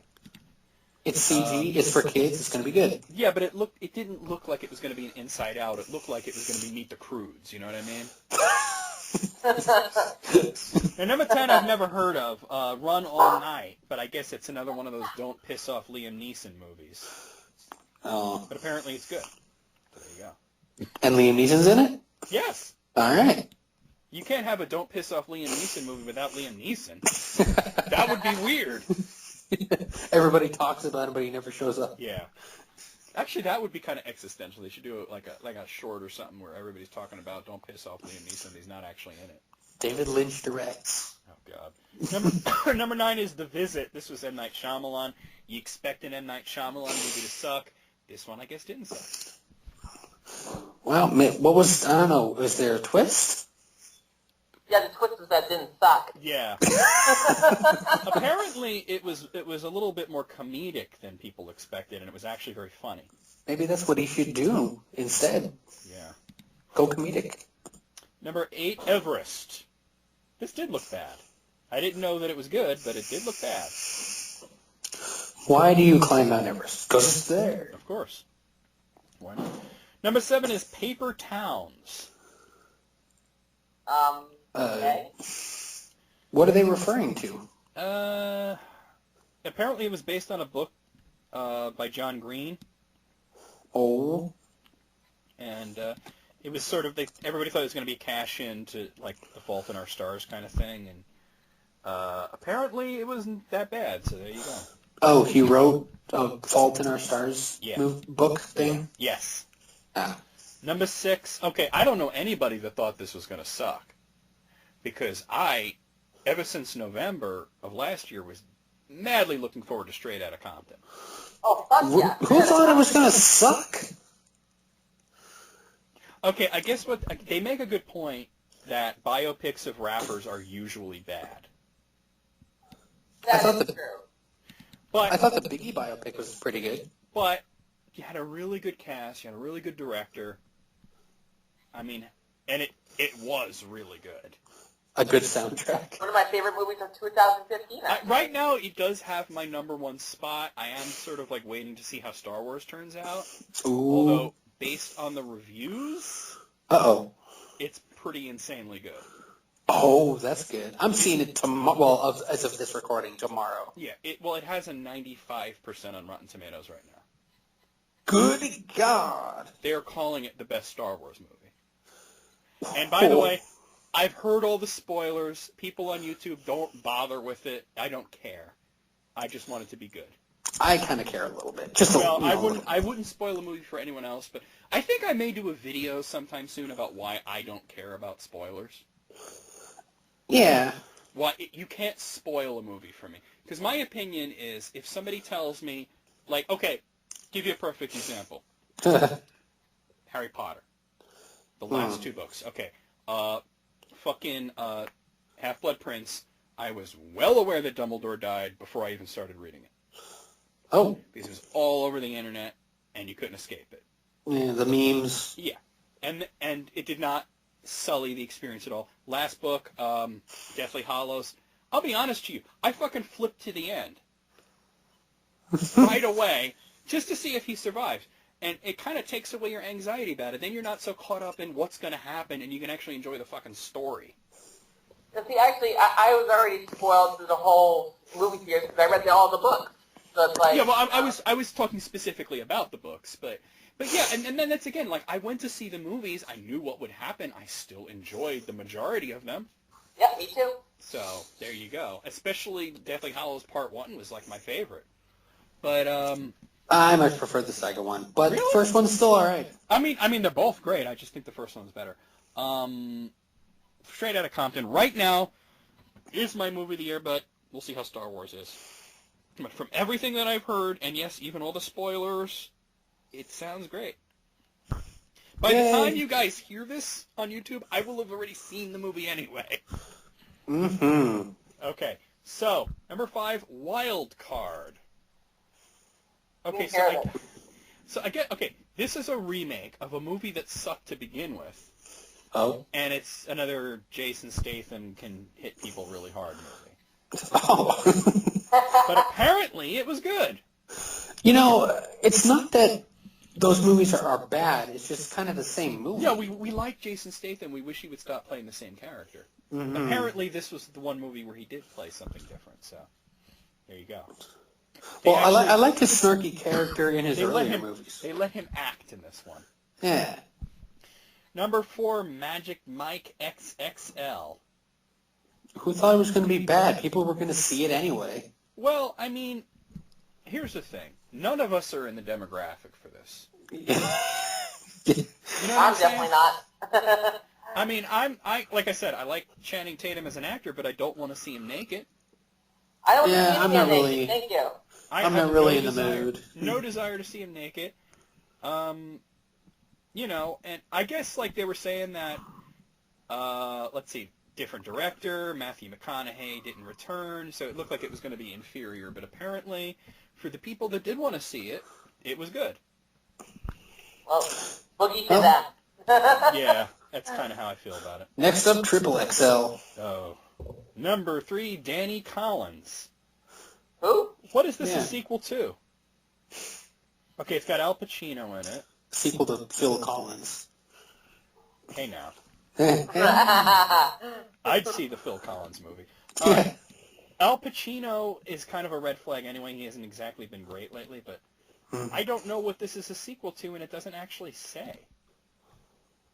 Oh, no, wait, I'm thinking sequel. I'm still on that other list. No, okay, so everybody thought this would suck.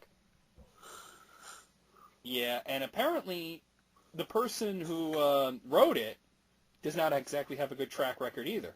Oh. Cars 2, Fred Oh. Claus. Oh, God. You know, I was actually reading this one thing where they were saying these are movies that should be stopped, right? And one of them was Cars 3, and they were like, why would anybody want Cars 3? And you know what it is? Little kids love that shit. Yeah. You know what I mean? They may not be very good, but they make, you know, they were like, oh, you know, those movies didn't even make them a lot of money. Why would they make a third one? Because they make so much fucking money on merchandise. Yeah, they can keep pumping out more cars. Yeah. The Cars... The real money from the movie is made. I mean, my nephew went through a real extreme Cars phase where everything was Cars. I mean, now it's, you know, superheroes, but he went through the Cars phase, you know? Number 2 is The Gift. Oh, wait, that's Oh, I heard about that. something about, I don't know, it's got a silly plot or something about Apparently, an ex or... it's a crazy stalker movie. It was an untested director. People were kind of iffy about it, but it turned out good. Mm-hmm.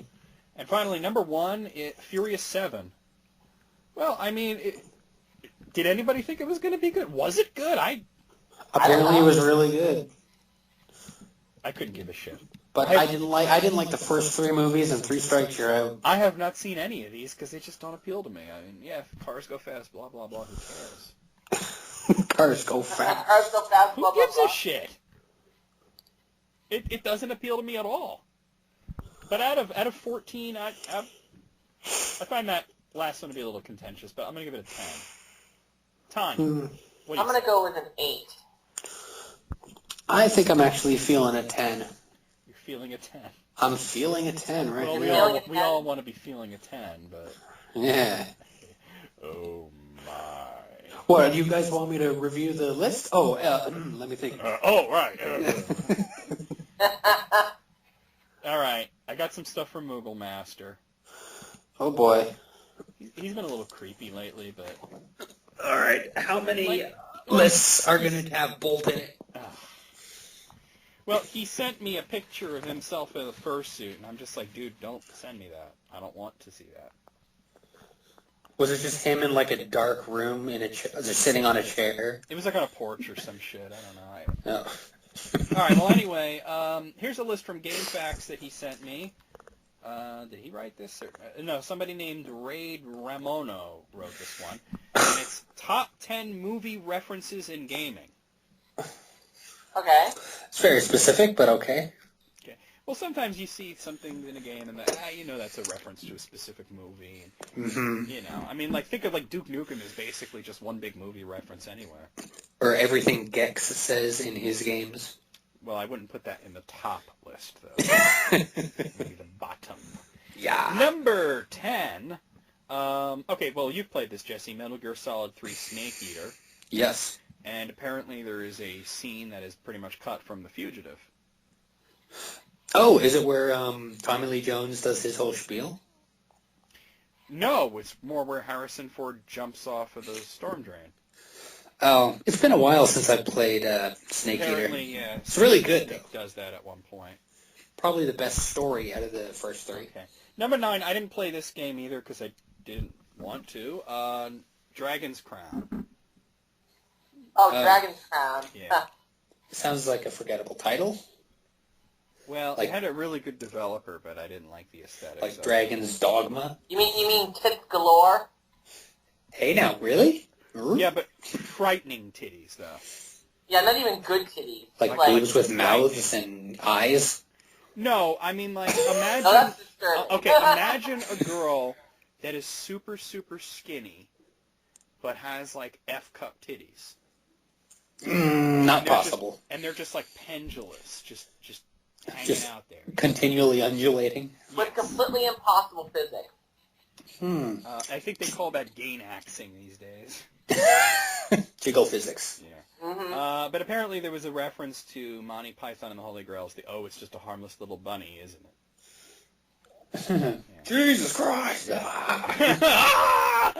Number 8, F-Zero GX apparently referenced the movie Speed. Oh no. There was a mission where you couldn't go below 700 kmh. So 700 kilometers an hour. well, it's F-Zero, Yeah. or you'd blow up. Hmm. Well, I mean, this one, they call this the mother of all references, and it is true. Metroid, the original Metroid, I mean, basically it was based on Alien. Oh yeah. Yeah. So. It's good. Number 6, Borderlands 2 apparently had a big Lord of the Rings reference with one gear to rule them all. Wait, did they say that? Apparently, yes. That's the thing. Yeah. Number 5, Star Fox 64 had the big level that looked suspiciously like Independence Day. Remember Really? with the big saucer overhead? Oh, yeah. Oh yeah. Oh, Yeah. okay. I guess. Although, all you know, right. to be honest, didn't Star Fox 64 come out so soon after Independence Day that it might have already been in there. Yeah. Yeah, I don't think they one based on the other. Maybe. I think it's just happenstance. It could be. We don't know. Number 4, Saints Row 4 is full of movie references, but there is a weapon called the Tiny Pistol. I feel like I'm going to break this thing. Noisy cricket. Yes, Men in Black, exactly. Oh, okay. Number 3, Dead Island apparently had a Jason Voorhees XP in there, so... Oh? Yeah. Hmm. There is a cannibal wearing a hockey mask and brandishing a machete, and he is named Jason. Okay. That's almost 2 on the nose, huh? Jason Statham. Yeah. Yeah. All right. Grand Theft Auto Vice City was already a reference to everything 80s, but you got to throw in the Scarface reference. Hello to my little friend. And finally, from Final Fantasy VI Advance. Oh? I mean, Biggs and Wedge. Yeah. Star Wars. Yeah. So Star Wars. And they've been in a lot of Final Fantasy since then, and even had a little cameo in Chrono Trigger. So. When am I to pick 6 Advance? There was a direct quote. Because in 6 Advance, they actually... Oh, it's Vix. They add in a lot more Star Wars references to it. Like, Celis at one point says, "You're awfully short for an Imperial soldier." Yeah. And it wasn't Biggs, it was Vix and Wedge, now that I think about it. Well, that was a mistranslation. Yeah. It was supposed to be Biggs and Wedge. And in Final Fantasy IX, at the end, there was a direct, literally was word for word, the whole fear leads to anger, anger leads to hatred. Yeah. He's suffering. Suffering? Do Yoda's voice I can. Okay, Thanks, Scooby-Doo. That didn't sound... No. Okay, out of 10, it's hard to rank because there's, so many, But I'll give it an 8. It wasn't a bad list. I was thinking an 8 as well. Tanya. Well, I'm going to be different. Oh, she's not a conformist.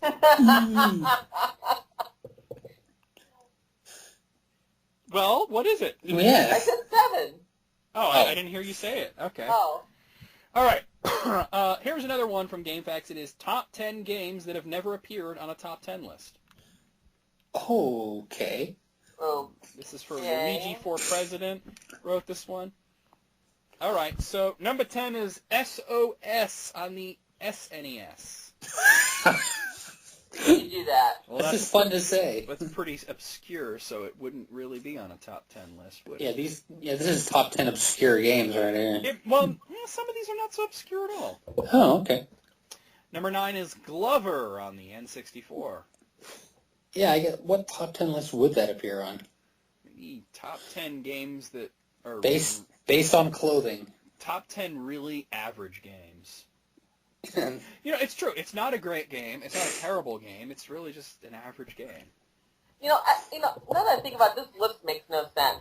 Because it could be you could put literally any game on that because it hasn't hit the top 10. Yeah, but, it could be top 10, it could be top 10 worst games. It could be top 10 licensed games. These are games that you wouldn't see on any list.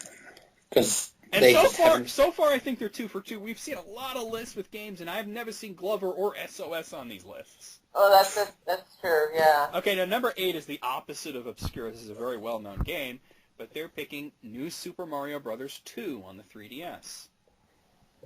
It might be on some kind of best 3DS sequels. Yeah, but not really, because this one wasn't as well received as New Super Mario Bros. Wii and New Super Mario Bros. U and the original New Super Mario Bros. There was such a focus on collecting coins. Collect coins forever. Yeah, and people said, it was good, but I don't think it was making anybody's top 10. Number 7, Picross 3D on the DS. I never liked any of the Picross games, really. Maybe if someone made top 10 Picross games, it might be on there. But other than that, I wouldn't think so. It'd be funny if there was a list and that game still wasn't on. Yeah, it would be funny, actually. Number 6 is Rocket Jockey for PC. I got your Rocket Jockey right here. Yeah. That's what she said. Yeah. Well, especially when you're talking about PC games, there's just so many that there are going to be ones that weren't. I've never even heard of this game, to be honest. Mm-hmm. Number Bargain 5, bin. Mario vs. Donkey Kong on the Game Boy Advance. That was really good. It was really good, but it also wasn't really super popular, so I could imagine that it really wasn't on a lot of lists. But I remember when I went out and bought it, it was the only game I was playing for maybe a week. It is a good game. It is a good game, but I've not seen it on any list. So. Number 4, Jagged Alliance on the PC. Jagged Alliance. Yeah. All right, makes sense. Yeah. Number 3, SpongeBob SquarePants Battle for Bikini Bottom on the GameCube, Xbox, and PS2. Yeah. Top 10 forgettable licensed games. I mean, I hear about the game every once in a while, but I've never seen it on a list, so yeah. Yeah. Number 2, Sonic Colors on the Wii. Well, no, actually, okay. Now, this one I have to contend. I have seen Sonic Colors on a top 10 list before. Top 10 what, though? I mean, because here's the thing. It wouldn't make top 10 Sonic games. It wouldn't even make top 10 worst Sonic games. No, I actually have seen it on top 10 Sonic games list. Oh. I think it might be it is a really good Sonic shitty list. It is a good Sonic game. It's a non-sucky Sonic game. I would not call it a good Sonic game. I didn't say it was very good. I said it was Consider good. that they're talking specifically about the Wii version. Yeah. That was the watered-down one. Yeah. So that's also another reason why I think it does fit here. And finally, number 1 is Pushmo on the 3DS. That's a really good game for puzzle. It is a really good game that nobody really knows about. And then there's Stretchmo, the sequel. Yep. Yeah. I mean, this is one of those games that more people should know about, especially if you like puzzle games. You're gonna like Pushmo. Mm-hmm. Well, or action puzzle. Yeah. I'm going to replace Sonic Colors and put in Lord of the Rings: The Third Age. Yeah, but I see that all the time on lists. I know. I do. I remember getting that as a Game Boy on the Game Boy Advance as a gift for Christmas from a friend. Oh, it's a completely different game in the Game Boy Advance. Yeah, that's different. It is. Yeah. All right, out of 10, I'm gonna go 9 on this. What do you guys say? I'm going to say 7. I'm thinking a 9, but Sonic Colors, I don't know. All right. Oh God. All right. Momo Master has also sent me on GameFAQs the top 10 most underrated soundtracks of the last generation.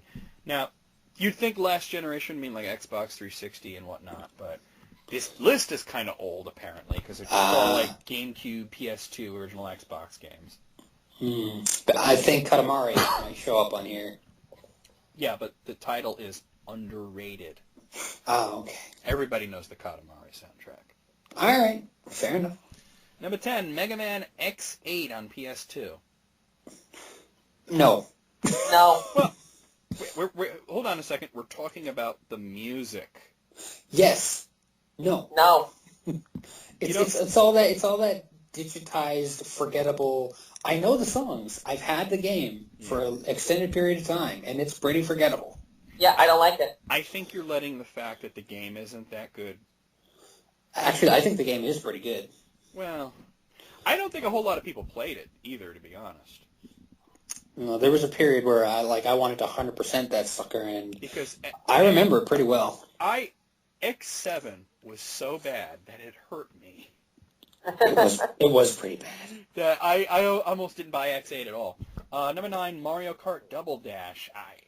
That's a forgettable soundtrack, to be honest. That's a very forgettable soundtrack. I like a lot of the Mario Kart games, and I like a lot of the music from it, but I can't even think of a song from Double Dash. But maybe they say underrated, so maybe they are really good. It's just you've forgotten them, you know? Yeah, but if they're forgettable, they're not that good. You know, you'd remember if it was good. Number 8, Mario Golf Toadstool Tour. I love the hell out of this game, but I couldn't remember the music. It's golf music. What do you expect? But I did play the hell out of Toadstool Tour. I think so everybody much. played the hell out of it. Number 7, F-Zero GX. I'll get behind that one. I'll get behind that one. Well, Yeah. it's all right. Number 6 is a game I've never even heard of. Graffiti Kingdom. Never heard of that. I don't know. Well, it must have a good soundtrack because it's Yasunori Mitsuda. Oh, shit.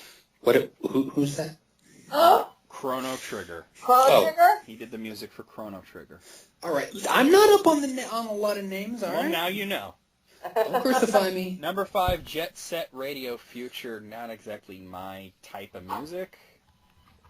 Oh, yeah. Yeah, not my I don't know. type. Maybe for You know. maybe for what it is though, they're like, all right. Yeah. Number 4, Star Ocean Till the End of Time. I'll get behind that one as well. Don't people say the game is bad? Till the end of time? No, actually, it's pretty Who's much a saying classic. that? But, like, it was on PS2, right? Yeah. Yeah, Yeah, isn't that supposed classic. to be a bad game? No, it's a great game, I have actually. never heard of it described as a bad game. Oh, all right. Well, you two nut jobs. All right. Wait, well, hold on. We're the ones that actually have played it. Yeah, I'm only going based on things I've heard. What are you basing it on? Things I've heard. Things that you've heard. Okay. Just forget about it. I just want to point out it has an 80 on Metacritic. Forget about it. Let's just go. An 80. I just want to point that out. IGN gave it a 9 out of 10. I'm just saying. I don't know where you heard that it was bad. Maybe you talking some nutcases. Number 3, Killer 7. I haven't played it. I played it. I've heard of it. It's a weird ass on rails. Well, I know what it is. It's just Yeah. how is the music? I can't remember. I only rented Not it a good once. thing then. Yeah. Okay, number 2. I don't think it belongs on this list because I think everybody knows the soundtrack of Shadow of the Colossus is really good. Yeah. I hope so. I listen to it all the time. And finally, number 1, I will agree with this one. It is an underrated soundtrack, Final Fantasy Crystal Chronicles. It is pretty nice. I But remember you getting don't it. really hear anybody talking about it. It's true. No, man, Crystal Chronicles, yeah. No, I mean, I hear people talking about the game, but never hear But the people talking about soundtrack. the music. Okay. This list had a few good ones, but mostly, I don't agree with most of it. Out of 10, I'm going to go like 3 on this one. I'm saying 2. Yeah, I think I'll stick with the 3 as well. Okay, and finally, here's one that Moogle Master wrote himself. He's ranking the Final Fantasy games that he's played from worst to best. Okay. Okay. So Okay. his pick for the worst is Final Fantasy 2. I can get behind that. Although I think it's 8, but that's me, though. I could get behind it, and I can't get behind it at the same time. I don't know. Because I've played it on the Famicom, and it was bad. I played it on the PlayStation, and it was bad. I played it on Game Boy Advance, and it was good. I just don't like the leveling system. And then I played it on PSP, which you guys will be seeing a Let's Play of that in 2016. And I actually liked the PSP version a lot. So that tells you. I think that the problem is that when everybody tells you about the leveling system and you know it going in, and then everybody does this thing where they beat on their characters, and it's boring. It's boring to do that. If you just play it, just go through it normally, it actually becomes a lot of fun. But not the Famicom version. That shit's broken. I tried the Famicom version, and it was a rough go. It's broken. His second worst is Final Fantasy VIII. I do think this is, out of the cardinal numbered ones, the worst one. Yeah, it was, again, with the boring tedium. I don't think there's anything that's, other than the graphics, there's nothing that appeals to me. Just the All right, there's a couple of soundtrack good was songs. A couple of good songs. Yeah, extracting the soundtrack magic was out of enemies. The story doesn't appeal to me. The gameplay is horrendous. Let me tell you, whoever thought of that junctioning system and the draw system can go fuck it. That's I don't not give a the fuck. you know draw what? system. In my opinion, that's not even the worst part of the game. I hate it, but it's not the worst. The worst part of that game is that fucking stupid card game. Oh, triple triad. Well, And if you, Try. in most games, like Xenogears had something like that. I don't even like Xenogears, but Xenogears had a card game like that. But you could just, like, if you didn't like it, you didn't have to play it. I In like the Final Fantasy IX game. In Final Fantasy VIII, you had to play the card game. Yeah. I like his, Tetramaster. his next pick is just the original Final Fantasy. He's referring to the NES version. He says the remakes would rank higher. Mm-hmm.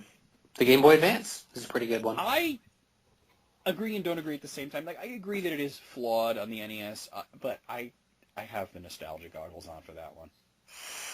I don't. I mean, like, putting aside nostalgia goggles, I literally can say the PSP version / Well, he's mobile talking specifically about the NES version. Mm. It's pretty broken, but we didn't know that back then, you know? No, not really. We didn't know that half the spells did nothing, Yeah. and that one of them did the opposite of what it was supposed to do. That was funny, though. Which one was that? Lock and Lock 2 were broken. Lock Lock did too, nothing. yeah. Lock did nothing, and Lock 2 actually made the enemies harder to hit. Ooh. There was a lot of programming errors in Final Fantasy.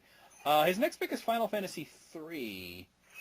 I think it's really good, but at this point they're all kind of good, so Yeah. Well, 3 had a very weak story, weak it characters. wasn't a story-based game, but it was a hell of a lot of fun. It was the whole blank-faced protagonist again. You know? I don't know which version he's played, though. I've only played it on Famicom. The DS and PSP versions don't appeal to me. I played the heck out. I 99 leveled everybody on the DS one, and it was pretty fun. Now, his next pick is, and this is kind of right jam in the middle, Final Fantasy X. It's about right. Final Fantasy X is pretty great. It's not amazing, but it's pretty great. I would actually put Final Fantasy X maybe a tad bit higher. No. I think it's about where it needs to be. Yeah, I really don't like the sphere level system business. Blitzball is boring as hell. You only have to play Blitzball once. Yeah, and then forget it. I mean, unless you really want Wakka's best weapon. Which, do you? No. No, you don't. But the next one is Final Fantasy IV, and I agree, this is about where it needs to be. Final Fantasy IV is great. It is one of the better ones, and we're getting into the better ones. And by the way, this is not every Final Fantasy. It's only the ones he's played, so there's a few that are missing. Like, this doesn't include the after years and the stuff after. It only has it's 1 through 10 basically. Yeah. I would put 4 higher, but that's me though. Higher than what? Higher than 5. Oh, well, yeah. Yeah, yeah. Yeah, I mean, 5 is really fun though. Maybe he It's hasn't fun, played 5. The 4 5's story, on here. He's got 5 really high. 4 story and characters he'll take it for me. You know what I mean? I think the story and characters are kind of overrated. That's why I liked After Years better. So rated. No, I really do. I think that a lot of it was that we were filling in the blanks with our imagination, which is really cool. Which is good. But when you play After Years, the characterization is so great that you kind of think, wow, Final Fantasy IV didn't really have much character development. I mean, everybody loves Rydia, but what does she say other than Cecil no? No. Yeah. Next is Final Fantasy VII, and yeah, I feel that's about where it should be. It's great. It's not the best, but it's great. It is good. I think it's good. Yeah, there you go. Yeah. Overhyped, Final Fantasy IX is there, and yeah. 9 is better than 7. I would put it above 5. But he's got 5 next, so he likes 5 a lot, obviously. I would put it above 5 too. So. I would put 5 under 7, but that's yeah, I agree with and you finally, there. his number 1 pick is 6. I mean, that's everyone's Yes! pick. I mean, Fist pump, fist pump. I mean, is it the best Final Fantasy? Well, Yes. it's the best one with a number in the title. It's my Yes. favorite. I don't know if it's the best. It is the best. Tactics is the best. Jesse, you don't like strategy games. I so don't. Sorry. That's okay, but it kind of like, it's hard to, it's like if I judge chick flicks, you know what I mean? Yeah.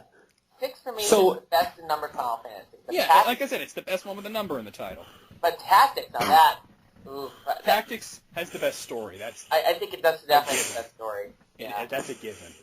Even if you are Jesse and you don't like the gameplay because you don't like strategy games, the story is fucking amazing.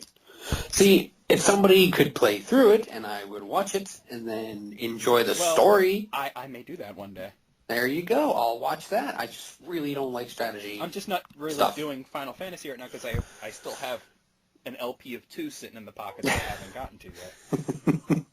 But anyway, out of 10, let's start with Tanya.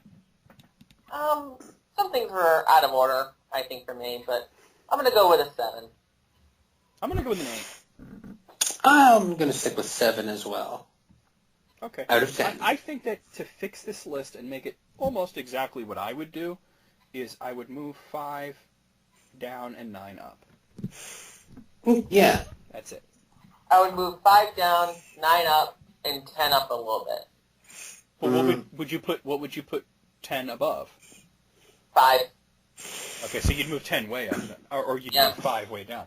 I Yeah. really like 5. I mean, yeah, it doesn't have much of a story, but it is fun. All right, let's see. We got some stuff from the anime fans, or just one list here. It's I kind of like the concept of this list. It's kind of ridiculous, but it's 7 ridiculous things that he found out about Family Guy fans. Oh, dear. Do we even know anybody that legitimately likes Family Guy? Not just like can watch it, but like as a fan. I don't care at all, honestly. Like someone who's like, do we new know episode, yeah. Yeah, but that's the thing. Like, I mean, the Family Guy fan, like true fan, is kind of a rare breed. And it looks like the anime fans, who's a huge fan of everything to do animation, has infiltrated their ranks and come back to the real world with some dirt on them. Nice. Oh, okay. I think it's an interesting concept for a list. Let's see. Number 7, they think it's educational in a humorous way. So they're What? idiots. I mean, that's basically every number I think is going to be they're idiots. Why, because they reference 80s things? I don't know how anybody could think that Family Guy is educational, but here's the thing. If you have this sort of stunted brain to think that it's an educational show, you would be a fan of it. Hey, at least they're learning something through it. I don't know what they're learning. Okay, number 6, they hate half of the Simpsons male characters are played by girls. Why? I think it's because Seth MacFarlane said something about females playing male characters or something. Really? But I just want to point out that he's got a white guy playing a black guy. Cleveland. Yeah. Just wanted to say that, yeah. Just putting that out there. Leaving that here for you. Yeah, I'm going to leave that right there for the Family Guy. Number 5, they think the Simpsons are trying to be like Family Guy now. That's strange. Why did the Simpsons make tons and tons of references now? Sometimes they'll poke fun at Family Guy. Heck, they did a collab episode. Well, that was written by the Family Guy people, though. Oh, I would have okay. preferred if the Simpsons writers had something to do with it. I did watch it. I hated it. I thought it hated was, the crossover. all right. I hated every minute of it. I just thought it was okay. The only good thing is that I liked that they showed that the Simpsons characters were kind of disgusted with the Family Guy characters. Or more horrified sometimes. Oh, they really were, yeah. Like, I remember how, like, Bart, like, was just, like, horrified by Stewie. Yeah. And Like, Stewie "Jeez, was man." just like, yeah. And Stewie was just like, oh, Bart, you're so cool. And he's like, yeah, you do you, kid. You know. All right, number 4, some don't get the hate for Screams of Silence, the story of Brenda Q. What's that? That was the episode where, I've actually seen this. The episode where they found out that Quagmire's sister was in an abusive relationship. Oh, and it was really serious. Okay. Yeah, and they lured the guy into the woods and killed him. Yeah, and there wasn't like, it was like not, there were no jokes in it or something? There were jokes in it. That was the problem. Oh. They tried to make it funny. Oh, no. You can't, like, I mean, like, you can do that on a comedy. Like, All in the Family had a rape episode, but it wasn't, they didn't crack jokes. No, they kept it serious. They kept it pretty serious. And actually, it was good because Edith didn't actually get raped. She escaped. Oh. But, because she fucking, threw a hot cake in the guy's face. Nice. Yeah, it was good for everybody and then you heard the studio audience go wild. It was a very good moment on television. Number 3, they think it's okay to make fun of the LGTB. Oh, wait. Well, it's Wait, sort really? of immature shit that you'd expect, I guess. Well, see, here's the thing. And being part of the LGBT community, I think I can say this, is that I've watched South Park for years, and South Park has always poked fun at everybody and everything. But they do it equally. But they do it all equally. They Now, make fun Family of Guy, Family Guy has their punching bags. yes, and let me tell you, Yeah. When they use us as a punching bag, it really does come across cruelly. I mean, how about the thing about Quagmire's dad? What? What That happened? made me sick, actually. Quagmire's dad turned out to be trans. Okay. But it was The like way they shitty portrayed trans. Like her- he just put a dress on. That was pretty much it. Oh, Yeah. jeez. And then I guess he had sex with the dog. Yeah, it Oh. was And then cruel. Quagmire beats up the dog, and the dog goes, "I fucked your dad." That's not cool. Wow. No, it's not. cruel. It's not. It's really cruel. It was really cruel. Number 2, they try telling themselves that it has not gotten worse over time. But it has gotten worse. Oh, so much. Because if you go back to season 1, it actually was kind of funny. I don't know. I thought season 1 was actually kind of bad. Well, And then it was bad in the sense that it was poorly animated and it was sort of thrown together and everything. But they did have some funny jokes, and now it's just the same old shit. They've gotten very formulaic. And when they do take risks, they do something horrible like that Brenda Q episode. Yeah, I haven't seen a new episode in years, so I have no idea. Like, this Susie Q thing is completely new. Brenda Q. Susie Q. Oh, Susie Q. is Susie Q. something else. I'm full of mistakes today, Yeah. people. But they're funny mistakes. And finally, number 1, really, when the characters abuse people, they think it's funny. Like, and I mean, honestly, it's true. Like, I mean, they've done jokes where they're just sitting there at the table eating breakfast, and all of a sudden Peter goes, "Damn it, Meg," and then just, like, punches her. And Oh, that's what passes for a joke for Family Guy.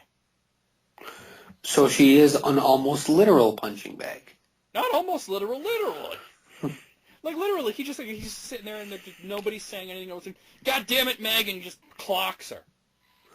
Like, And- there's I an mean, abusive... There's a funny aspect to it coming out of nowhere, but it's not played well, you know what I mean? falls flat. Yeah. So I'm going to give this a 7 out of 7. All these things were pretty true. From the sounds of it, yeah, I gotta agree. 7 out of 7. Yeah. And you guys were doubting the list, but I thought it was a good concept, so. Yeah. All right, Way to go. Let's see. What is this, S Serpent here? Yes. He says, 2015 is almost over, and thank fuck, enjoy these lists. Well, just to let you guys know, I gotta get going pretty soon. All right. We are at about, we're at about 3 hours. I did want it to be a longer episode, but, we'll not go too crazy. Okay. Oh, new Gmail feature. Okay. Hey! Okay. There are a lot of lists in here. Oh my Oh, god. wow. He sent a lot. Let me be a little picky-choosy here. Yeah, pick some interesting lists. Got a couple of hundred lists. Not to say they're all uninteresting, but more than others. Yes, that's what I'm saying. Well, let's do S Serpent's 30 favorite nude scenes. Ooh, my ears have just perked up. We all love tits and ass, so I think we can agree on this. yeah. All right, so this is, and S Serpent is also a fan of the TNA, so I mean, he sometimes can't stop talking about it. Dude needs to get a girlfriend. Just saying. Go listen to his podcast show. He doesn't do it as often as he used to, but it is entertaining. 30 favorite nudie scenes. Number 30 is Jamie Lee Curtis in Trading Places. Yeah. Oh, sorry. I was just kind of playing it through my head. Like, Yeah. Oh, yeah. Me too. Yeah. Okay. She's got some tig old bitties. And tiny little nipples. Interesting. Number 29, Coraine Wall from Amazon Women on the Moon. I've never heard of it, just from the title it sounds sexy. Yeah. Amazon women on the moon. On the moon. Now, I'm going to just look up who Coraine Wall... Oh, hello. Hello. Well, she's been in Penthouse a bunch of times. Hey now. Which still looks so Her much. name is actually Corinne Wall. He spelled it wrong, but... Oh. She's kind of... I mean, a lot of these pictures are from the 80s, so she's got the big hair, but she's attractive. She's certainly not wearing a lot of clothes. At all. Number 28, Patsy Kensit in Lethal Weapon 2. Yes. I kind of forget Lethal Weapon 2. That was the A little best one. That was the best one. She was the South African chick that she was like the bad guy's secretary, but then Mel Gibson banged her, Oh, nice. and she was nude, and it was nice. I'm pretty sure that she got boob implants, though, because I've seen older movies where she was, like, flat. Well, hey, whatever brings the people They look good. into the theater. They look good. Number 27, Amanda Peet in The Whole Nine Yards. No. I'm going to disagree because it was just a flashing scene. It wasn't even anything. It was like a distract you with my boobs sort of thing. Yeah, it Mhm. wasn't And anything. that's titillating to a certain extent, but it's not super sexy. Unless you absolutely have to see Amanda Peet's tits. Yeah, maybe it's because it's Amanda Peet. Well, I mean, she's all right, but damn. Yeah. Yeah. Got pretty cool eyes, I Yeah. think. She's a pretty woman. Number 26, Angelina Jolie in Gia. Oh, is that when she's kissing the other girl? Am I thinking of the right movie? And there's like a chain fence? I think you're correct. All right. Angelina Jolie's actually done a lot of nude scenes, so Mhm. I don't know. Like, I mean, they all kind of bleed together for me. You know what I mean? Beowulf, am I right? That was CGI. Number 25, Molly Ringwald in Malicious. I didn't know she did nude scenes. I have never seen Molly Ringwald's boobies. I've Yeah. never seen that. I'm heading over to Uncensored right now just to see it if it's worth seeing. She's kind of hot, I guess. Let's see, Malicious. Where is this? Well, this came out in 1995. She was good in those Brat Pack movies. Oh, hell yeah. Oh, no. This is Happy. Let me send you guys. Hmm. You guys want to see her titties, right? I Okay. like movies. Yeah, you're not gonna say no. All right, it's sent. Oh, I gotta Facebook it to Jesse. I don't know what's going on here. Your phone is bork, dude. Bork, bork, bork. There it goes. There's the bloop. Actually, I'm not. Eh. Tanya. I don't like her nipples. Tanya. I don't. My phone won't let me see it. It says forbidden. Forbidden. 403, forbidden. Oh, good lord. Well, Don't can't worry help about it. you. I'll see it. I'll remember. Number and I'll see it. 24, Lena Headey in 300. I mean, there were a bunch of titties in 300. Yeah, but that particular sex scene, it wasn't even that great, though. Wait, I'm you trying know to. Which one was? I don't know. Let me look her up. It was with her and Leonidas. Oh, she was the wife. Yeah. Didn't she also get raped? Yeah. I hope it wasn't in the same scene. No. No, actually, she wasn't the wife. She was the Oracle. Oh, the Oracle? Oh, But okay. that wasn't even anything. That was, no. Well, it was a see-through kind of thing, and Yeah, Yeah. it was all right. It wasn't top 30 material for me. Number 23, Monica Bellucci in Shoot 'Em Up. Never saw it. never saw it. But you know what Monica Bellucci looks like. I do. No. Did Tanya say no? She No. said no. No. A brunette with huge hooters, Tanya. On board? Hold on, I'm looking it up. Oh, hi. It was back in 2007. Oh, hi, She boobs. was also in The Matrix, too, at one point. Yeah, isn't she's the one that Neo has to kiss or something? Yes. Yes. That's how she was the Merovingian's wife. Yeah, kiss me like you would kiss her. Yeah, Yeah. she's pretty, yeah. Okay. Oh, she's your type for sure, Tanya. Oh, yeah. Oh, yeah. All right. Number 22, Halle Berry in Swordfish. It lasts like 3 seconds or Not something. even 3 seconds, man. It's just like she lowers the books, there's her boobs, and before you get the chance to be excited, you're not even looking at them anymore. And it's not sexy. They're just kind of hanging out. Yeah, they're not. They're not there long enough for it to be a scene. You know what I mean? Mhm. All right, number 21, And scene.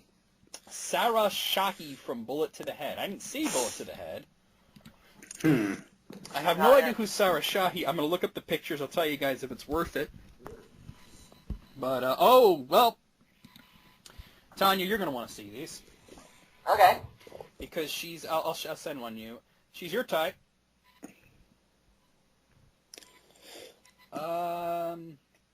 Well, okay, it's she just showed her butt in that movie. But It's a nice butt, round.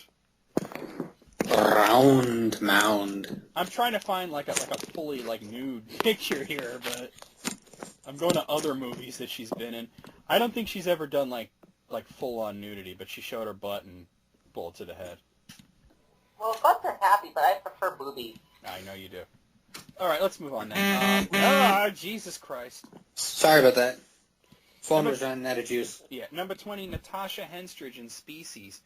She didn't wear a whole lot of clothes throughout that whole movie. Yeah. and I remember seeing that going in. I didn't realize there would be that much nudity. I was like, oh, yeah, the it whole was thing. a pleasant, especially since around that time, I was around 16 years old. Yeah, So it's yeah. exactly what I wanted to see.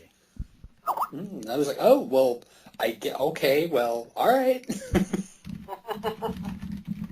And then S. Serpent, whose list we're reviewing right now, just IM'd me. Hey, now. Okay, his next one is Juliette Lewis from Strange Days. Never heard of it. I haven't. I've heard of it. I haven't seen. I've heard of the Strange Days. actress. I have not Yes. heard of the movie. But I'm on Uncensored. Might as well look it up. There's Juliette Lewis. She's not that attractive, to be honest. No. Oh. What's this movie called again? Strange Days. Let's see. Strange Days. 1995.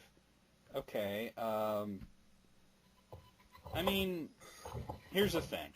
I'm going to be honest with you here. She's got a body like a 12-year-old. Oh. Bum, bum, ba-dum, bum. Yeah, I'm not seeing very much. And she was 22 in this movie, so... I mean, she's cute, she's got a nice face, but the body's not really doing anything for me.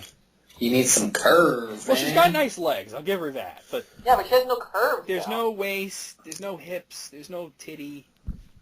You want something to grab onto, She's you know? definitely got small boobs. And sometimes small boobs are okay, but when you look like a 12-year-old, it doesn't, you know?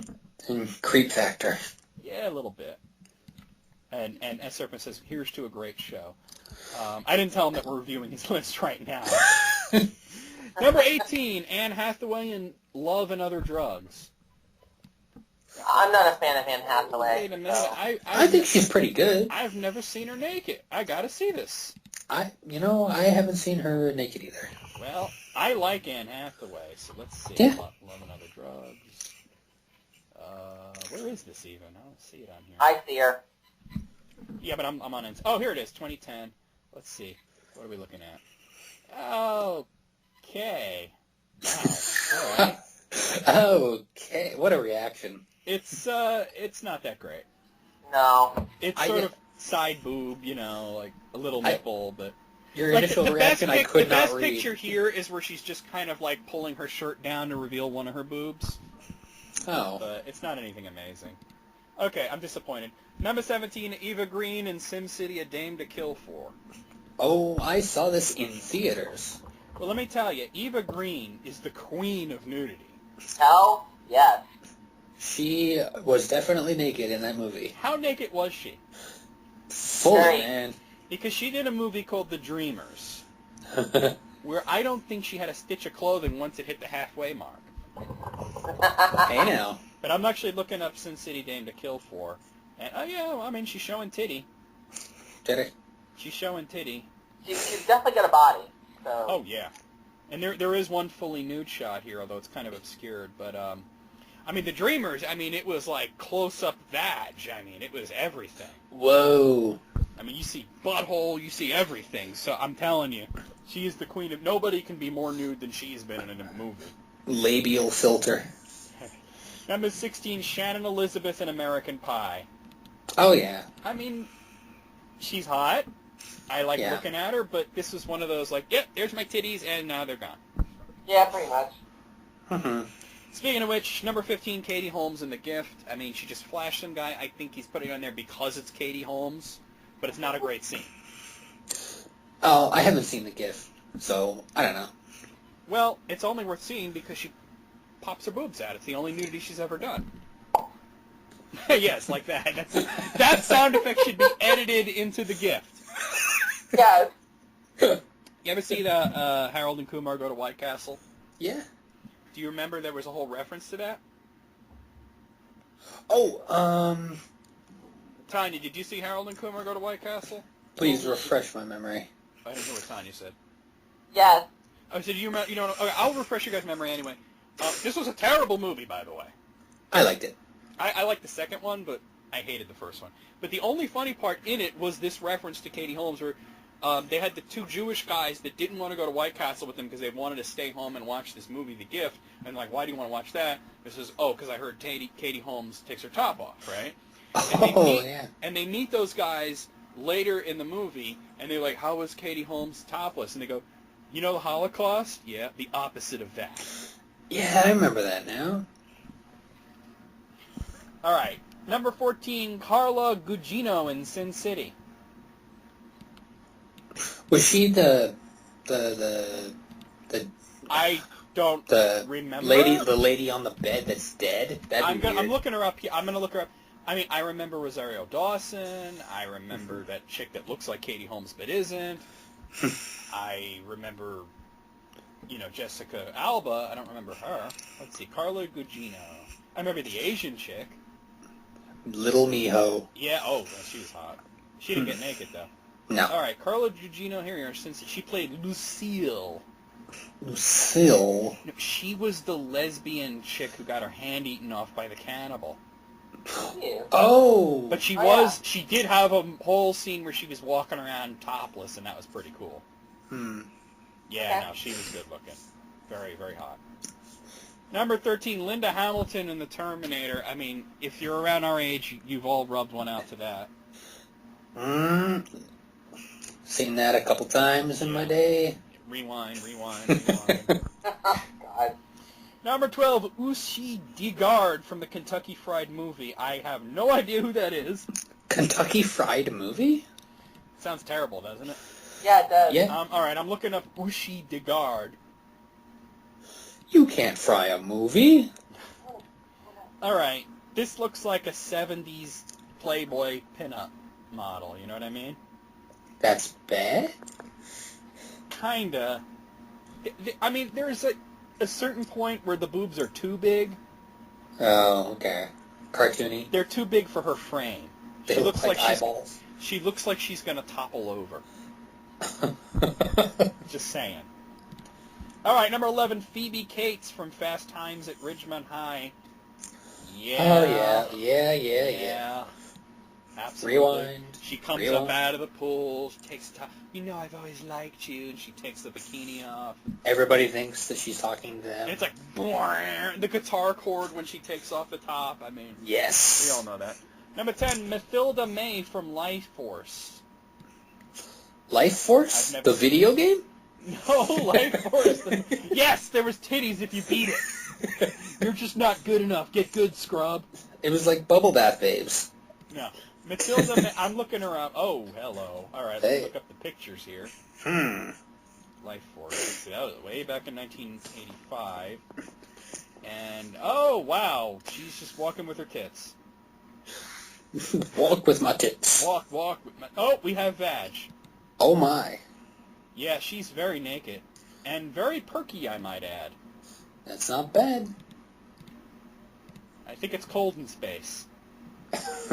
Well, it is. I mean, this is a movie from the 80s, so I'm going to send the picture. It's kind of low res. I'd send it to you, but, well, we'll see. We'll see if you get the 403 Forbidden again. Maybe not.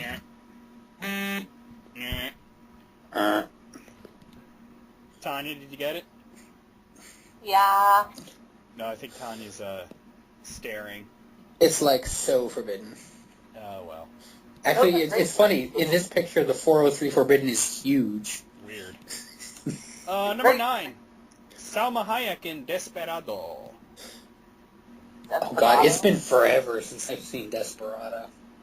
I've never actually seen it, to be honest. I've seen it. I remember liking it. I'm going to look this up, because I don't think I've ever seen Salma Hayek fully nude. I mean...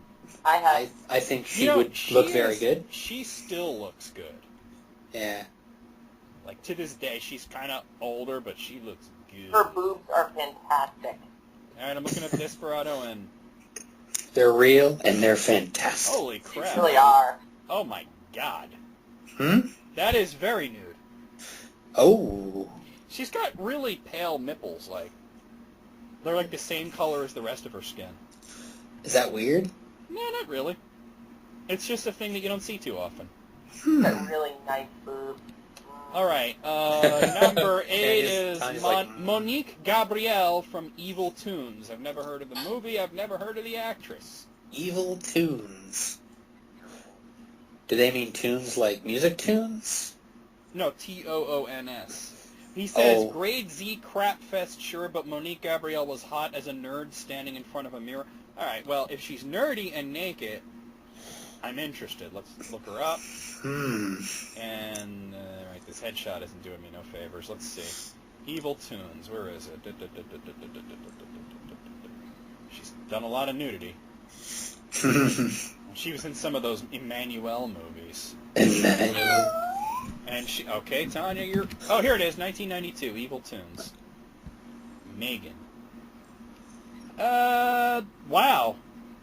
That is a nerdy girl with a huge rack. Bend over, pick.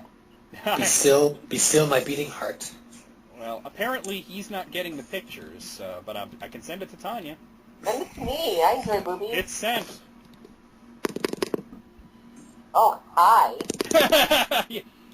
I mean, Hello. she's got the trifecta. Big boobs, redhead, glasses. Hey, hey, hey. Oh, she's got at least double D's. Yeah, they're big. Number 7, Denise Richards in Wild Things. I hated that movie. As weird as it sounds, even the hot stuff was like... Well, I mean, Alright. she's doing the threesome with Kevin Bacon and Nev Campbell, but like Nev Campbell kept her bra on for some reason. Maybe it was part of the contract. Nev Yeah. Campbell didn't do nudity until it was like at a point where nobody cared anymore. Number 6, Mila Jovovich from The Fifth Element. Now, see, that's a chick who has small boobs, and it works for her. Yeah, she's hot. Mila Jovovich is hot. Yeah, she's hot. Although, Hot in the city. I mean, she's done so much nudity, and I like The Fifth Element, but that's not the one I'd pick, you know what I'm saying? Which would you pick? Which would make more sense? God, I mean, what was that movie? Shit, what was it called? There was a movie that she did like a pretty fucking good sex scene.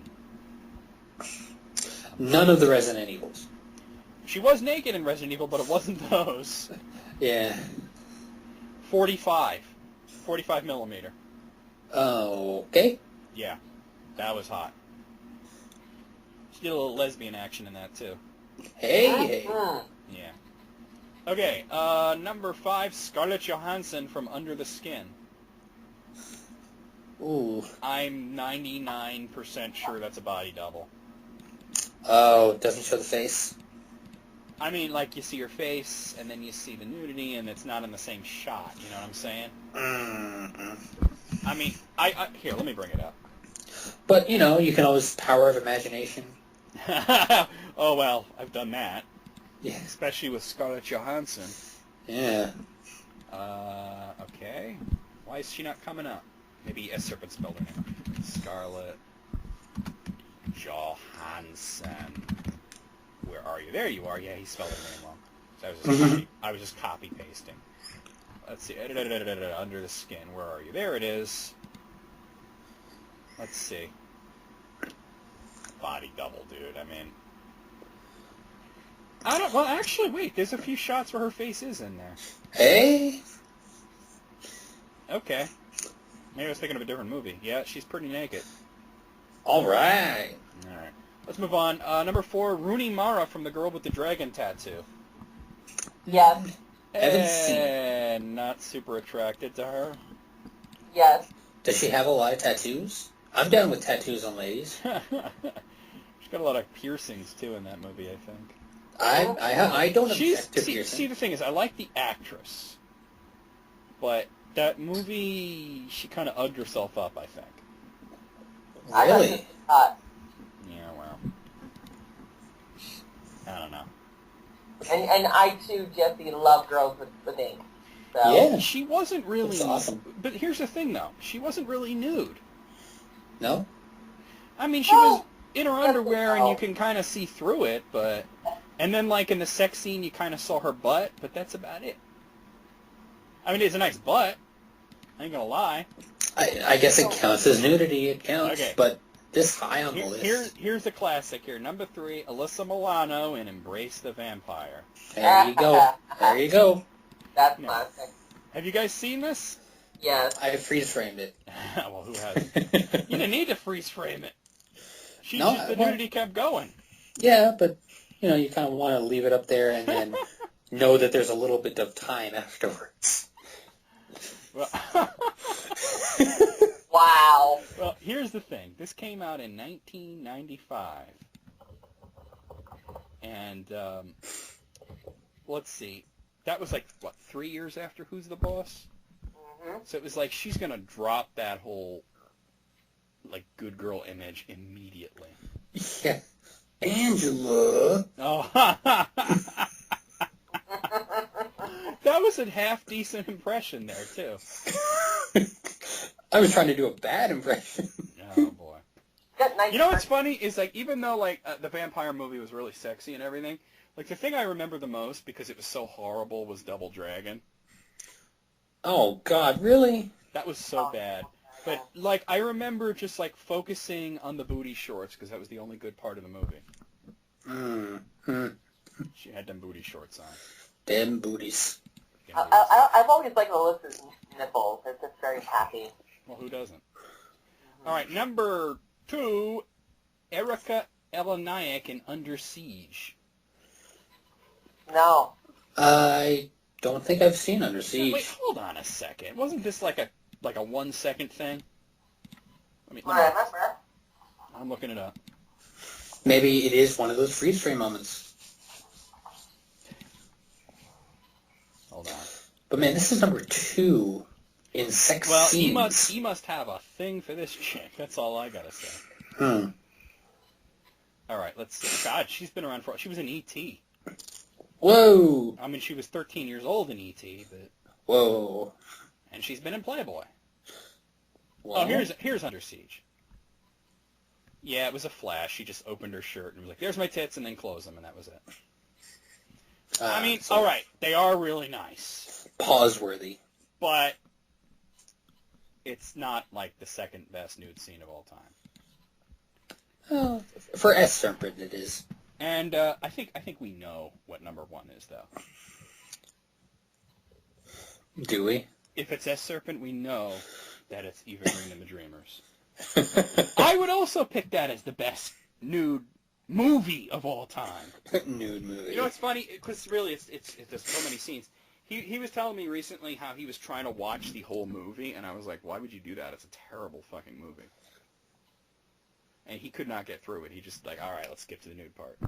Eventually it's like, come on, where is it? Where is it? Yeah. I mean, the first, 45 minutes, nothing happens. It's that boring. But once she gets her clothes off, It's a whole new everything ball happens. game. All right, out of 30, I'm going to... You know, it is very tailored to his tastes, but that's the whole point of it. So I'm going to give it a 20 out of 30. Many of these I've seen, but many I haven't. So I got to give it 15, up the middle. Tanya. Jesse actually say 15. Straight up the middle. Straight up the middle. Straight up Evergreen's middle. Who wouldn't want to do that, right? All right, let's do one more, and then we'll call it a year. Call it a year. Let's see. Okay, I think we've done that one. So I'm not going to... What's a good way to close out? That's what I'm trying This to critics. find. Okay, that one would scare Tanya. We're not doing that. Scare? What would scare Tanya? Top 10 clowns. Top 10 Fuck bagels. that noise. Yeah. All right. Clownophobia. Let's It's do... spreading. All right, it's a longer one, but let's cap out 2015. Right between the eyes. Yeah. From S. Serpent's Top 100 Movie Villains. Oh God. Movie villains of all time. So Okay. I'm gonna go by 10 so we can get through it, in short order. But I'll go by 10. We'll discuss it. So here we are. Top 100 movie villains. Number 100, Benedict from Last Action Hero. Number 99, Walter Peck in Ghostbusters. Number 98, Bernie McCracken in Kingpin. Number 97, Howard Payne in Speed. Number 96, Toe Cutter in Mad Max. Number 95, Kevin from Sin City. Number 94, Bennett from Commando. Number 93, Screwface from Marked for Death. Number 92, Jabba the Hutt in Return of the Jedi. And number 91, Shepard from Outland. Oh man, so much to say. So say it. Don't know where to start. Let off some steam, Let Bennett. us some steam, Bennett. And, oh god, what was one of the other ones? It's true. This man has no dick. Yes, Walter Peck. Pecker. It's Peck. Peck. Yeah, it's Peck. I'm sure it is. Yes. Tanya, you got anything to say? Hello? Tanya. Yes, it's true. This man has no dick. There we it go. is. There it is. Hey. Even though I already said it. But what do you guys think is number one? Who do you think is the best movie villain of all time? That's a hard one, man. There's so many good ones. I would actually make a case for Voldemort. I don't think it'll be his pick, but I would make a case for that. Still pick Vader. Darth Vader would be probably my number 2 pick. Darth Vader, not Anakin. Well, I mean, they're the same character. All right. Number 90 is Russ Cargill from the Simpsons movie. I liked him. Number 89, Joe Cabot from Reservoir Dogs. 88, Yellow Bastard from Sin City. Number 87, R.J. Fletcher from UHF. Number 86, Teasel from First Blood. Number 85, Nero in Star Trek. Number 84, Apollo Creed in Rocky II. Number 83, Xenia Onatopp from GoldenEye. Number 82, Lord Humongous from Mad Max 2. And number 81, Obadiah Stane from Iron Man. Tony Stark built this in a cave from scraps. In a cage with scraps! Yes. Calm down, dude. Well, he was right to be pissed off. I don't think Apollo Creed was a villain. He was just the guy that Rocky was fighting. The antagonist. Yeah, I mean, if you look at Rocky, the only villains have really been Ivan Drago and Clubber Lang, Oh boy. I don't hate Rocky. I pity the fool. Mm. Tanya, anything to say? Largo. Anything relevant to say? No. Okay. Number 80, the Penguin in Batman Returns. Number 79, Calvin Candy in Django Unchained. Number 78, Colonel Stryker from X-Men 2. Number 77, Xerxes from 300. Number 76, Dr. No from, Dr. No. Yeah. Number 75, Ellie Driver from Kill Bill. Number 74, Angel Eyes from The Good, the Bad, and the Ugly. Number 73, Ivan Drago from Rocky IV. Yeah. Number 72, Ava Lord from SimCity: A Dame to Kill For. Number 71, Odd Job from Goldfinger. Yeah. Really, Oddjob? I think Odd Job falls under the henchman category. Yeah, I don't know about. But I have to top say, villain. I must break you. If he dies, he If dies. he dies, he dies. Calvin Candy should be way higher, though. Who's that? Calvin That Candy. was Leonardo DiCaprio and Django Unchained. Candyland. Yeah. What a fucking asshole. Yeah. But he played it good. Dick I knows. killed your master, and now I'm going to kill you. Yep. Yeah. Great movie, though. Mm-hmm. All right. Number 70, Cal Hockley in Titanic. Number 69, General Chang in Star Trek 6. Number 68, Arjun Russ in Lethal Weapon 2. Number 67, Belloc in Raiders of the Lost Ark. Number 66, Moriarty from Sherlock Holmes: A Game of Shadows. Number 65, Silva in Skyfall. Number 64, the Alien Queen in Aliens. Number 63, Sentinel Prime in Transformers: Dark of the Moon. Number 66, Saddam Hussein in South Park: Bigger, Longer, Uncut. And number 61, Ma Fratelli in The Goonies. A lot of really iconic, great villains in here. I like that Sentinel Prime is in there from Dark of the Moon, because that movie, not a lot of people I know like it, and I thought it was good. I thought it was the best one. Yeah. I thought it was the best one. But yeah, Well, we're getting you into get- the you get, iconic villains. Yeah, I mean, you get, Leonard Nimoy to be the bad guy. That's always a good Yeah. performance there. General Chang, I mean, is this some really... I don't know about the Titanic guy. I mean, Yeah, he was an asshole, pretty much. pretty much just a jerk, yeah. Yeah. Does that count as villain? Well, if Titanic had a villain, it would be him, I guess. It's again just like antagonists. Like, Yeah. okay, That's the closest the movie had to. Yeah. the iceberg is really the. Oh, well, I mean, it's a chunk of ice. Number Yeah. 60, The Thing from, The Thing.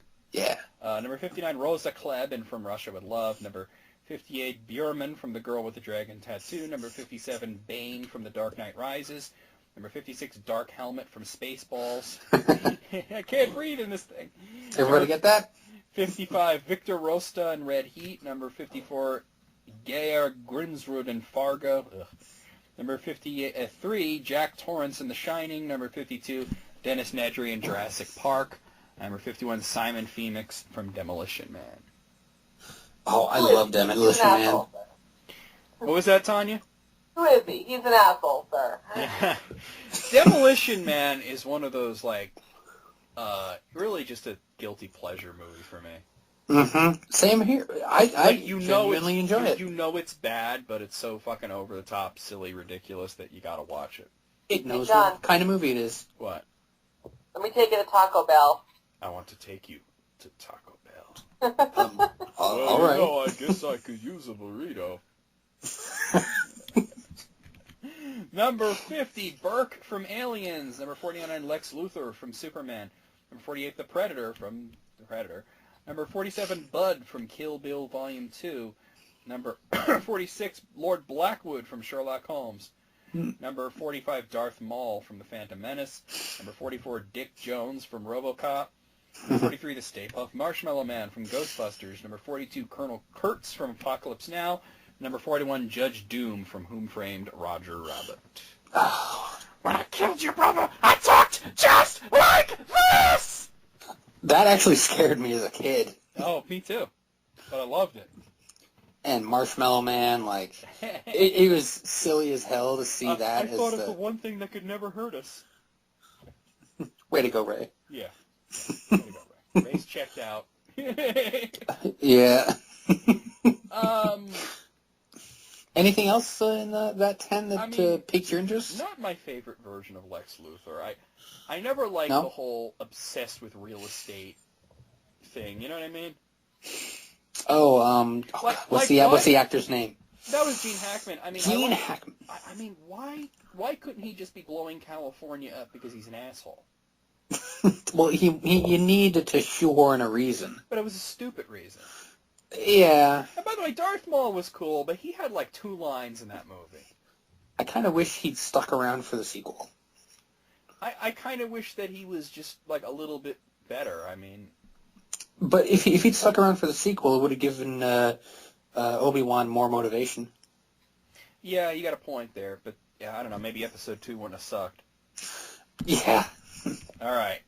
Number 40, Gordon Gekko from Wall Street. Number 39, the private investigator from Blood Simple. I think he means sample. That's a typo, I think. Number 38, Dr. Fax from RoboCop 2. I hated RoboCop 2. Number 37, the Duke of New York, number 1 from Escape from New York. Yeah. You're the Duke of New York. You're number 1. That's damn right. Number 36, Mr. Joshua from Lethal Weapon. Number 35, Cohegan from Total Recall. Number 34, Big Boy Caprice from Dick Tracy. Number 33, Senator Rourke from Sin City: A Dame to Kill For. Number 32, Immortan Joe, I think he means Immortal Joe from Mad Max Fury Road. And number 31, Ulrich Goldfinger from Goldfinger. Goldfinger is a pretty good villain. I think that some of the ones that were in the 60s and 70s are better than the ones in the 30s. I agree. You think? I mean, we're putting Evil Chef at number 37. Evil Chef. That's what he was. I mean, hello there, children. Time to die. All right, number 30. Let's just continue. Ordell Robbie from Jackie Brown. Number 29, the Joker from Batman. Number 28, Hans Gruber from Die Hard. Number 27, Little Bill Daggett from Unforgiven. Number 26 is Nurse Ratched from One Flew Over the Cuckoo's Nest. Number 25, Dr. Zell from Marathon Man. Number 24, Magneto from X-Men First Class. Number 23, Bill from Kill Bill. Number 22, John Doe from Seven. And number 21, Ernst Stavro Blofeld from On Her Majesty's Secret Service. Nurse Ratchet. Oh, man. Ooh, Yeah. Hans Gruber's great. Mm-hmm. I mean, I just want to say, though, Magneto's not really the villain in First Class. I don't know if like the head. He Like was not really a villain at all. Yeah, but he was the final boss. Oh, well. Yeah, I mean, yes, he did go a little crazy at the end, but it was understandable. I mean, First Class was really the movie that made you sympathize with Magneto, I think. Like, the overarching, it wasn't Magneto, I'd say. No, it was Shaw. Shaw was the bad guy. Yeah. Yeah. And Magneto killed him. That, to me, makes Magneto the hero. Yeah, if anything, Magneto's the good guy. Well, I mean, yeah, he went a little too far after that with the missiles, but the government was trying to wipe all of them out. Mm-hmm. You know what I mean? They were trying to wipe out all the X-Men. He was on the X-Men side. He wasn't with the Hellfire Club, and the government just wanted to blow them all up. Just get rid of them all. He was trying to survive. I think he saved them all, that's for sure. I mean, yeah, he did get a little violent, but I don't think he was the villain at all. All right, continuing on. Number 20. I'm hungry. I'm sorry, I can't think when I'm hungry. Amon Goth from Schindler's List. Ooh. Ooh. Number 19, Norman Bates in Psycho. Number 18, Noah Cross in Chinatown. Number 17, Agent Smith in Matrix. 16, Loki from Thor. Number 15, Mama from Dredd. Number 14, Michael Corleone in The Godfather Part 2. Number 13, Darth Vader from The Empire Strikes Back. Ooh. That's low for Darth Vader. Yeah. Number 12, Hans Landa from Inglourious Bastards. And number 11, Donald Grant from Russia with Love. I'm really surprised with Darth Vader. Hans Landa is great. I think anytime you get that particular actor whose name I can't remember off the top of my head play the bad guy. Yeah, you're seeing a lot of Bond villains on here, which is good. And the guy who played Hans Landa played Blofeld in The Spectre, so there you go. Mm-hmm. You know what, though? Like, and then he was also the good guy in Django Unchained, so it's like he's everywhere. Forget it, man. It's Chinatown.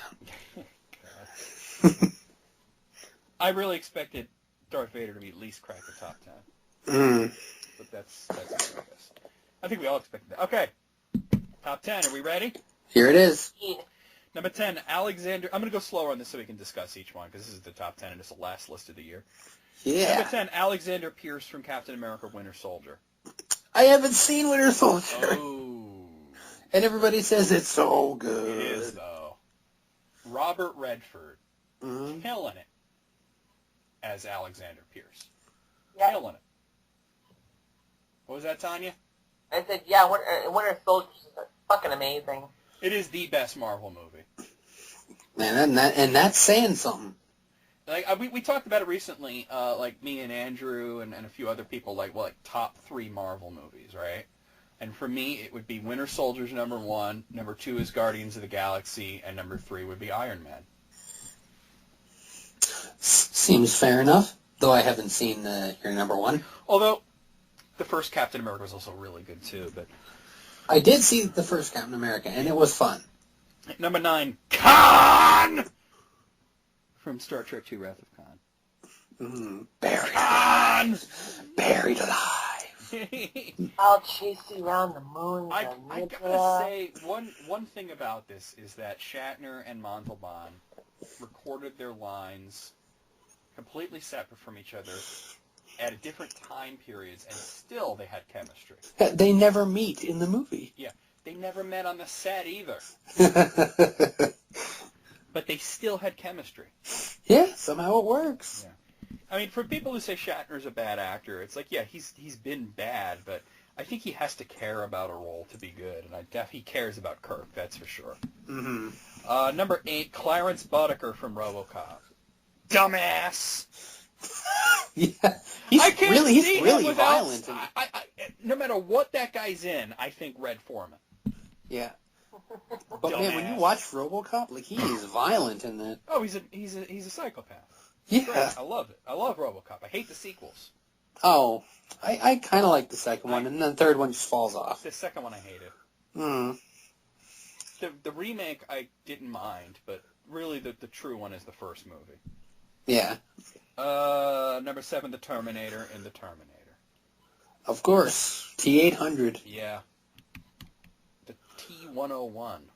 Oh, really? What's T-800 then? What am I thinking of? It's just like what the action figure was called, man. Oh, okay. Yeah, maybe that's what I'm In thinking the movie, they always called him the T-101. Oh, okay. Number 6, The Joker in The Dark Knight. Yeah, I knew he'd crack top 10. I tell you, man.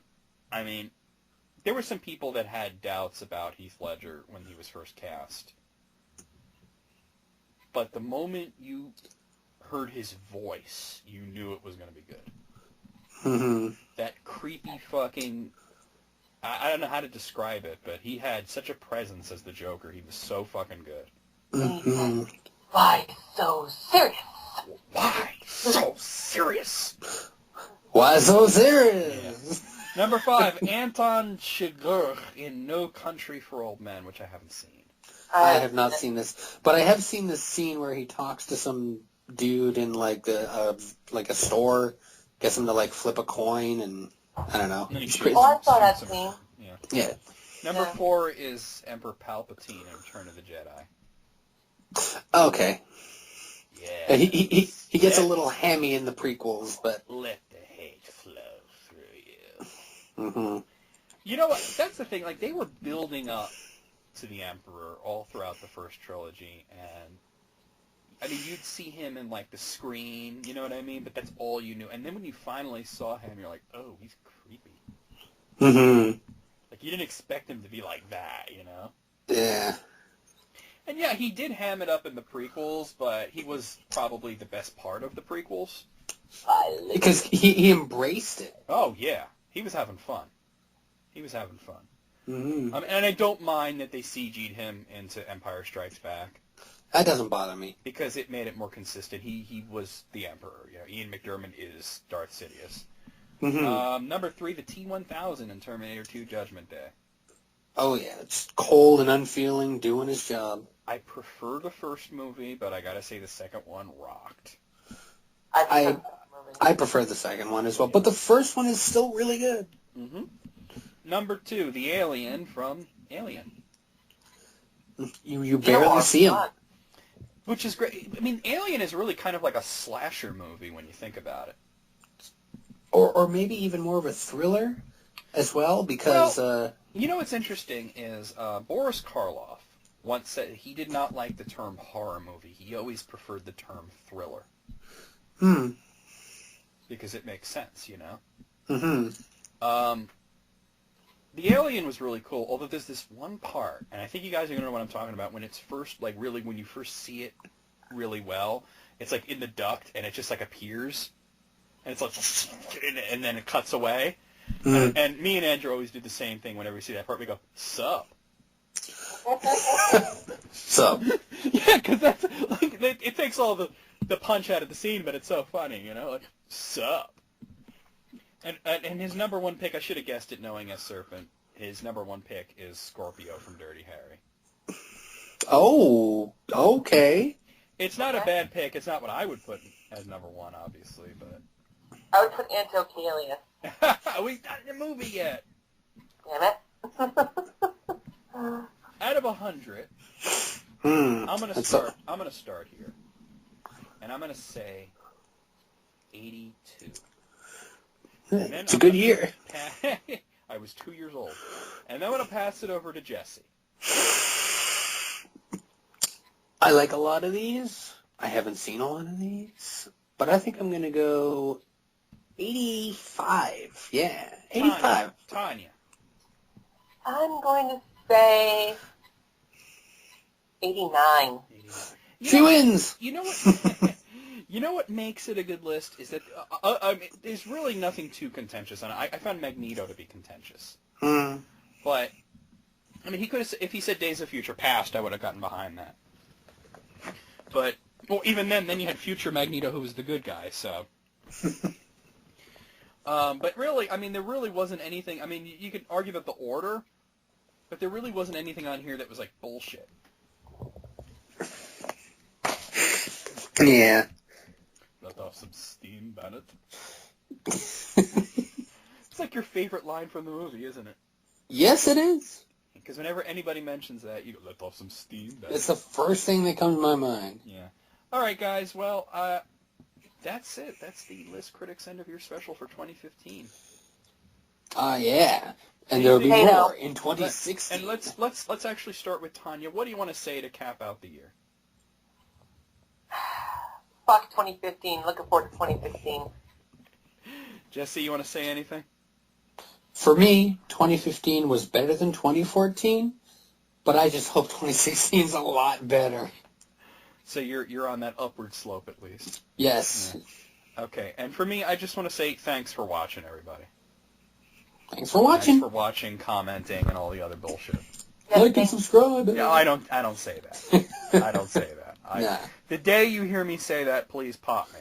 I say it in jest, but Don't. If you hear me say it and I'm not joking, hit me, please. Oh, you know All what? right. There's one last thing I do want to say, actually. I started with you, Tanya. Now you're okay. Go ahead. short I time just want to to say think. real quick. Grandia, Lunar, both games coming to Steam. Grab them when they're up there. Wait. Which version of Lunar is coming to Steam? The original. Oh, so Lunar. the Sega CD version? No, the PS1 type version. Oh, there. okay. The better one. Okay. Yeah. Yeah. Oh, I'll get that. Silver Star something. And the Silver original Star. Grandia. It's Silver Star Complete. Complete. Yeah. Complete. Is Eternal Blue coming? I don't know. Hope so. Just saying. All right. Well. Happy 2015. See you in 2016. Happy 2016.